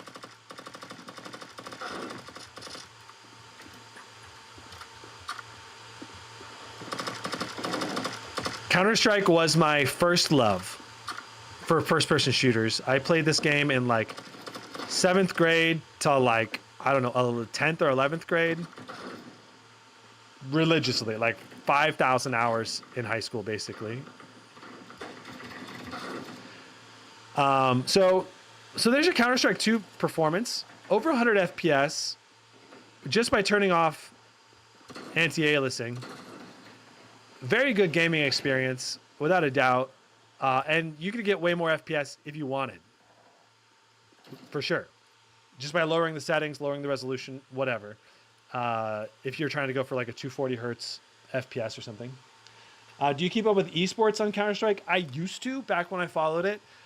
Played Counter-Strike 1.6 and then CSGO. But I didn't really follow it that closely. I really dove into StarCraft 2 and Dota 2 esports scene a little bit more. Okay, checking. Gutsy says, you are underrated for real. Thanks, Gutsy. Farouk says, these videos are direct access to first feedback. It's not a summary, and it is a trustable review since it is live. I'm struggling between the G14 4060 2023 and the 14 Air 4060. I'm not sure what you mean 14 Air. 4060 BZ. Okay, next game. Hogwarts. Let's see if this resolution chokes out in Hogwarts. Hogwarts Legacy, gone through a ton of optimization recently. Should play much better now. Okay. Parky says, it just goes to show how appreciative we are of your in-depth, extensive laptop review live streams, Brandon. Thanks, Parky. No one else does this on the platform through a live stream, at least not to my knowledge. That's true. Davinish says, are there any heating issues while playing games? So far, we have not thermal throttled on anything. We've not even got close to thermal throttling on anything. Like, literally. I think Asus, if the VRMs could handle it, I think they could upgrade the TDP a little bit higher, or allow the dual TDP to go a little bit higher. I guess also if the power adapter can handle it, but I think so. Todoroki says, how uncomfortable, I like the way you phrase it, how uncomfortable is it playing games on a 14-inch screen, in your opinion?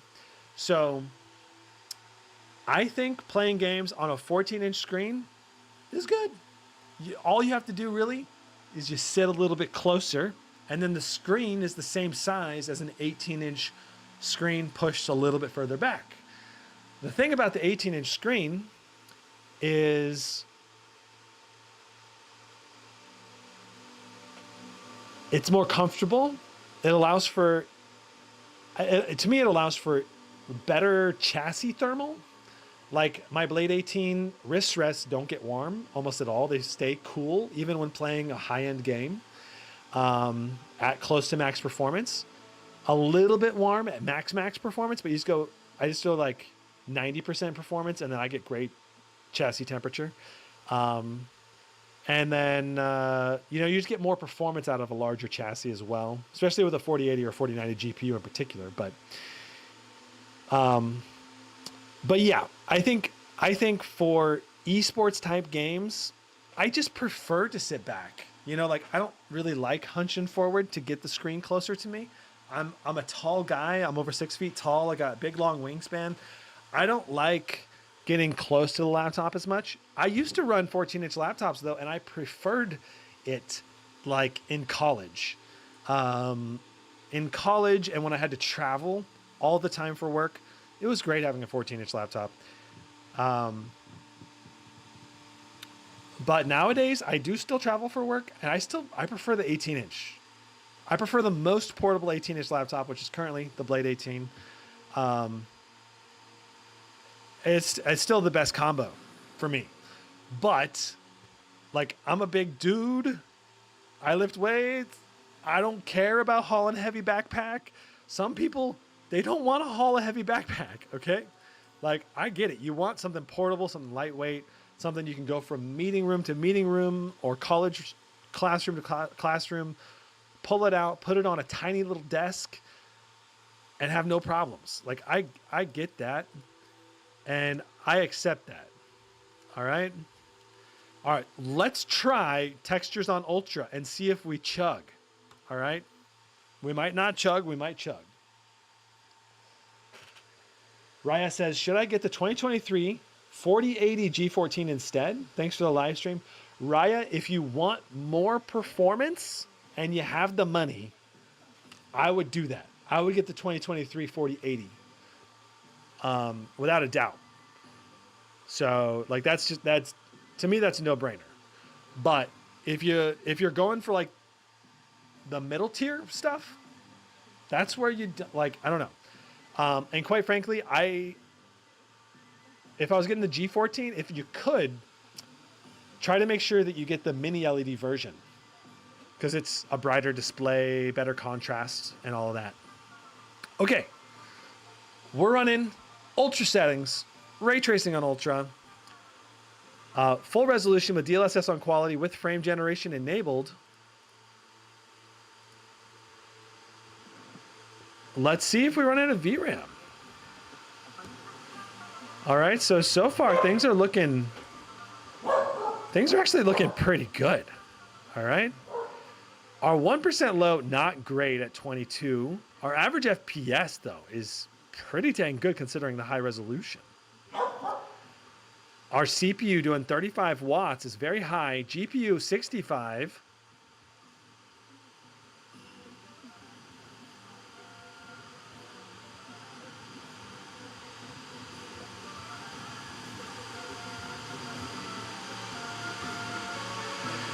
I mean, I think the main draw to the 2024 version is that it's thinner and lighter. And some people just really want thin and light. And I get it. That is nice to have thin and light sometimes. But if you want something that's still 14 inches and almost as portable, but way more powerful, the 4080 or 4090 version for 2023 is probably still my pick. Like, I'm a power hungry guy. I wouldn't get a laptop without a 4090 in it, probably myself. Okay, so here we go. But I'm not saying that's for everybody. Like, other people just want more portability. They have tighter budget, whatever. I get it. To each their own. 71 FPS on average, 37 for our 1% low. Oh my goodness. Hogwarts has been optimized out the wazoo. So much better than before. 71 FPS, 37 for 1% low. Still not above 90 for frame gen being enabled. But that's still very playable. Still very, very good. Todoroki says, turbo or performance mode, how is the fan noise? We did fan noise testing earlier, Todoroki. It was, performance mode was, I think, 48 decibels. Turbo was 53. Max fan, which we're on now, is 58. Would you say the 2023 or 2024 model has better cooling? Well, I would say that the 2023 model is really great temps out of the box. 68, 74, almost. We have not seen a temp over 80 degrees except Cinebench R23. In all of the game testing, we've not seen a single temp over 80 degrees on anything. And the 2023 model just was tuned to a higher power limit. Man, these graphics are so good. I love these graphics. Okay, the water could be better. But the way the light hits the mountains, the cobblestone reflections with the lighting, it's so good. Okay, and this is a really high resolution display. You can see all the details so crisply. Okay, yeah, so there's your Hogwarts Legacy. Very good performance. You could obviously get much higher FPS just by turning off ray tracing. You're probably looking at over 100 FPS. Okay, next up, Dead Space. This game is one of the most CPU slamming games out there. So we'll see how this goes. Todoroki says, flashing the VBIOS to make it similar to the 2023 G14 4070 Whine. I don't know if that's a good idea. I mean, you probably could get away with it for a period of time, but I would be worried about the VRAMs. And if Asus ever found out that you flashed the VBIOS and then you burned out the VRAMs, or the power adapter started failing on you or something, I mean, you're just out of luck. You're not going to get warranty coverage at that point, you know? So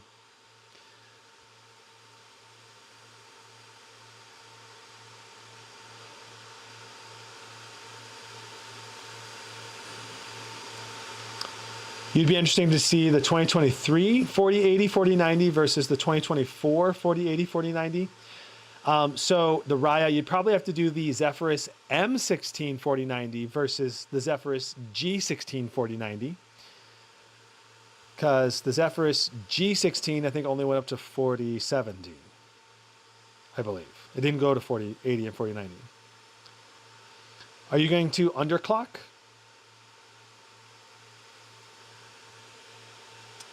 It's only 10 watts difference versus 100 watts.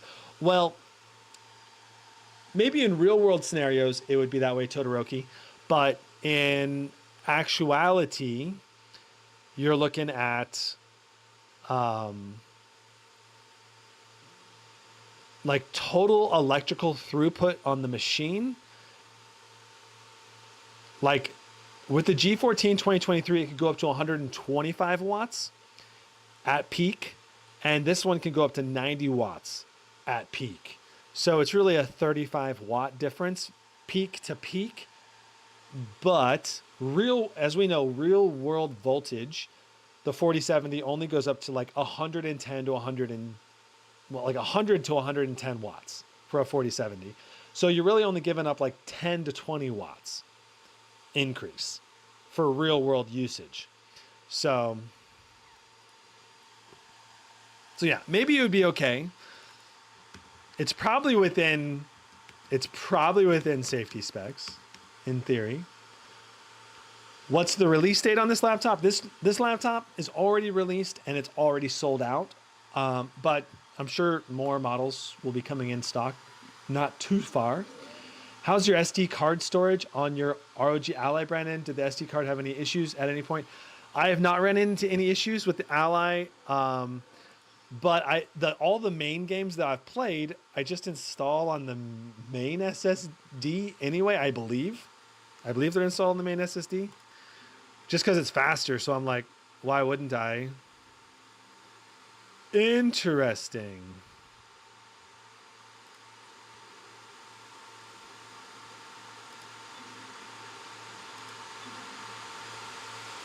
I guess my save game got wiped out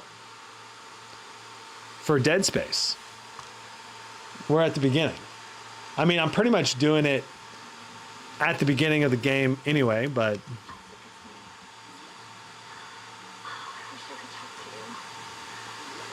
all right, let's check our video settings. So video options, full resolution, 120 hertz. We do not need vertical sync though. DLSS to quality, graphics to ultra. It's taking a little while to load as it has to change everything. VRAM, notice the VRAM is getting close to maxing. It keeps going up and down, having to reload the textures here.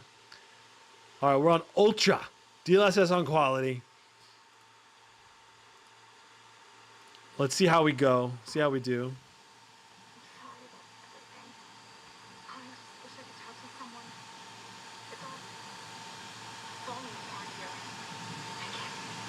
I want to give Dead Space a playthrough.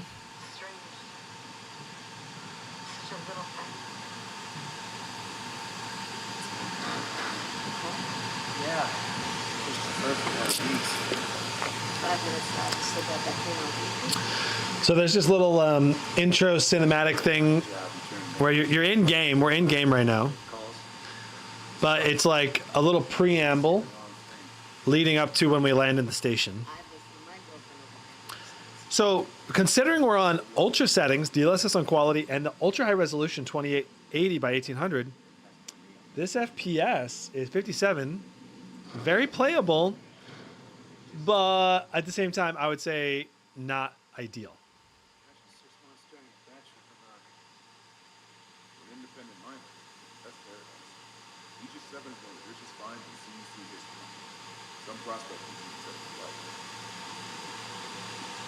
Where is she?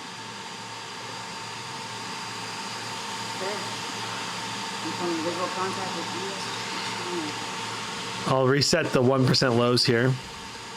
Biggest planet cracker in their class. Okay. It looks like they already. Kashif Kumar says, what's the starting price? $15.99 for this version. I went over all of the configs and compared this against the top competitor laptops at the start of the live stream. So go rewatch that part if you're trying to get the breakdown on competitive laptops versus this. Is battery wear level and HW info accurate? I don't think I would rely on that information. Sir of Kansi. Harambe says, since the temps are excellent, flashing the VBIOS may be a viable option. It's true, but you got to make sure the VRAMs and the power adapter can also handle the increased voltage. Akush says, are you sure it ever went on sale? Best Buy could have been waiting on the first delivery of laptops and have made the listings visible for everyone. Did you speak to Asus or Best Buy? Well, they were on sale. They've been on sale for several days. I think a couple weeks, actually. I think the pre-orders were available for a while now, and they did go out of stock. What's the playable FPS for this game specifically? I mean, it's kind of like it's a shooter, a horror shooter, and I would not want to play it less than 60 FPS probably, but ideally I would target 90 for this game.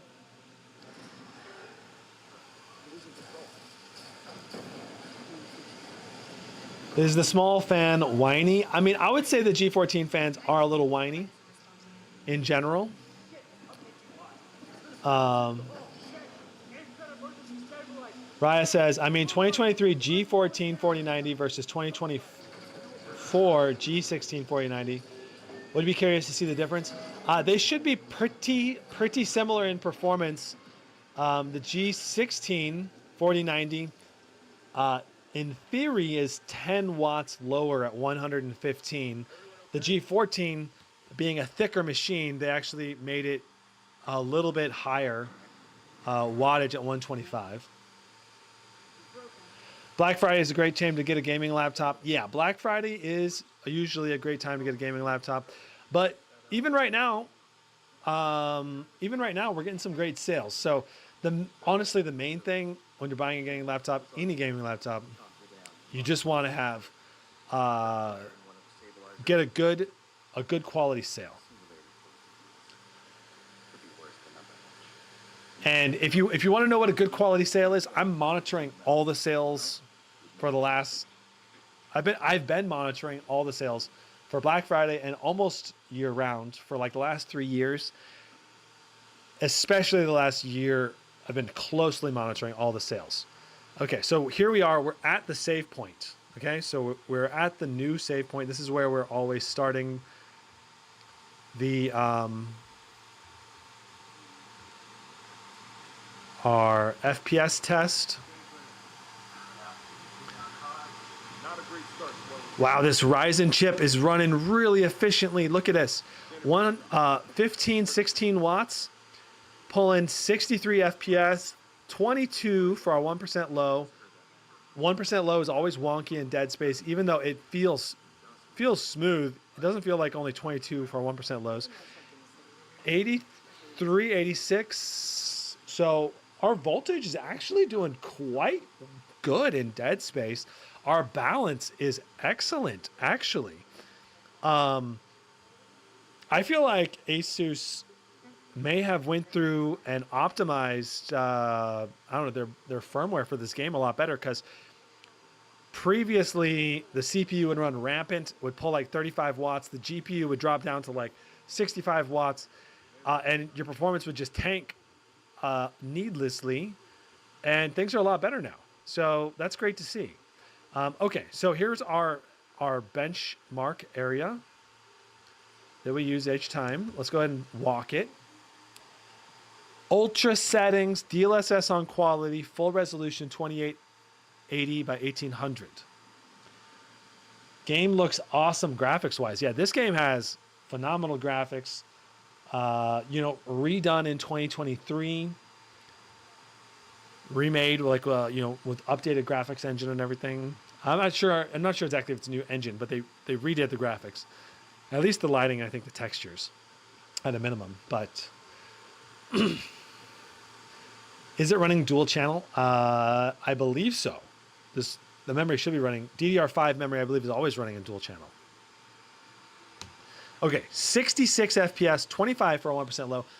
No frame gen here, so that's playable. I could play the game probably at this resolution frame rate. You can shoot things, you can move things pretty well. The 1% low, I don't really think it's very accurate in dead space for some reason. Let's play with the settings one time, and let's just go down to balanced mode, and we'll go down to high. Yeah, FPS in dead space doesn't seem to go up much. We only got like 10 FPS maybe when we did that. We're in the 70s. We jumped into the low 80s for a moment there. But yeah, so I mean, this is a little bit better. You might go, I don't know, I'd probably play around this range. This would be perfect. I'd play this. Play on these settings. Okay, so let's go on to our next game. Starfield. With the new Frame Gen DLSS 3 update for Starfield. So, speaking of Frame Gen updates, one annoying thing, which I'm going to get into in more detail with the Alienware M18 when I reviewed the Radeon 7900M again for the round 2, because Alienware told me they updated everything for it. AMD released a new driver for the Radeon that adds the Frame Gen version equivalent to FSR. And theoretically, it can double your frame rate or give you huge frame rate boosts, especially at lower resolutions like 1080p. And here's the thing. Alienware does not give you that updated driver that came out January 24th. And the driver they give you for their most up-to-date one, it is more up-to-date than July, but it came out, I think, September 16th. So it's still a very old driver. But hey, September is, 2.5 months or whatever. I think it was about 2.5 months more recent. It is what it is. It is what it is. Yeah, the stuttering, the 1% low stuttering, for some reason, is much less noticeable than the rating leads on. So no dynamic resolution. We want ultra settings, no dynamic resolution.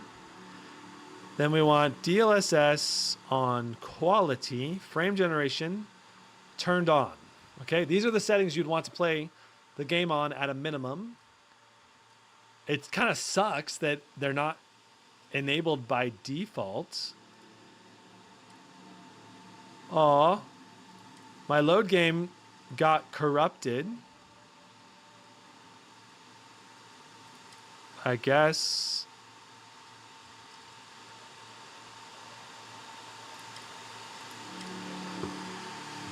My most recent load save at least was corrupted. That's too bad. But we'll go to this one. Hopefully, I think we'll be all right. Oh, we need to...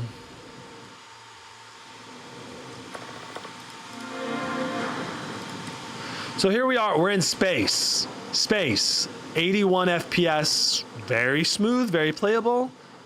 Looks good. Plays great.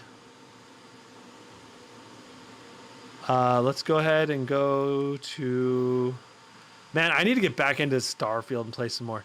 Let's go...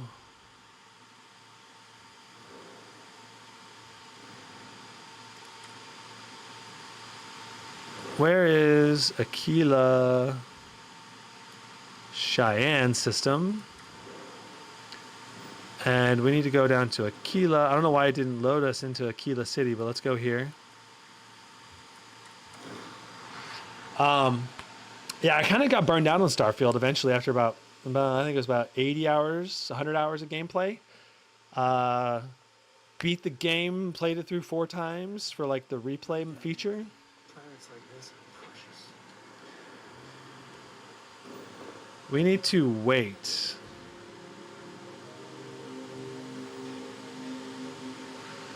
We're supposed to test during the daytime. What's the wait key again?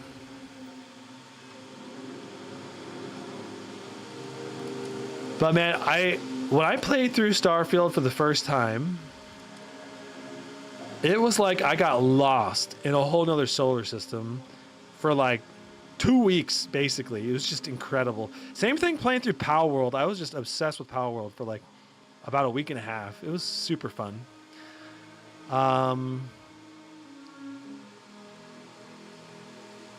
Okay, there's usually a wait hotkey. What is the wait hotkey?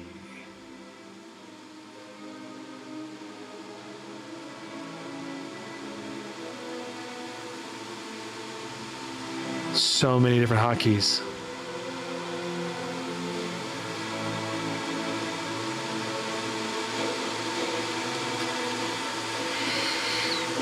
Oh my goodness.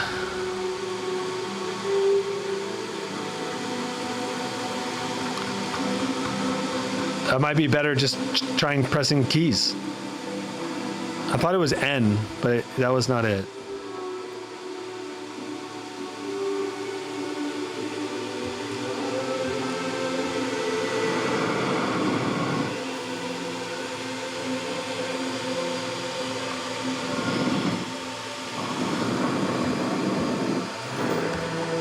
M is not it.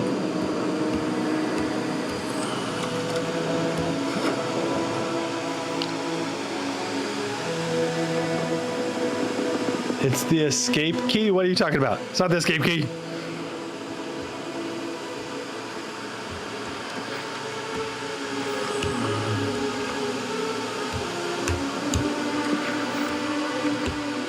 Oh my. Oh my. Okay, well, we can... Am I overloaded or something? Yeah, I've got tons of materials on my body right now. Okay, well, we're not going to be able to... Oh, I need to sit down. That's it. You got to sit down.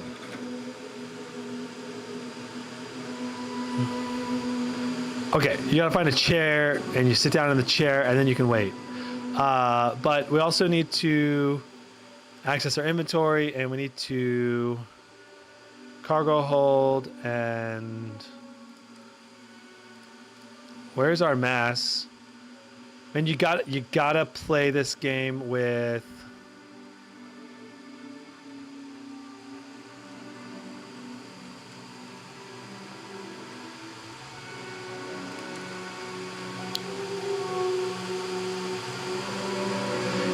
the mod that gives you upgraded weight. Oh, sorry, upgraded inventory sorting is what I'm trying to say. Man, this is annoying that it lost my save. Okay, it's probably in resources. Adaptive frames. I've got 523 adaptive frames. We'll store all. Oh, well, our container's at max capacity. So I guess what that means is we're going to go into Aquila City and sell our adaptive frames. I was messing with outposts around this time in the save game chain. Let's see here. There should be a breathe air, oxygen, personal atmosphere.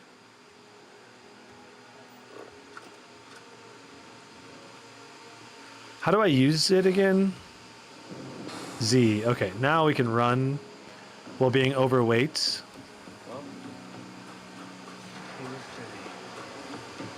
Okay, and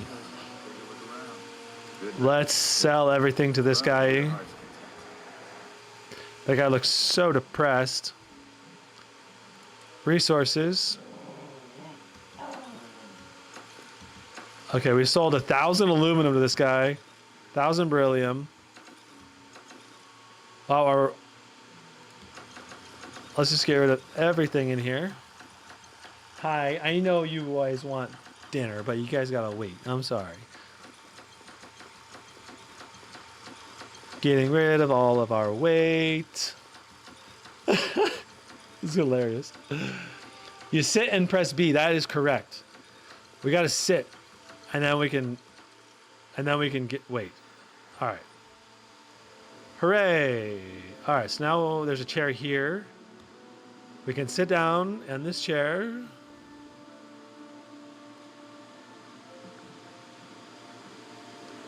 And we can wait. We want to, it's 7 o'clock, so we'll probably need to wait 11 hours. That should be good. Okay.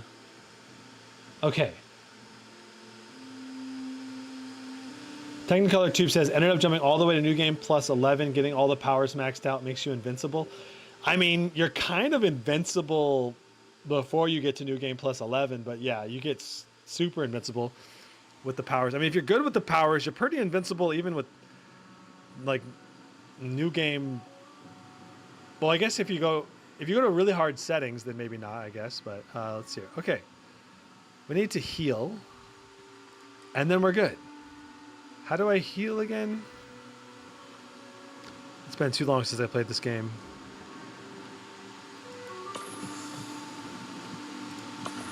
There we go. Okay. All right. All right, we're daytime. We're in a killer. We're not overweight.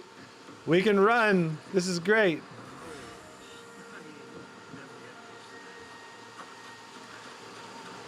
Okay. And we're doing over 70 FPS right now, too.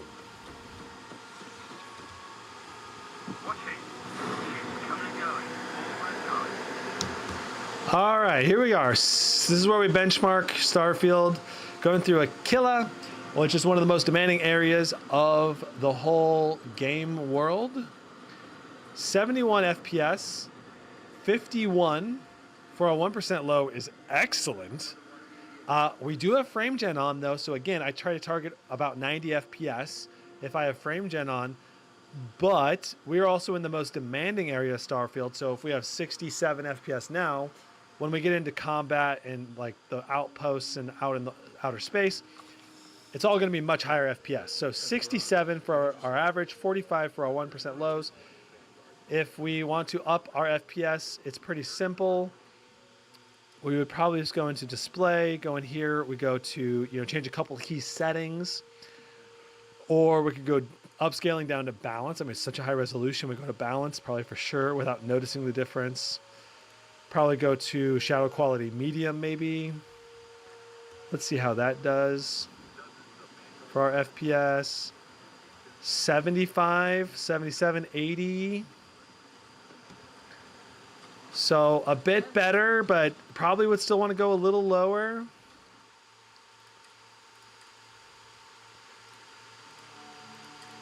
Maybe set all of these to medium, particle quality medium. Do all those lighting effects down to medium. Things don't look quite as good, but still look very good overall. And there, now we're in our 80s. That's quite a bit better. I probably play somewhere in this range for my FPS settings. But man, playing this game is really giving me the vibes for Starfield again. Okay, there we go. There's Starfield. It's playable, but if you really want to have a great Starfield gaming experience, like the most optimal, you're probably looking at, you either got to lower the settings or get a more powerful laptop for that resolution. You know what I'm saying? It's just a really high resolution. Increase the upscaling. Next up, we have Baldur's Gate 3. This is the game that I have transitioned back into playing since I stopped playing Palworld. I do want to film a full review of Palworld, like a Palworld live stream review. So gonna make that at some point here.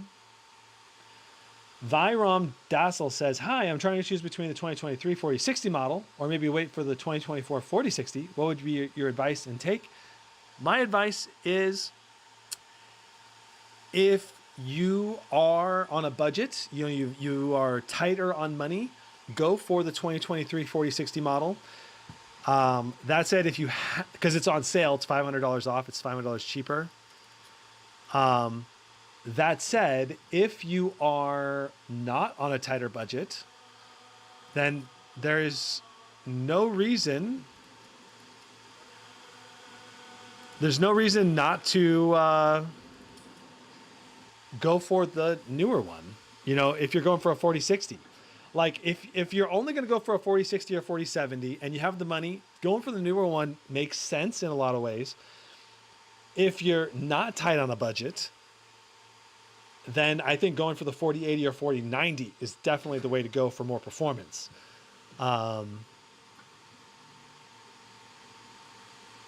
So it depends. It's like, there's 3 recommendations in general, I would say. I mean, I'll get into this at the very end summary, but basically, on a budget, go for the 2023 4060 version.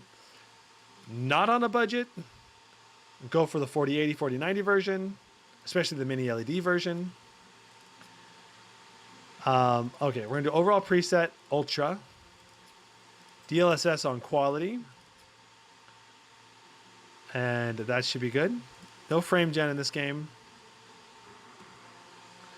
135 FPS starting out. Notice that our 1% lows are pretty consistent, but I'm about to end the turn here. And when the turns end, it just happens that there's a lot of stuttering in Baldur's Gate 3. That's happened on every laptop I've tested with Baldur's Gate 3. I think it is part of a flaw of the engine, the game engine. Go ahead and end. I gotta say, this looks incredibly crisp.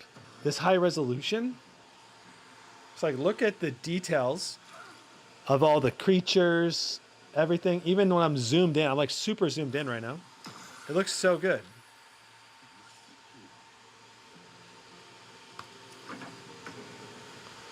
$114 FPS on average, 27 for our 1% lows.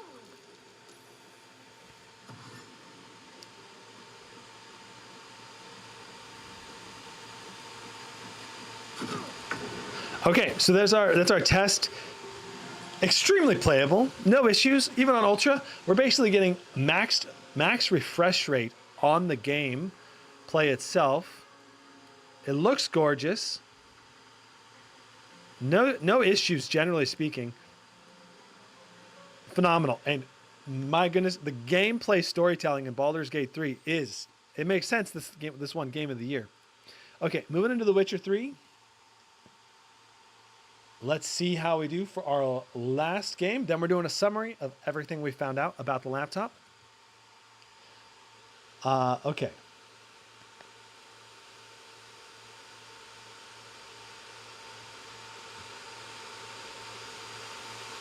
We're loading in. Parky says, yeah, we can wait. Go give them dinner.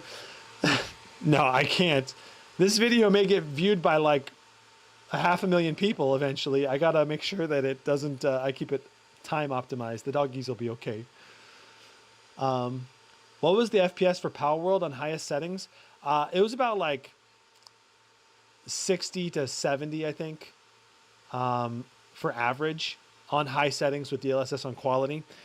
And it was like 80 on more medium-ish settings. Looks like our resolution is not set correctly. That's why our overlay is not correct. So resolution, we'll go to the full res, frame generation on. Full screen, all right, let's do that. All right, and now we'll go back and check our display settings, our graphic settings. Ray tracing on ultra with DLSS on quality.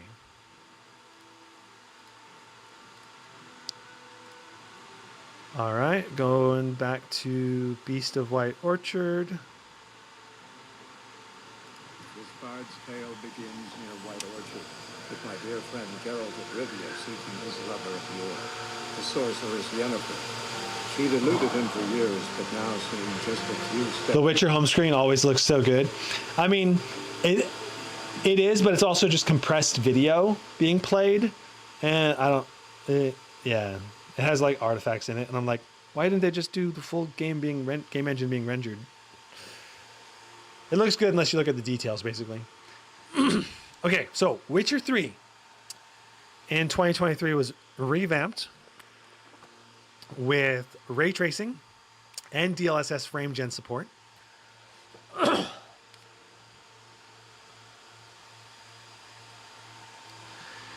And yeah, very demanding game now. but also optimized in some ways. Still an amazing game, a must-play game, in my opinion, if you like RPGs. Okay, so going in. I want to point out only 10 watts for CPU. We are extremely GPU bound. We're doing 85 to 90 watts on the GPU.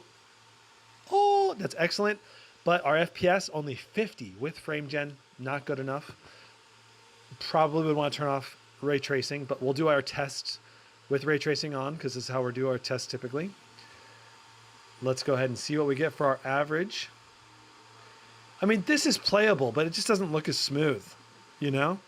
And because there's so many AI generated frames, some of the details gets lost and it ends up looking a little fudgy looking, you know? So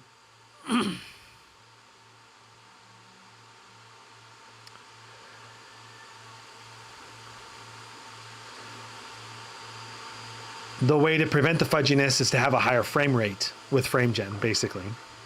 If you have at least 90 FPS with frame gen, you don't have any fudginess. Everything looks very crisp because there's better frames for it to draw from, like more frames for it to draw from, which means there's less difference between the frames, which makes the AI frames almost unnoticeable. So 54 FPS, 42.41% low. It's playable, but like I said, it looked a little fudgy. To fix this, I would just go to graphics, flip off ray tracing, and let's see what we get for our FPS now. Okay, so now we're in the 80s, close to 100, or like closer to the 90 cap. You could lower a couple other settings to push it over. Like you could lower DLSS down to balanced, and then you're talking over the 90, like I was talking about for targeting. There we go, back to, let's see what we are now. Does that give us over 90? 88, look down at the ground, 90, okay. Just kidding. Okay, so there is 90 now, looking up at the sky and everything. So that's probably, this is the settings I would use to play for The Witcher 3. It would be a great gaming experience, and I think the game actually looks better without ray tracing, personally. We are running low on VRAM, though, 7.4 gigs of VRAM. That's probably why this stutter happened. The game seems to be playing pretty good, but if you run into a lot of stuttering, lower the textures down a setting or two, and that should free up enough VRAM to have a smooth gameplay experience. But right now, even though we're maxing our VRAM, it seems to be playing pretty smooth. I'd probably mainly be worried because this is a game where you ride your horse around a lot to go area to area, and that's where it might stutter a lot. Some frame time stutters there, too. That happens a lot in The Witcher 3, though, so part of the way they designed the game engine. Anyway, that's how you play The Witcher 3. Overall, very good. Very good gaming experience. Can be had even at the full resolution with a 4070. Okay. That is all the tests. Let's move on to final summary. All right.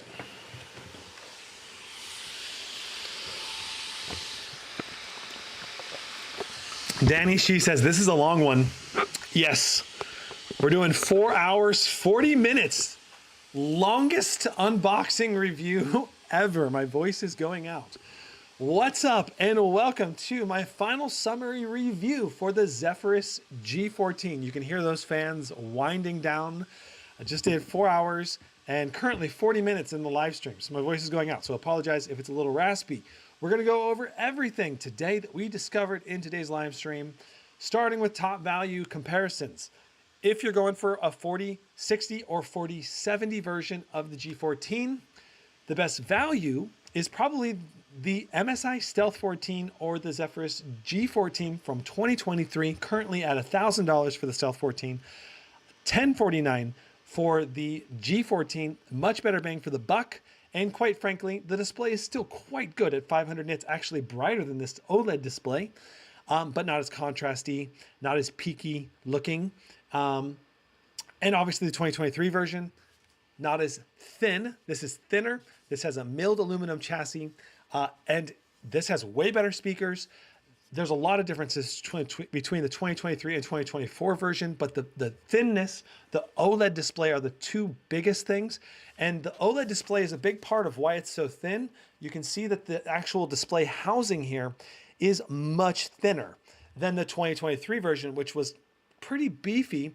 In addition, because this is a milled chassis aluminum, you have better key spacing in the keyboard.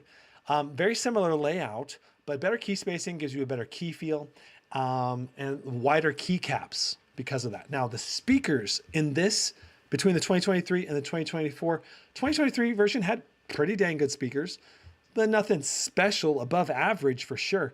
2024, these are probably the second best laptop speakers I have heard. Probably. Behind the Blade 18. Blade 18 is still better, but these are amazing. I guess obviously the MacBook series.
Okay, Mike is back. Yes. Thank you, chat, for letting me know, and I'm glad I checked the chat. I saw chat popping off for a second there. Is everything better? I think it's good now. I plugged the mic in. Okay, there we go. Mac is back. Okay, cool. So when did it cut out? Biggest pros and cons? Okay, so from a speaker's perspective, this has the third best speakers in the gaming laptop. I would say the MacBook series, MacBook Pro series, Apple just puts in, they spend a ton of money on speakers and they put the highest quality ones in out of any laptop. Then you've got the Blade 18 and then you've got this one. I mean, the Blade 16 is very close to this one, but I would say these are a little better than the Blade 16. Better bass, louder, equally clear probably as the Blade 16. Phenomenal for a 14-inch chassis. Better than 2023. The 2023 version was just like above average, quite good, but not that great. If I were to actually rank them with numbers, I would do probably like 8.7 for the 2023 version, I believe. Maybe 8.8, somewhere in that range. This one is probably around a 9.1. Blade 18, 9.4. MacBook Pro being like a perfect 10. Maybe Blade 18 is a 9.5, something like that. But very good bass, decent mids and highs, could be clearer. And the overall loudness is very good though. Okay. Unboxing the laptop is nice. You got a nice little dual box setup, very safe for shipping. No problems there. Not that fancy necessarily, but that's fine. I don't mind. I don't want to pay a whole bunch extra for just a fancy box. The power adapter is 180 watts, fairly portable, short power cable, long power adapter cable, about probably 9 feet total reach, which is not bad, but not great. Removing the bottom, we have one M.2 slot. We've got a Wi-Fi slot that's upgradable, only a 73 watt hour battery, which is not bad, but it's also not great. Like the best obviously would be a 99 watt hour for a 14-inch chassis. 73 watt hours is still very good. Sadly, like I said, you cannot upgrade the RAM after the fact, so there's a distinct advantage if you're on a budget and you want 32 gigs of RAM. The 2023 version is definitely the better way to go. There's not much in the BIOS. We went into the BIOS, we checked it out. Very minimal settings in there. But if you want to go in there, you can go in there and mess with some stuff. Most of those settings can be changed in Armory Crate, so not really any point in going in there. The ports on the G14 are good. You have a USB 4. You've got a audio combo jack, a USB 3.2, a type A Gen 2. Then you've got an HDMI 2.1. And then we've got a reversible new power adapter port from Asus, which works quite well. On the right side, we have another USB-C with DisplayPort support. We also have 100 watts of power delivery going just on the right, just on the left side. So this side over here. Going back to the right side, we have another USB-A 3.2 Gen 2 and a micro SD card slot with UHS 2 fast data transfer speed. I wish it was a full-size SD card slot. One of the main criticisms about the ports. Also, no Thunderbolt 4 certification, so no Thunderbolt 4 docks, but you can use a USB 4 dock. There's not too much of a difference there. Same transfer speeds, 100 watt power delivery through the USB 4 over here. So that's still quite good for charging, and portability. You can just take a USB-C power brick instead of the full power brick, though the full power brick is still pretty portable. Overall, the ports, I wish there was one more USB-A and it was a full-size SD card slot. Other than that, they're almost perfect. Now, webcam quality was very good, and we have Windows Hello with no problems. Windows Hello worked quite well, and the webcam quality was good detail, good color replication, and pretty good audio for picking up the audio with the speakerphone microphone. The keyboard, like I mentioned, had better key spacing than the 2023 version. It feels really good to type on. Backlighting on the keyboard is not uniformly lit across the whole key. Especially the edges of each key can be fairly dimly lit. In really dark environments, you can still see everything for the most part, but in medium lit environments, it's pretty hard to see. For example, the F1 through 12 keys, numberings, or like it just doesn't look as good as the higher end RGB implementations for keyboard backlight.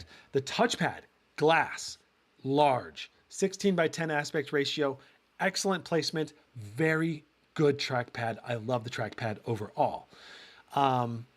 The display, we measured it at 416 nits brightness, 100% of the DCI-P3 color gamut, like 120,000 to 1 contrast ratio, phenomenal.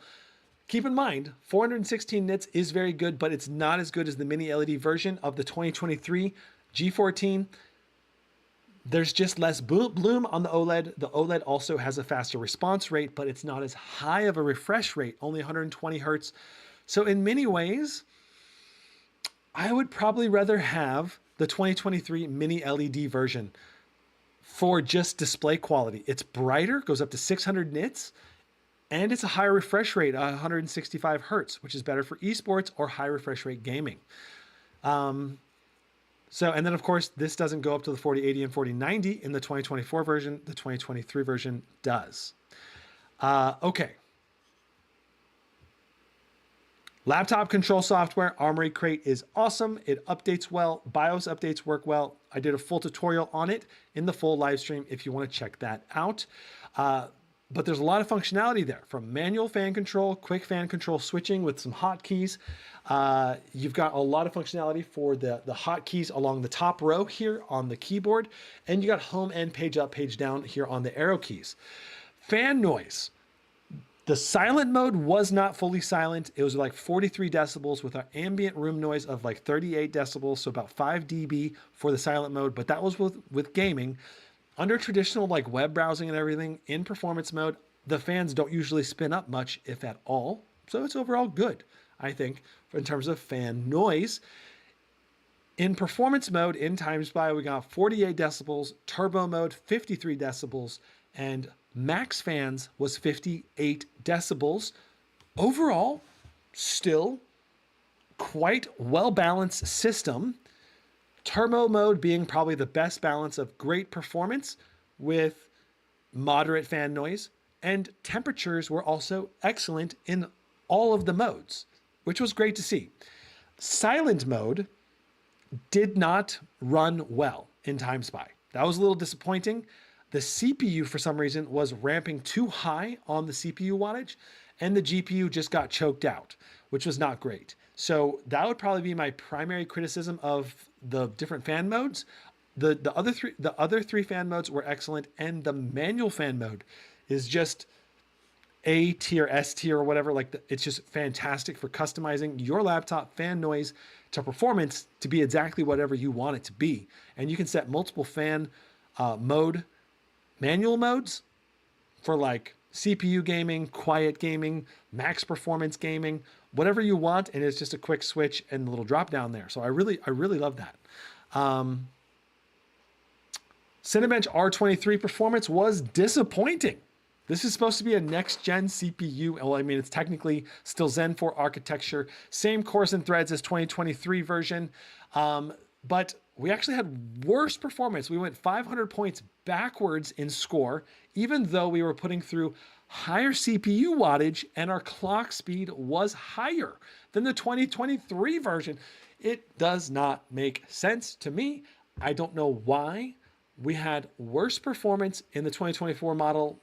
In theory, we should not have had worse performance. We had process less so running to prioritize Cinebench R23. I don't think anything else was running in the background. It was just scoring 500 points less for no reason.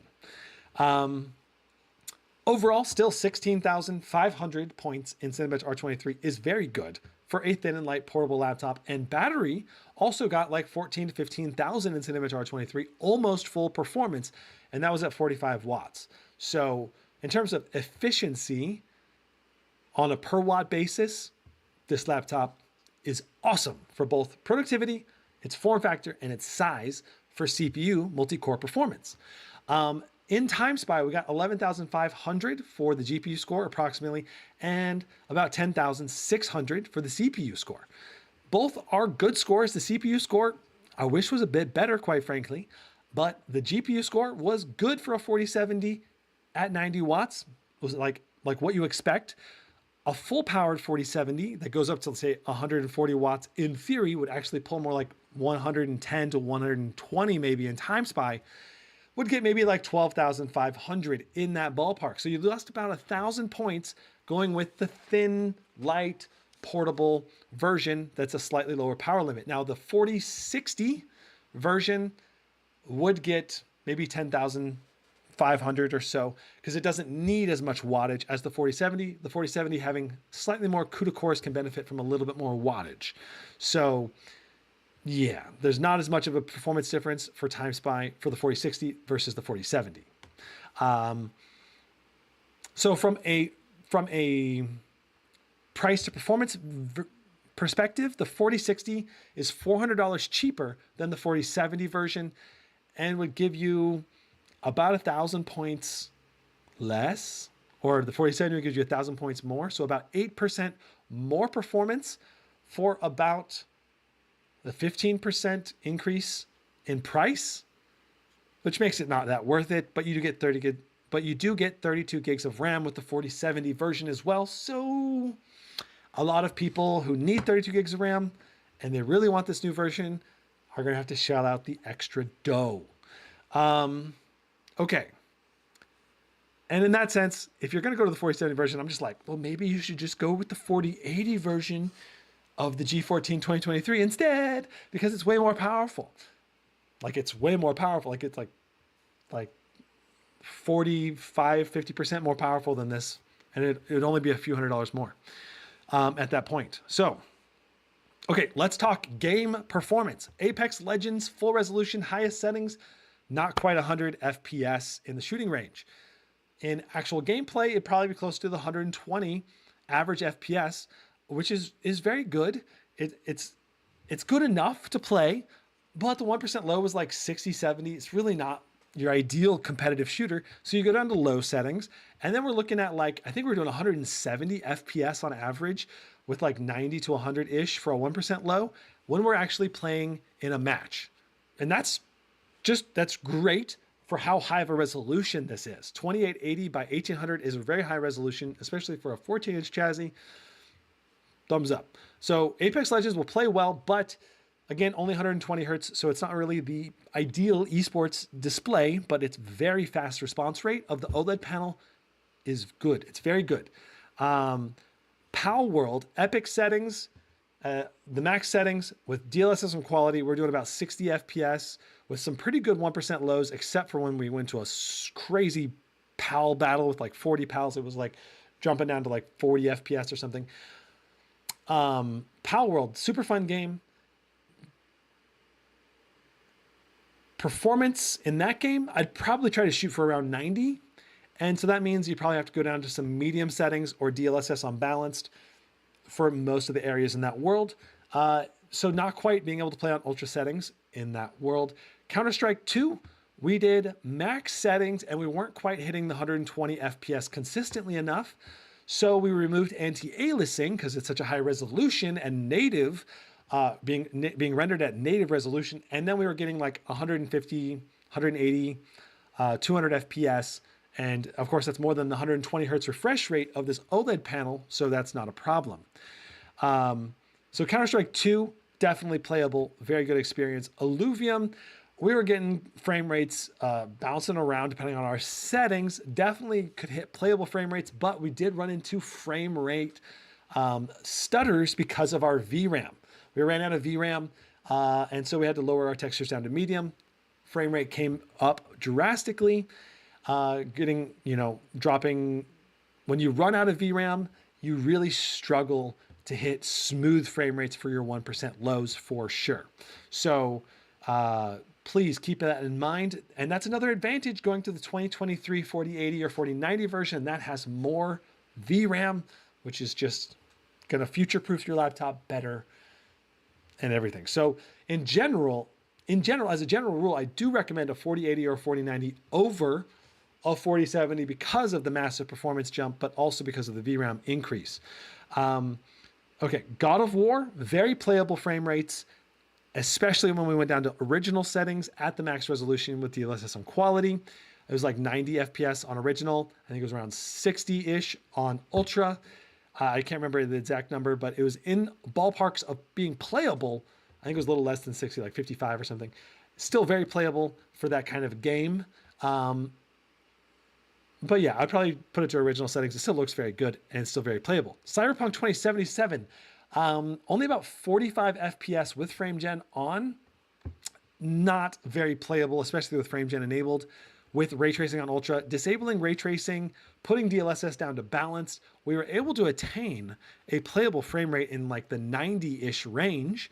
So if you want to play with ray tracing though, again, an RTX 4080 or 4090 is probably required for that high of a resolution, depending on what your upscaling is. If you upscaled from even lower, like ultra performance or something, you probably could make it work with the 4070. But again, running into VRAM limitations, but we weren't stuttering. Might have impacted performance though. Hogwarts, very good performance, even on ultra settings. Even with ray tracing on, Hogwarts has gone through a great optimization run and is very playable now, even on this laptop, even at the max resolution. But once again, not quite 90 FPS, so I'd probably tweak it down a little bit more to get us over the 90 FPS threshold for frame generation to look really, really good. Dead Space, very playable, good frame rate, even on max ultra settings with DLSS on quality. But again, it's a shooter. I think we were doing 66 FPS on average. And for shooters, I definitely prefer above 90, even single player, because of you need to aim quickly so you don't die in a horror game, which feels terrible when you die in a horror game especially. So yeah, I'd probably want 90 FPS. So that probably means you're gonna have to go down to like medium settings and DLSS on balanced if you want consistently over 90. Starfield, able to get very playable frame rates with DLSS on, like in the 67 FPS range, but that was with frame gen on. Again, with frame gen, I try to target above 90, so you gotta go down to like medium settings to get above 90. Baldur's Gate 3, DLSS on quality, ultra settings, we were still doing over 100 FPS, I think it was like 120 or something like that on ultra settings. which basically maxes out the refresh rate of this laptop. So that's fantastic. Also, we're not on max brightness on the display. Let me just pump that up to max brightness so it looks a little better. Witcher 3, we did, I think it was in the 60 FPS range, 64, I think, with ultra settings, frame gen enabled, and DLSS on quality. It's playable, but with frame gen, again, I target over 90, so everything looks better between the AI generated frames. Just turning off ray tracing got us close to the 90. DLSS on balanced, I think, plus ray tracing turned off, looked very, very good. Ultra settings other than that. So yeah, if you're willing to fiddle with the settings, almost all current gen games are going to be playable on medium to ultra settings with DLSS on quality to balanced, depending on what kind of frame rate you're really targeting. If you really want high refresh rate gaming, you got to go for a 4080 or 4090. And for that, you're going to have to go to the 2023 model of the G14, which is still a very viable option, especially since it has a mini LED display with like 600 nits, which is still, that's brighter than this one. So in some ways it is better, but you also got to pay more, you know, $2,500 for the 4080 version. I think it's like $32.99 for the 4090 version, but those also may go on sale because it's 2023 version. I don't know. They're still being made in 2024. It's not like they're an invalid laptop, but the 2024 version, the main reason to go for it, it's thinner, it's lighter, it's got the aluminum chassis, which makes it more premium. It's got a better webcam, it's got better speakers, it's got a better keyboard, it's got a better trackpad. There's a lot of reasons to go for the 2023 version, or sorry, there's a lot of reasons to go for the 2024 version beyond just performance, but from a pure performance standpoint and a value standpoint, the 2023 version certainly shines, I think, a little bit brighter than the 2024 version. Does that all make sense? I think that's it for my final summary review. Let me go ahead and answer some questions from chat, and then we'll end the live stream there. Okay. All right, Legendary Muffin, were you playing with 1440p? No, we were playing with, we were playing at 2880 by 1800, so more than QHD resolution by quite a large margin. Ryan says, do you happen to have a Newfie Air keyboard that you could try on top of the G14's keyboard? I do not, Ryan. Kareem says, should I buy the Legion Pro 7i 4080 2023 or wait for the 2024 version? I would say that if the 2023 version's on sale, go for that, because the 2024 version almost has no differences, but I think it's going to have a higher quality display. Lenovo actually came out with more details, saying that it's going to be 100% DCI P3 color gamut for the 2024 version of the Legion Pro 7i. So if you care about display quality, color gamuts, that's probably the way to go. Unless you want to save money and then go for the 2023 version, CPU performance will basically be the same either way. Devin Shee says, can we replace the 1 terabyte SSD with another 2 terabyte or 4 terabyte one? I believe so. It might need to be single-sided. I was not able to take the bottom off mine, but it might have double-sided SSD support. I will try to update the pinned comment after I ask Asus about it.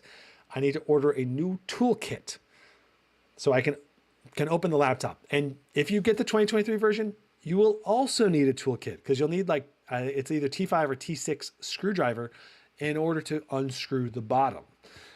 Which I did not have on hand because I lost my toolkit with my other tools from my CES live stream. Fear Cat Can says, thank you for the live stream. Do you plan to review the maxed out 16-inch version compared to the Scar 16? Asus is planning on sending me the G16. I don't know which version yet. Hopefully it's the 4090 maxed out version.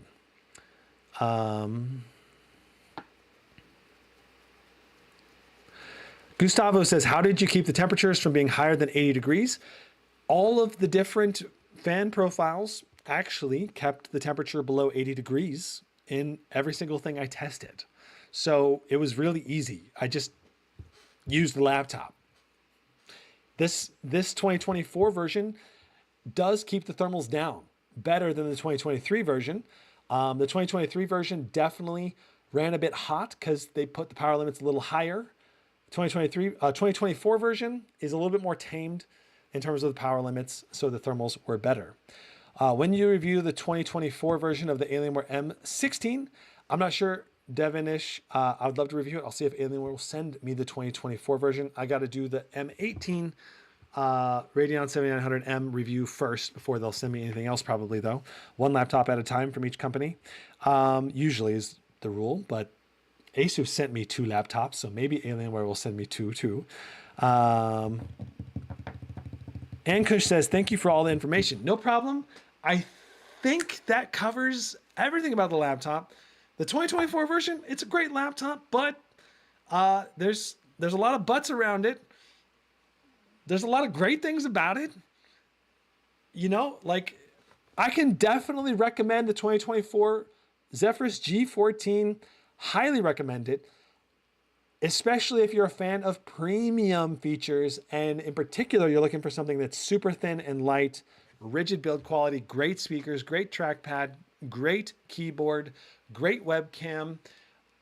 And like I said, it's thinner and it's still rigid, and it's not as expensive as the Blade 14.